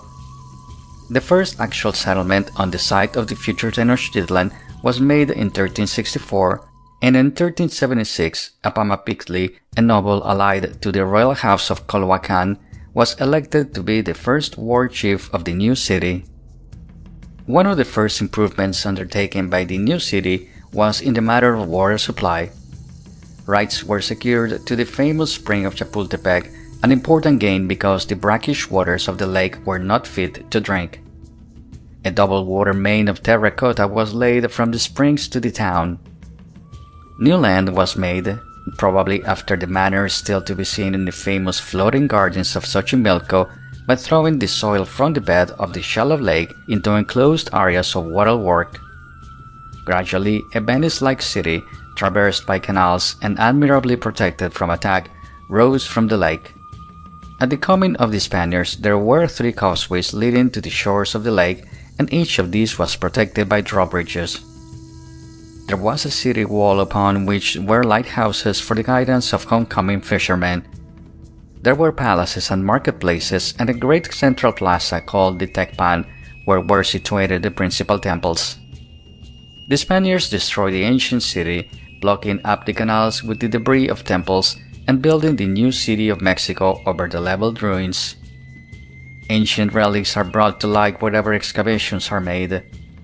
In 1900, many sculptures and ceremonial objects were uncovered in Escalerillas Street near the cathedral. Recently, a building near the National Museum was torn down for replacement, and in digging for new foundations, part of the base of the Great Pyramid was found. This had been enlarged several times, as could be seen by the stairways successively buried under new walls. At the bottom of the balustrade of one stairway, a great serpent head of stone was found in its original position, Plate 40. The Aztecs count their history as a great people from their first war chief, Acamapixtli, who commenced his rule in 1376, Codex Oben. The names and the order of the succeeding war chiefs are the same in several records, but the dates are found to vary slightly. Acamapixtli, 1376-1396. Huitzilihuitl, 1396–1417, Chimalpopoca, 1417–1427, Itzcoatl, 1427–1440, Moctezuma I, 1440–1469, Axayacatl, 1469–1482, Tizoc, 1482–1486, Ahuitzotl, 1486–1502, Moctezuma II, 1502–1520, Cuitlahua, 1520, Cuauhtemoc, 1520–1521. After throwing off the yoke of their early overlords, the Tepanecas, by the subjection of Azcapotzalco at the beginning of the brilliant reign of Itzcoatl, the Aztecs of Tenochtitlan entered into a three-corner league with Texcoco and Tlacopan, Tacuba. This was an offensive and defensive alliance with an equal division of the spoils of war. Soon the united power of these three cities dominated the Valley of Mexico and began to be felt across the mountains on every side. Tenochtitlan gradually assumed the commanding position in the league, and although Texcoco continued to be an important center, the third member was apparently much reduced. The great votive stone of Tizoc records some of the earlier conquests of the Aztecs. At the arrival of Cortés, only a few important cities such as Tlaxcala retained their independence. But the crest of power had then been passed, and it seems pretty certain that the remarkable city in the lake would in time have suffered the fate of other self-constituted capitals both in the Old World and the New. Social organization. Spanish historians often liken Tenochtitlan to the seat of an empire and speak of the ruler as one who had the power of an absolute monarch, while other and more recent writers have declared that the tribal organization of the Aztecs was essentially democratic. The truth doubtless lies between these extremes. The people were warlike by nature, and all men, except a few of the priesthood, were soldiers. Honors depended largely upon success in war, and warriors were arranged in ranks according to their deeds. The common warriors formed one rank, and next came those who had distinguished themselves by definite achievements, which gave the right to wear certain articles of dress or to bear certain titles.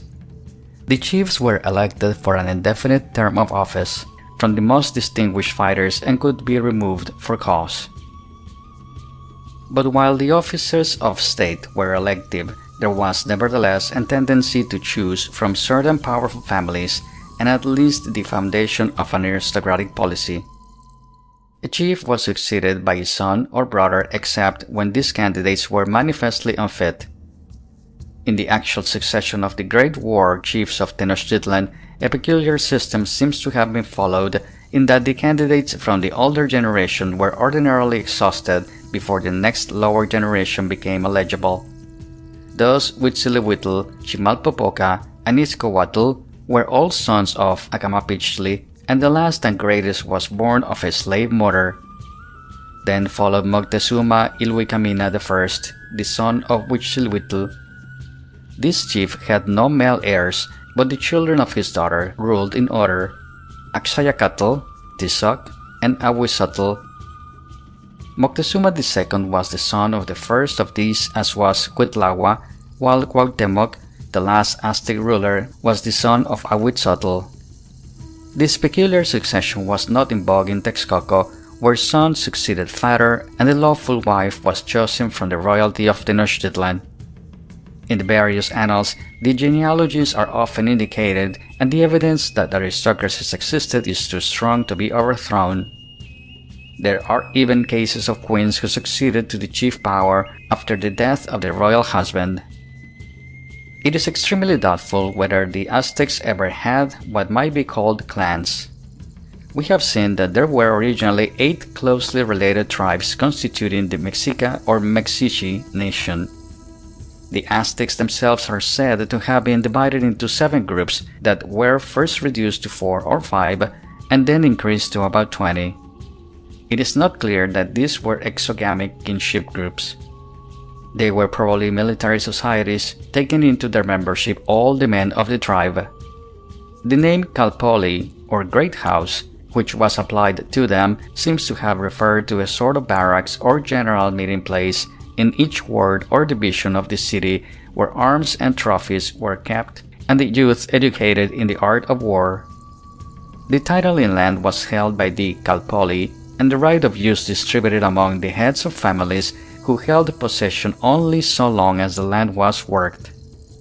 Each Calpoli seems to have had a certain autonomy in governmental matters as well as a local religious organization. It is curious to find in Salvador, far to the south, the word Calpoli applied to the platform mounds that surround courts in the ancient ruins. This use of the word may indicate that the great houses of the different societies were ordinarily the principal buildings of the city and that they were used for civil, military, and religious purposes. In forming judgment on the fundamentals of social organization among the Aztecs, we must remember that no clear case of kinship clans has been reported south of the area of the United States. Among the Cachiquels, a Mayan tribe of the Guatemalan highlands, 2 royal houses are reported from which the ruling chief was alternately drawn. The Tzotzils have been explained as a bat clan because their name is associated with the word for bat and because a bat god appears to have been their patron deity. The Mazatecas and Mixtecas, Deer People and Cloud People, also have clan-like names, but in all cases these are designations of entire tribes, not of subdivisions of tribes. Tenochtitlan was divided into 4 quarters, and each quarter subdivided into a number of wards. An under-chief was selected from each of the subdivisions, which are doubtless to be identified with the Calpoli, and an over-chief from each of the 4 quarters. Above these stood the ward chief of the entire tribe, who was likewise elected, but within the limits of a fixed aristocracy. A second great chief, who seems to have been a peace officer with some important relation to the priesthood, was nominally equal to the ward chief, but practically much less powerful. The real center of the home government was a council made up of all the chiefs. In time of war, the ward chief was in supreme command and could either delegate his rights or act in person. Just how much the priesthood intervened in governmental affairs cannot be definitely put in words, but their power was doubtless great. Certain lands were cultivated in common for the officers of church and state, and much of the tribute from conquered provinces was devoted to their needs. The Tecpan or Temple Enclosure. The ceremonial center of Tenochtitlan has been transformed into the civic center of Mexico City. The cathedral, the National Palace, and the Zocolo or Plaza Mayor mark the site where once stood the famous Tecpan or Temple Enclosure. Within the serpent walls, according to Sahagún, there were 25 temple pyramids, 5 oratories, sundry fasting houses, 4 ball-shaped stones, 1 disc-shaped stone, a great stepped altar, a star column, 7 skull racks, 2 ball courts, 2 enclosed areas, a well, 3 bathing places, 2 cellar-like rooms, a dancing place, 9 priest houses, a prison for the gods of conquered nations, arsenals, workplaces, etc. A native plan of the Tecpan, much simplified, occurs in the Sahagún manuscript. The Great Pyramid arose in several terraces and was surmounted by 2 temples, each 3 stories in height, one dedicated to Huitzilopochtli and the other to Tlaloc. Each temple contained an image of the god to which it was dedicated and a sacrificial altar. The walls were encrusted with blood of human victims whose hearts, still beating, had been torn out for divine food and whose bodies had been rolled down the steep flight of temple stairs. The foundations for the Great Pyramids were laid in 1447 by Moctezuma I. The pyramids were completed in 1485 while Tizoc was war chief, and the final dedication ceremonies were held in 1487. Several very interesting large sculptures and many minor objects have been unearthed on the site of the Tecpan. In 1790 and 1791 were found 3 famous monoliths, the Calendar Stone, the Stone of Tizoc, sacrificial stone, and the statue of Coatlicue. Since 1897, many fine pieces of pottery and several sculptures have been excavated near the cathedral and placed in the Museo Nacional. The Calendar Stone. The great sculptured monument known as the Calendar Stone or Stone of the Sun is the most valuable object that has come down intact from the time of the Aztecs. It is a single piece of porphyry, irregular except for the sculpture face. It now weighs over 20 tons and is estimated that the original weight was over twice as much. The sculpture disc is about 12 feet in diameter. This great stone was transported by men over many miles of marshy lake bottom before it could be placed in position in front of the Temple of the Sun in the temple enclosure that has just been described. The stone was doubtless thrown down from its original position by the soldiers of Cortés and might have been lost to sight. We know, however, that it was exposed to view about 1560 and was then buried by order of the Archbishop of Mexico City, lest its presence should cause the Indians to revert to their original pagan beliefs. It was rediscovered in 1790 and was afterwards built into the facade of the cathedral, where it remained until 1885, when it was removed to the nearby museum. The calendar stone is not a symbol of the sun's phase marked with the divisions of the year, but it is a record of the cosmogonic myth of the Aztecs and the creations and destructions of the world. In the center is the face of the sun god Tonatiuh, enclosed in the middle of the symbol called Olin. Tonatiuh is often represented by a much simpler sign of a circle with 4 or more subdivisions resembling those of a compass, which are intended to represent the rays of the sun. Olin is one of the day signs and means movement or perhaps earthquake. It has also been explained as a graphic representation of the apparent course of the sun during the year. The history of the world, according to the Aztecan myth, is divided into 5 suns or ages, 4 of which refer to the past and 1 to the present. The present sun is called Olin Tonatiuh because it is destined to be destroyed by an earthquake. The day signs of the 4 previous suns are represented in the rectangular projections of the central Olin symbol, beginning at the upper right-hand corner and proceeding to the left. They are 4 Ocelotl, jaguar, 4 Ijecatl, wind, 4 Cuautli, rain, 4 Atl, water, and they refer to destruction, first by jaguars, second by a hurricane, third by a volcanic rain of fire, fourth by a flood. It is claimed by some that the year 13 Acatl, reed, recorded at the top of the monument between the reptile tails, refers to the first year of the present sun. The 5th sun will end with the day 4 Olin that is expressed in the central symbol already described. For this reason, a fast was held in each recurrence of this day. Outside of the Olin symbol, but between its arms, are 4 hieroglyphs of uncertain meaning. Next to this area dealing with the great ages of the world comes a band of the 20-day signs of the Aztecan month.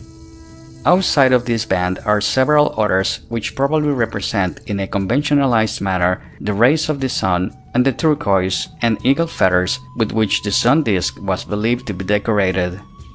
Finally, outside of all are 2 plumed monsters meeting face to face at the bottom of the disk. In each reptile face is seen a human face in profile. These reptiles are probably to be identified as the Xiuhcoatl or fire serpents. The newly discovered national stone pictures the calendar stone in vertical position on a mound and at the head of a flight of steps. The dates on the side of the stairway are 1 Touchli and 2 Acatl, 1506 and 1507, indicating that the calendar stone was dedicated in connection with the new fire ceremony.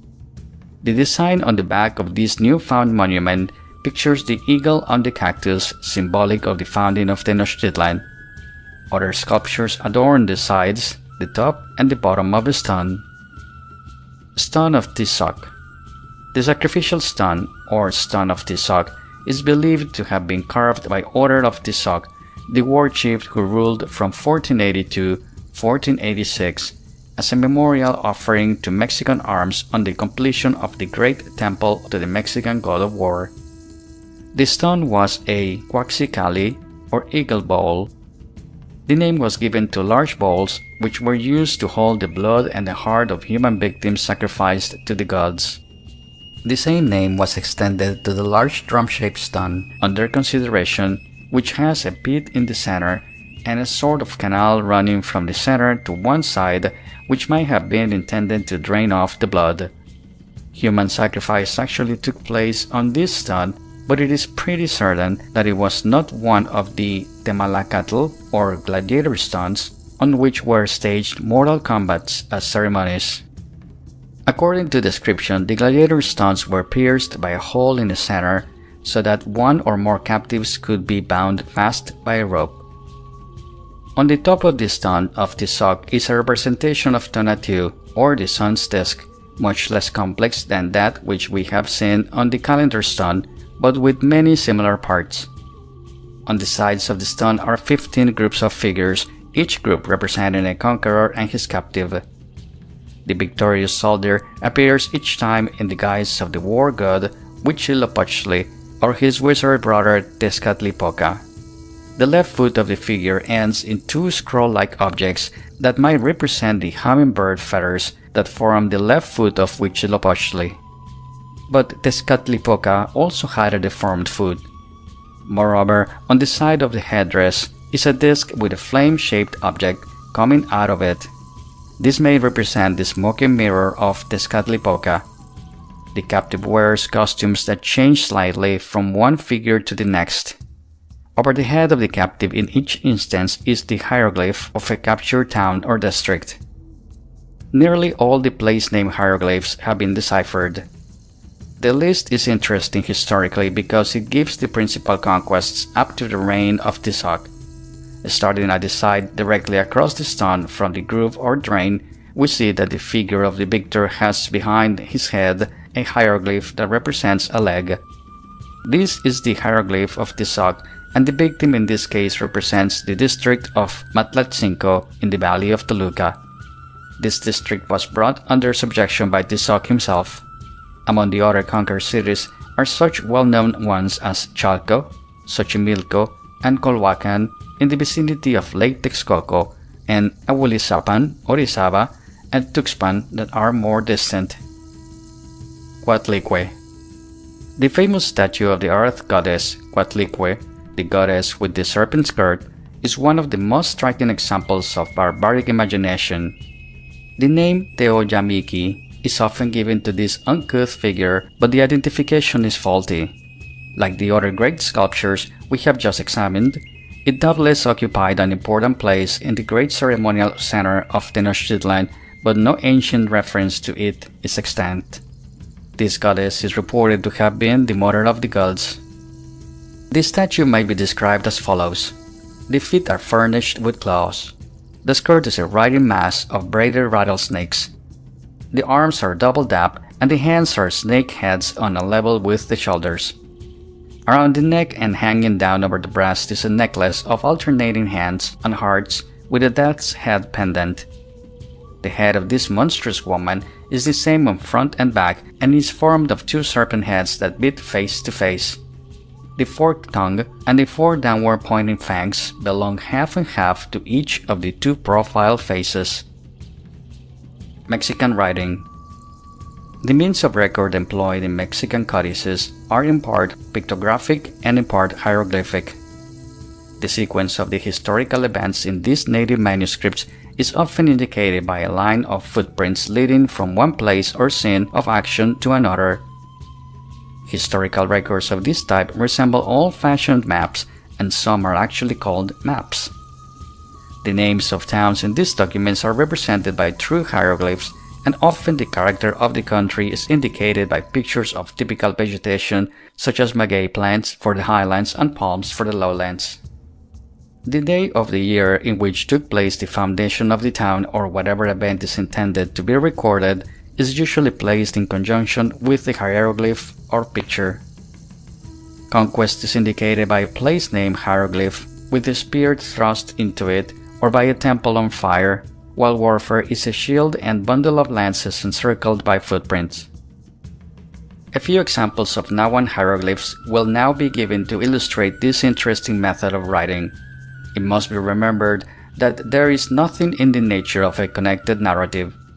The hieroglyphs or word pictures are limited to geographical and personal names, including the names of gods, to months, days, numbers, objects of commerce, and a few objects or ideas of ceremonial import. Some of the signs are in no degree realistic and have a definite meaning by common consent alone, such as the symbol for gold, figure 73. Others are abbreviated and conventionalized pictures of objects. Thus, the head of a god or of an animal frequently appears as the sign of the whole. But the most important and interesting word signs are rebuses in which separate syllables or groups of syllables are represented by more or less conventionalized pictures. The whole word picture is a combination of syllable pictures which indicate phonetically the word as a whole. Very often, advantage is taken of puns on whole or partial words, while color and position are also employed to indicate sounds and syllables. In figure 74 are given a few of the more common syllable pictures. The name of the object represented is cut down by the elimination of TL, LI, etc. that form the nominal endings. Thus, the picture of water, atl, becomes the sign for the sound a. That of stone, tetl, is cut down to the syllable te. Several of these syllable pictures are combined to represent a whole word. The hieroglyphs of the 20 days of the month, see figure 76, are frequently represented, but those of the 18 months are not nearly so well known. As for the gods, the faces are usually pictured, especially when these are grotesque, but sometimes details of dress or an object connected with a special ceremony is sufficient to recall the divinity. The Mexican system of numbers was based on 20s. The units were figured by dots, the 20s by flags, the 400s by a device like a tree that represented the air, and the 8000s by the ceremonial pouches in which copal incense was carried. End of section 9.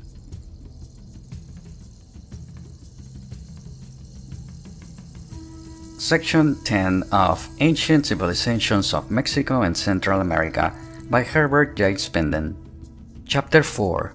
The Aztecs, Part 2. Aztecan Religion. The religion of the Aztecs, like that of the Mayas, was a polytheism in which special divinities controlled the powers of nature and activities of men. The gods were perhaps further advanced towards human form and attributes than were those of the earlier culture to the south, but definite characterization was still accomplished by grotesque features and certain animal connections were still evident. The matter is confused beyond the point of analysis. The mythologies often ascribe different origins to the same deity. One god is addressed by many names, descriptive or figurative, that are intended to bring out the various aspects of his power. Overlapping functions make it impossible to assign each god to his special province. There are universal gods, there are special gods, and there are patron gods of trade guilds. Moreover, there are foreign gods, some recent, some ancient. The religion of central Mexico had its objective, ritualistic side, which appealed directly to the understanding of the masses, and its more subtle theological and philosophical side seen, for instance, in the poems written by priests and rulers. It was a mixture of spirituality and the grossest idolatry. The ceremonial calendar, with a description of the feasts and sacrifices occurring at different times of the year, has been preserved in a number of documents. Pageants, incense burning, and human sacrifice gave a strong dramatic quality to the religious rites. The conception of a supreme deity is seen in MYTHLAND, the Lord of Duality, a vague godhead and creator who is sometimes addressed in some of the religious poems as the cause of all. In the background of the popular religion was the belief in the Earth Mother and the Sky Father, and in the divinity of the sun, the moon, the jaguar, the serpent, and whatever else was beautiful, powerful, and inexplicable. Tezcatlipoca, by reason of his magic and his omniscience, was placed at the head of the pantheon of active gods. Huitzilopochtli was, however, the favorite god of the Aztecs through his relation to war. Tlaloc, the god of rain, was naturally of great importance to agriculturists living in a rather arid region. Tonatiuh, the sun god, was a more or less abstract deity who acted in part through other gods. But the list is too long to be repeated here. The special gods of principal Mexican cities were as follows: Tenochtitlan, Huitzilopochtli; Texcoco, Tezcatlipoca; Tlaxcala, Camaxtli; Cholula, Quetzalcoatl; Cuauhnahuac, Xochiquetzalli.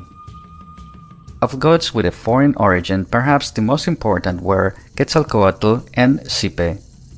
The former was introduced long before the Aztecs raised their banner of war and was the long-nosed god of the Mayas, introduced under the patronage of Quetzalcoatl, the powerful emperor of the Toltecs. The worship of Xipe is said to have originated in a town in southern Mexico. It had certainly taken a stronghold on the Aztecs of Mexico City and was likewise known as far south as Salvador. It has recently been demonstrated that the people of Yopico, especially given to the worship of Xipe, originated in Nicaragua. Conceptions of the universe. Cosmogonic myths the world over are unscientific attempts to explain the creation of the universe, to outline the powers of the gods, and to trace the development of nature. The cosmogonic myths of Mexico and Central America are characterized by multiple creations. The Aztecan belief in 5 suns, each standing for a world epoch, is paralleled in fragments of Mayan mythology. Creation is not emphasized so much as destruction. The sequence of the suns is figured on the calendar stone and in one of the codices, besides being explained in some of the early writings of Spanish priests and educated natives. The first sun was devoured by a jaguar, and in the resulting darkness the inhabitants of the earth were devoured by jaguars. The second sun was destroyed by a hurricane, the third by a rain of fire, and the fourth by a flood.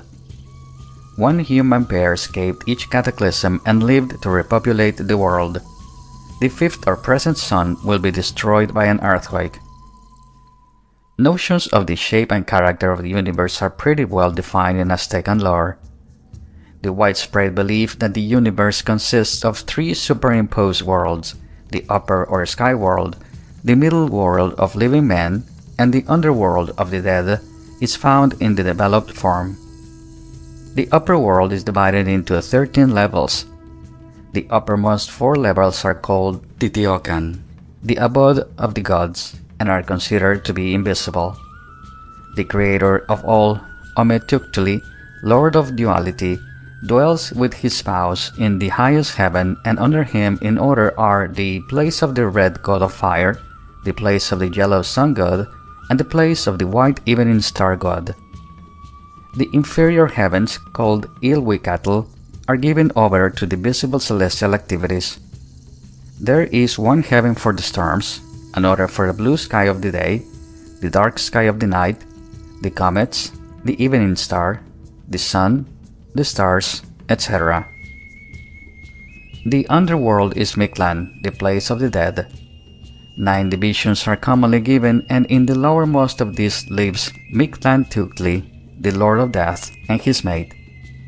The idea of future blessing or punishment is not entirely absent from the minds of the Aztecs. Warriors killed in battle go to the house of the sun in one of the upper worlds, as do women who die in childbirth. Tlalocan, the lowermost heaven, is a sort of terrestrial paradise for others. Mictlan is, however, the common abode of the dead, and the wretched soul can reach it only after a journey set with horrors. The cult of the quarter seems intimately associated with the concept of a universe.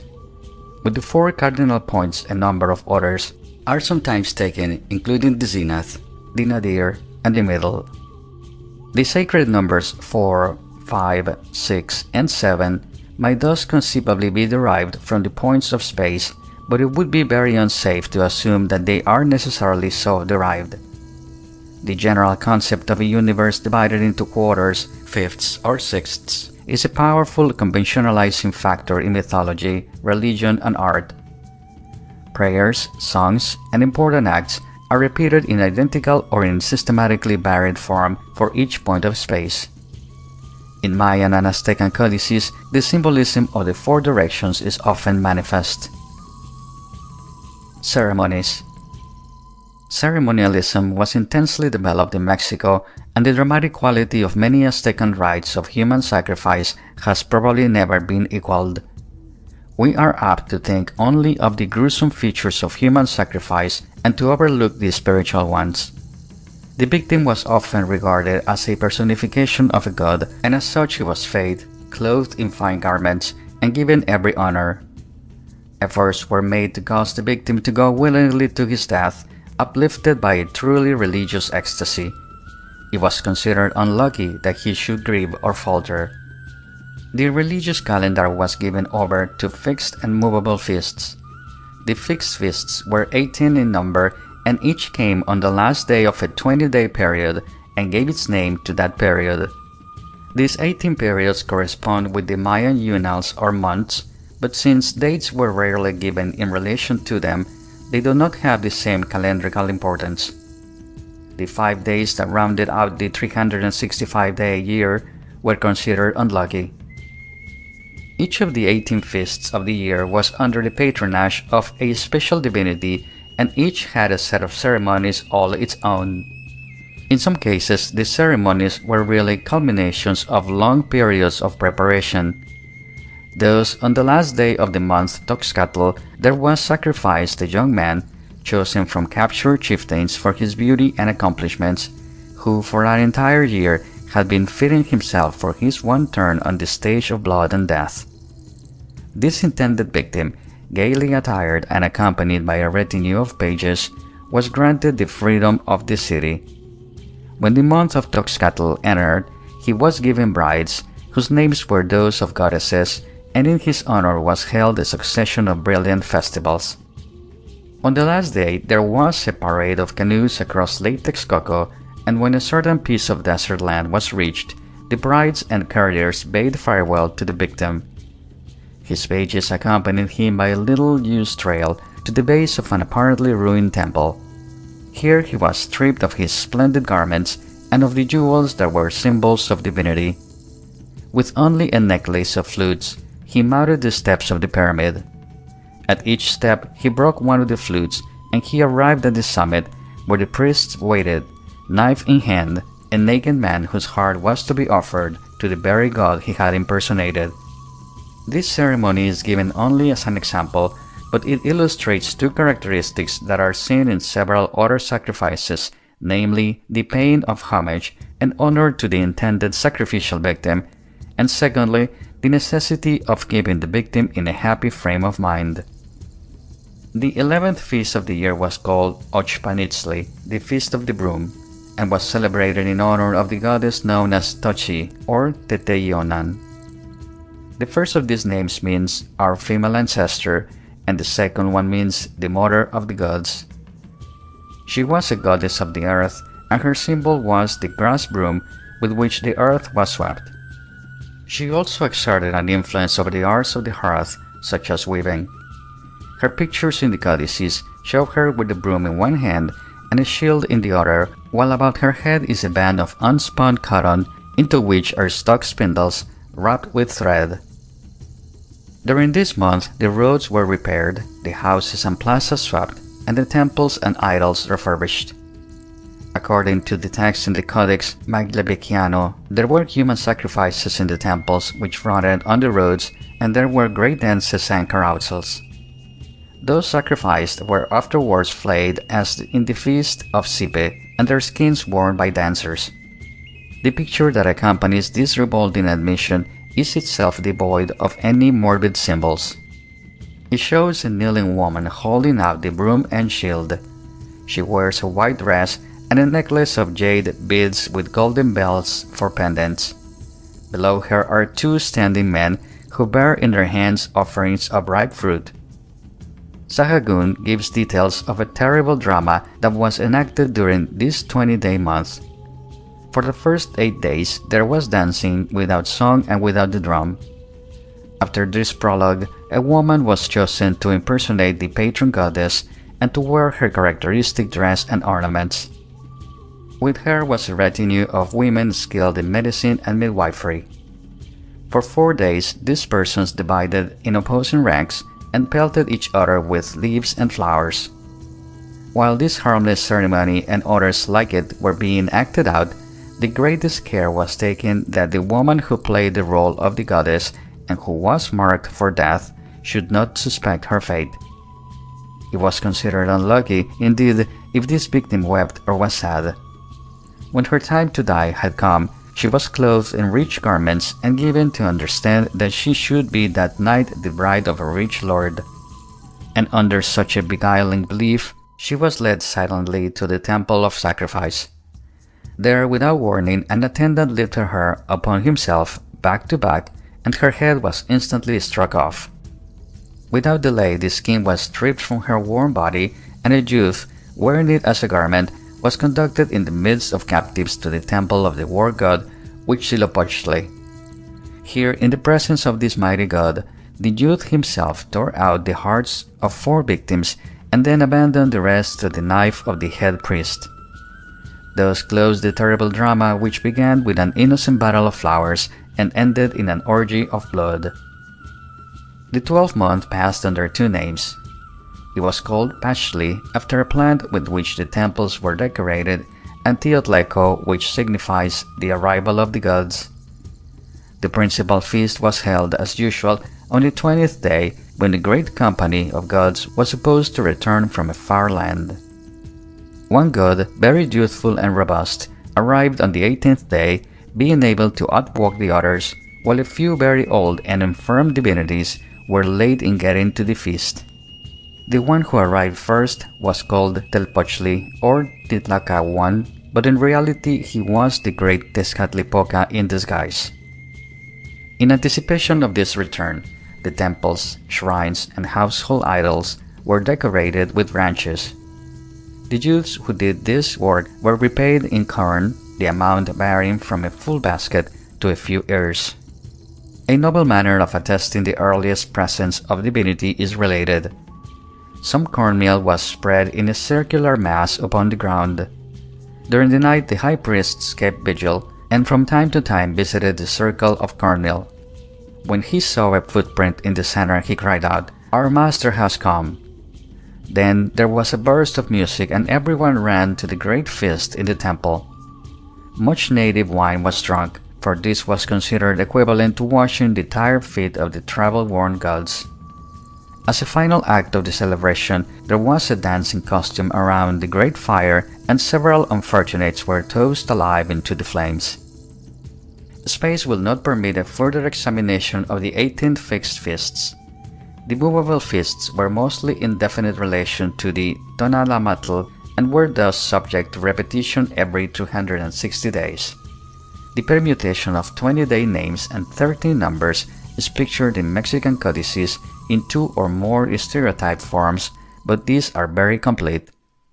In the commonest form, the entire cycle is divided into 20 groups of 13 days each, and each group is presided over by a special divinity. There are other repeating series of gods, sacred birds, etc., that preside over the individual days in these groups. The Tolanamatl was much used in Mexico in connection with foretelling events. The days were lucky, indifferent, or unlucky, and the future life of a child was believed to be locked up in the horoscope of his birthday. Other feasts were held in relation to longer time periods. There were important festivals held in connection with the planet Venus, with especially elaborate ones falling at intervals of 8 years. Still another ceremony was held at the completion of a 52-year period, when the set of years were figuratively bundled up and laid away, and a new sacred fire lighted. Poetry and music. The languages of Central America were capable of considerable literary development. This is seen especially in the songs that were used in different religious ceremonies of the Aztecs, as well as in the reflective poems written by educated natives. Several very fine pieces have been preserved, and while there is no rhyme, there is much rhythm. When recited by a person speaking fluently the native tongue, these poems are very impressive. Of course, translation is always hazardous, and fundamental differences in language, such as exist between English and Aztecan, make it almost impossible. The most famous poet whose name has come down to us was Nezahualcóyotl, or Famishing Coyote, who was a ruler of Texcoco and died at the advanced age of 80 years in 1472. A few verses from one of his poems on the mutability of life and the certainty of death have been translated as follows. All the earth is a grave, and naught escapes it. Nothing is so perfect that it does not fall and disappear. The rivers, brooks, fountains, and waters flow on, and never return to their joyous beginnings. They hasten on to the vast realms of Tlaloc, and the wider they spread between their marges, the more rapidly do they mold their own sepulchral urns. That which was yesterday is not today, and let not that which is today trust to live tomorrow. The caverns of earth are filled with pestilential dust, which once was the bones, the flesh, the bodies of great ones who sat upon thrones, deciding causes, ruling assemblies, governing armies, conquering provinces, possessing treasures, tearing down temples, flattering themselves with pride, majesty, fortune, praise, and dominion. These glories have passed like the dark smoke thrown out by the fires of Popocatépetl, leaving no monuments but the rude skins on which they are written. Another example will serve to emphasize the strain of sadness and the vision of death that characterize so many Aztecan poems. Sad and strange it is to see and reflect on the prosperity and power of the old and dying King Tezozomoc. Watered with ambition and avarice, he grew like a willow tree rising above the grass and flowers of spring, rejoicing for a long time, until at length withered and decayed, the storm wind of death tore him from his roots and dashing him in fragments to the ground. The same fate befell the ancient king Kulsatzli, so that no memory was left of him, nor of his lineage. The Aztecs held concerts in the open air where poems were sung to the accompaniment of the drum and other simple instruments. Songs were also sung at banquets and in the stress of love and war. The common musical instruments of the Aztecs vary but little from those in use elsewhere in Mexico and Central America. There were two kinds of drums. One was a horizontal hollowed-out log with an H-shaped cutting made longitudinally on its upper surface so as to form two vibrating strips which were struck with wooden drumsticks having tips of rubber. The second sort of drum was an upright log, also hollowed out, and covered with a drumhead of deerskin. Conchas were used for trumpets. Resonator whistles with or without finger holes were made of clay in fanciful shapes. Flageolets were constructed of clay, bone, or wood, and flutes were made of reed. Resounding metal discs and tortoise shells were beaten in time. Many sorts of gourd and earthenware rattles were employed, as well as notched puns which were rasped with a scraping stick. Copper bells of the sleigh bell type were exceedingly common. The marimba, however, that is such a favorite musical instrument today in Central America, is of African origin and fairly recent introduction. No stringed instruments were known to the ancient Mexicans, nor does the panpipe appear to have been used in this area, although common in Peru. Minor Aztecan arts. Some of the great sculptures of Tenochtitlan have already been described, and references have been made to the native books painted in brilliant colors on paper and deerskin. Objects of minor art comprise pottery vessels, ornaments of gold, silver, copper, jade, and other precious materials, textiles, pieces of featherwork, etc. The best-known ceramic products are made of orange-colored clay and carry designs in black that sometimes are realistic, but more often not. The tripod dishes with the bottoms roughed by cross-scoring were used to grind chili. heavy bowls with loop handles on the sides and a channel across the bottom were seemingly made to be strung on ropes. They may have held pitch and been used for street lights. The pottery figurines of the Aztec period are nearly all molded and lack the sharp detail of the earlier examples.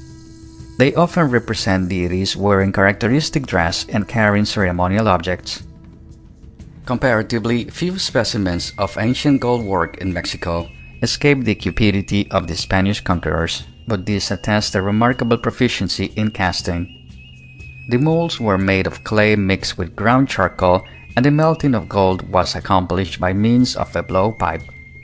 The technique seen in Costa Rican gold work, according to which details falsely appeared to be added by solder wire, was followed in Mexico.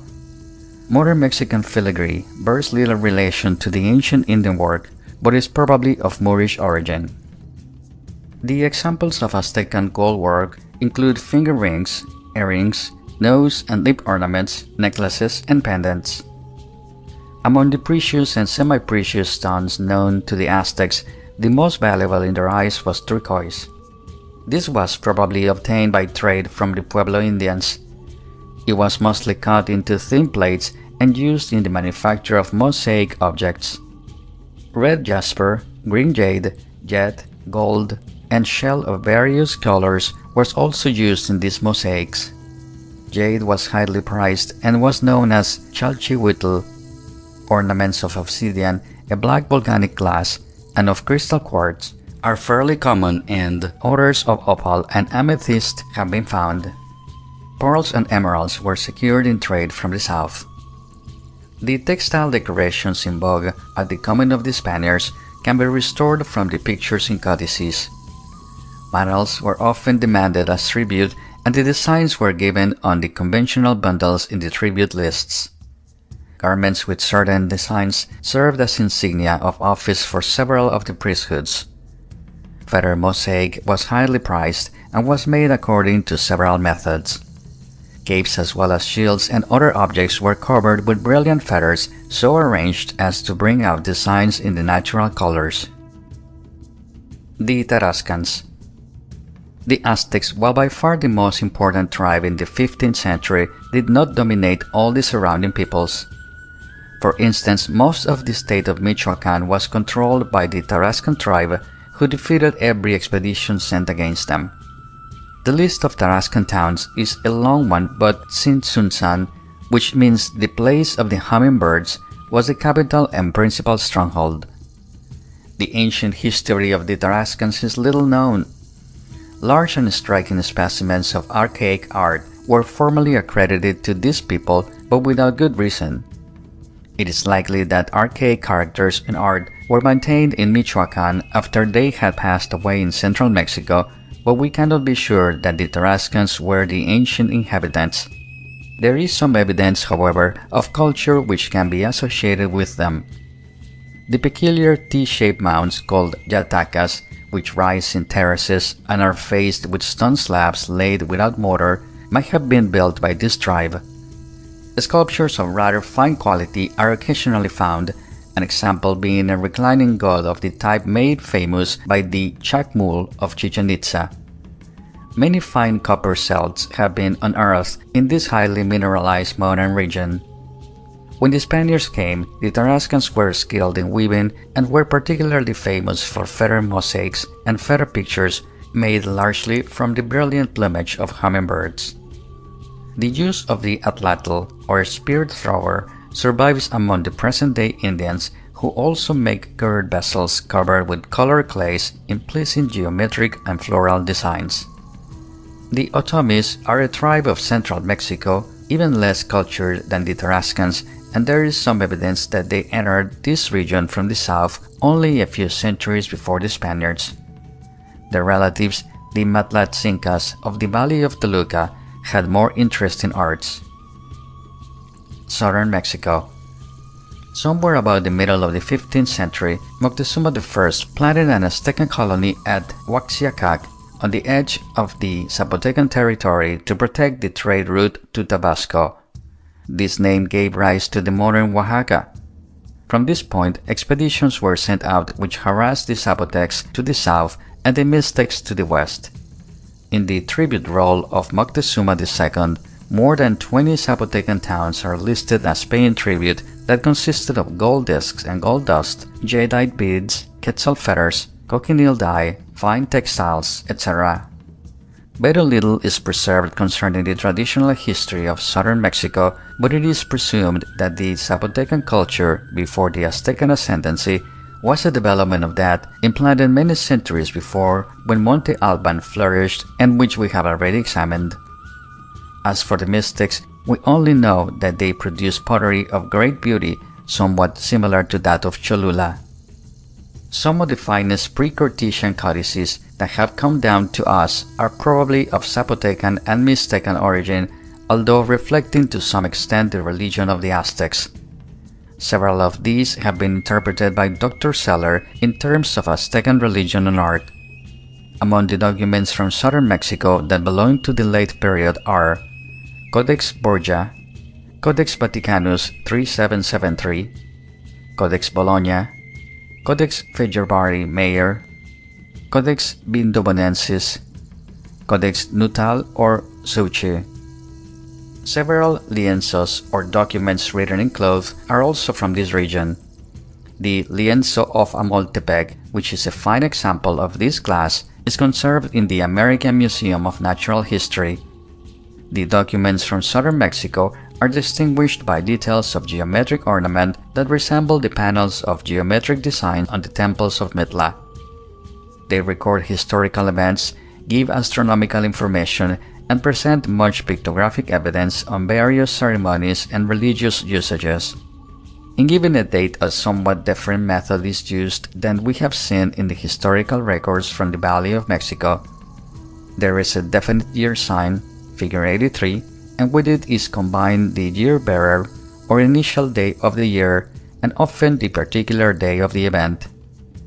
Unfortunately, this is not entirely satisfactory because no month signs are recorded, and a day with a certain name and number frequently occurs twice in a year. The year-bearers are the same as among the Aztecs for most of the documents, namely knife, house, rabbit, and reed, but in a manuscript ascribed to a tribe in southern Mexico called the Cuicatecs, the year-bearers are wind, deer, herb, and movement, figure 84. Conquest of a town is shown by a spear thrust into the place name. Individuals are often named after the day on which they were born. Thus, 8 deer is a warrior hero in the Codex Nuttall, and 3 knife is a woman who also plays a prominent part. In some of the manuscripts from southern Mexico, we see details that are very close to those in the codices of the Mayas. Aztecan influence in Central America. The influence from the late Mexican cultures can be traced far to the south. Decorative motifs that show affiliations to those of the Aztecs and their immediate predecessors are found as far south as Costa Rica, but the strain is thin and not to be compared with the evidences of cultural connection over wide territories that are found on earlier horizons. There was clearly a brisk trade in gold in Aztecan times between the Isthmus of Panama and Mexico. After the breakdown of the civilization of the humid lands of Central America, following the Mayan cataclysm, the abandoned regions appeared to have been repopulated by a stream of tribes from South America who swept up the coast of the Caribbean Sea and across the peninsula of Yucatan as far as Tehuantepec. There was also a strong northern movement of tribes along the Pacific coast, seen more clearly in the distribution of languages belonging to the Chiapanecan or Chorotegan stock. The early historic records show the Mazateca in transit from their old home in Costa Rica to their new one in northern Oaxaca. Cortés in 1526 found these Indians in Yucatan. End of section 10.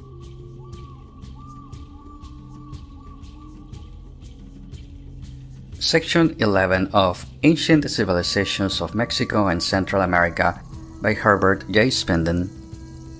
A cross-section of New World history. This survey of ancient history in Mexico and Central America discloses a condition which doubtless holds true of the archaeological record in other parts of the world. The earliest sedentary culture was by far the most homogeneous and widespread. This means it modified slowly and lasted for ages. At the same time, owing to the connection of the archaic complex with agriculture, the initial spread might have been rapid. The plants domesticated by the American Indians were developed far beyond the wild types, much farther indeed than the domestic plants of the Old World. This development must have extended over many centuries. The first horizon of agriculture was based on plants of an arid highland environment. The second horizon of agriculture was based on these same plants after they had been slowly modified to fit a humid lowland environment, as well as on certain new plants of humid lowland origin. The Maya civilization was specialized to the wet lowlands of the tropic zone, and while the influence exerted by this dominant culture of the New World was felt over a great area, the exact characters were not reproduced elsewhere. Trade relations can be traced from Yucatan to Colombia on the one hand, and on the other to New Mexico. The cycle of the Mayan civilization was comparatively short, and the cycles of the resultant civilizations were even shorter. All New World history must be referred ultimately to the horizons of culture described above, with the standard chronology of the Mayas as the only definite scale. In the cross-section of New World history presented herewith, the horizontal measures represent space and the vertical measures represent time. The line ABCD begins at Victoria Island and ends at Cape Horn, cutting across the culture areas named on the diagram. Over a large part of this cross-section, the horizon of recorded history is in fact the time of the first European exploration, but in Colombia and Peru there are well-defined traditions giving lists of kings, while in Central America there is exact chronology going back 2,000 years before the coming of the white man. Below this and within it, there are archaeological records of culture sequence which in some regions, such as the Pueblo area, have been nicely classified. On the basis of trade relations and diffused ideas in material and aesthetic arts, the marginal chronology can be tied in with that of the central standard section of history. Of course, all dates earlier than the first recorded ones are theoretical. The beginning of agriculture in America is put at 4000 BC. It may be earlier, but can hardly be much later. In the Pueblo or Southwest area, a single type of flint corn, doubtless introduced from the south, appears on the first agricultural level. Contacts with Mexico and Central America are inferable during Basket Maker 2 and 3, the latter stratum having female fetishes roughly comparable with those of the archaic horizon of Mexico. Later Southwest evolution is autochthonous until the end of Pueblo 3, when the concepts of the plumed serpent, the eagle man, four-direction symbolism, etc. come from Mexico with Toltec trade. Culture sequence in the Southwest is about as follows. Pueblo 5, modern, 1692 to present time. Pueblo 4b, early historic, 1538 to 1692. Pueblo 4a, protohistoric, 1200 to 1538. Pueblo 3b, Toltec trade, 1000 to 1200. Pueblo 3a, urban developments. Pueblo 2, small house. Pueblo 1, proto-pueblo. Basket Maker 3, first pottery. Basket Maker 2, first agriculture. Basket Maker 1, nomadic. In Colombia, Ecuador, and Peru, culture successions are now being worked out. The best criterion of age is found in metals which enter Central America from South America after the fall of the First Mayan Empire, that is, after 630 AD. The technology of metalworking is continuous from southern Colombia to central Mexico. Negative painting with wax has a wider and perhaps earlier distribution, reaching Ecuador and Peru in association with tripod pottery, which is otherwise rare in the Andean region. Various motifs of design link the two continents, especially on the Toltec Chorotegan level. Between 1000 and 1200 AD, civilization seems to have been generally stabilized, but this halcyon age was followed by disorganization and far-reaching migrations. The pre-Spanish horizons of southern Peru are tentatively arranged as follows by A. L. Kroeber, the apparently earlier material of Ancon being omitted for lack of the crossed ice. 3. Inca. 2c. Late Ica. 2b. Middle Ica. 2a. Epigonal. 1b. Late Nazca. 1a. Early Nazca. The early Nazca civilization was far from primitive, being characterized by pyramids, fine textiles, and some metal. Mayan strains have been recognized in Chavin and Riquay in Peru and various sites in Ecuador. The dynamic forces in the history of man in the New World have a tremendous bearing upon the present and future state of the world. The depth which we owe to the ancient civilizations of Mexico and Central America becomes apparent when we list the more important agricultural plants, fibers, gums, dyes, etc., which were taken over by Europeans from the American Indians. Food plants cultivated by American Indians: maize, potatoes, sweet potatoes, tomatoes, pumpkins, squashes, lima beans, kidney beans, peppers, cacao, pineapples, nispero, Barbados cherry, strawberries, persimmons, papaws, guava, aracacha, peanuts, oca, cashew nut, jacote, star apples, Paraguay tea, alligator pear, chirimoya, soursop, sweet soap, custard apple, cassava. Important economic contributions of American Indians: fibers, cotton, henequen, pita. Medicines: tobacco, cinchona, quinine, cascara sagrada, cocaine, ipecac, sarsaparilla. Domesticated animals: alpaca, llama, guinea pig, dog, perhaps old world, Muscovy duck, turkey. Gums: rubber, copal, Peruvian balsam, chicle. Dyes: anil, indigo, cochineal, logwood, fustic. End of section 11. End of Ancient Civilizations of Mexico and Central America by Herbert J. Spinden.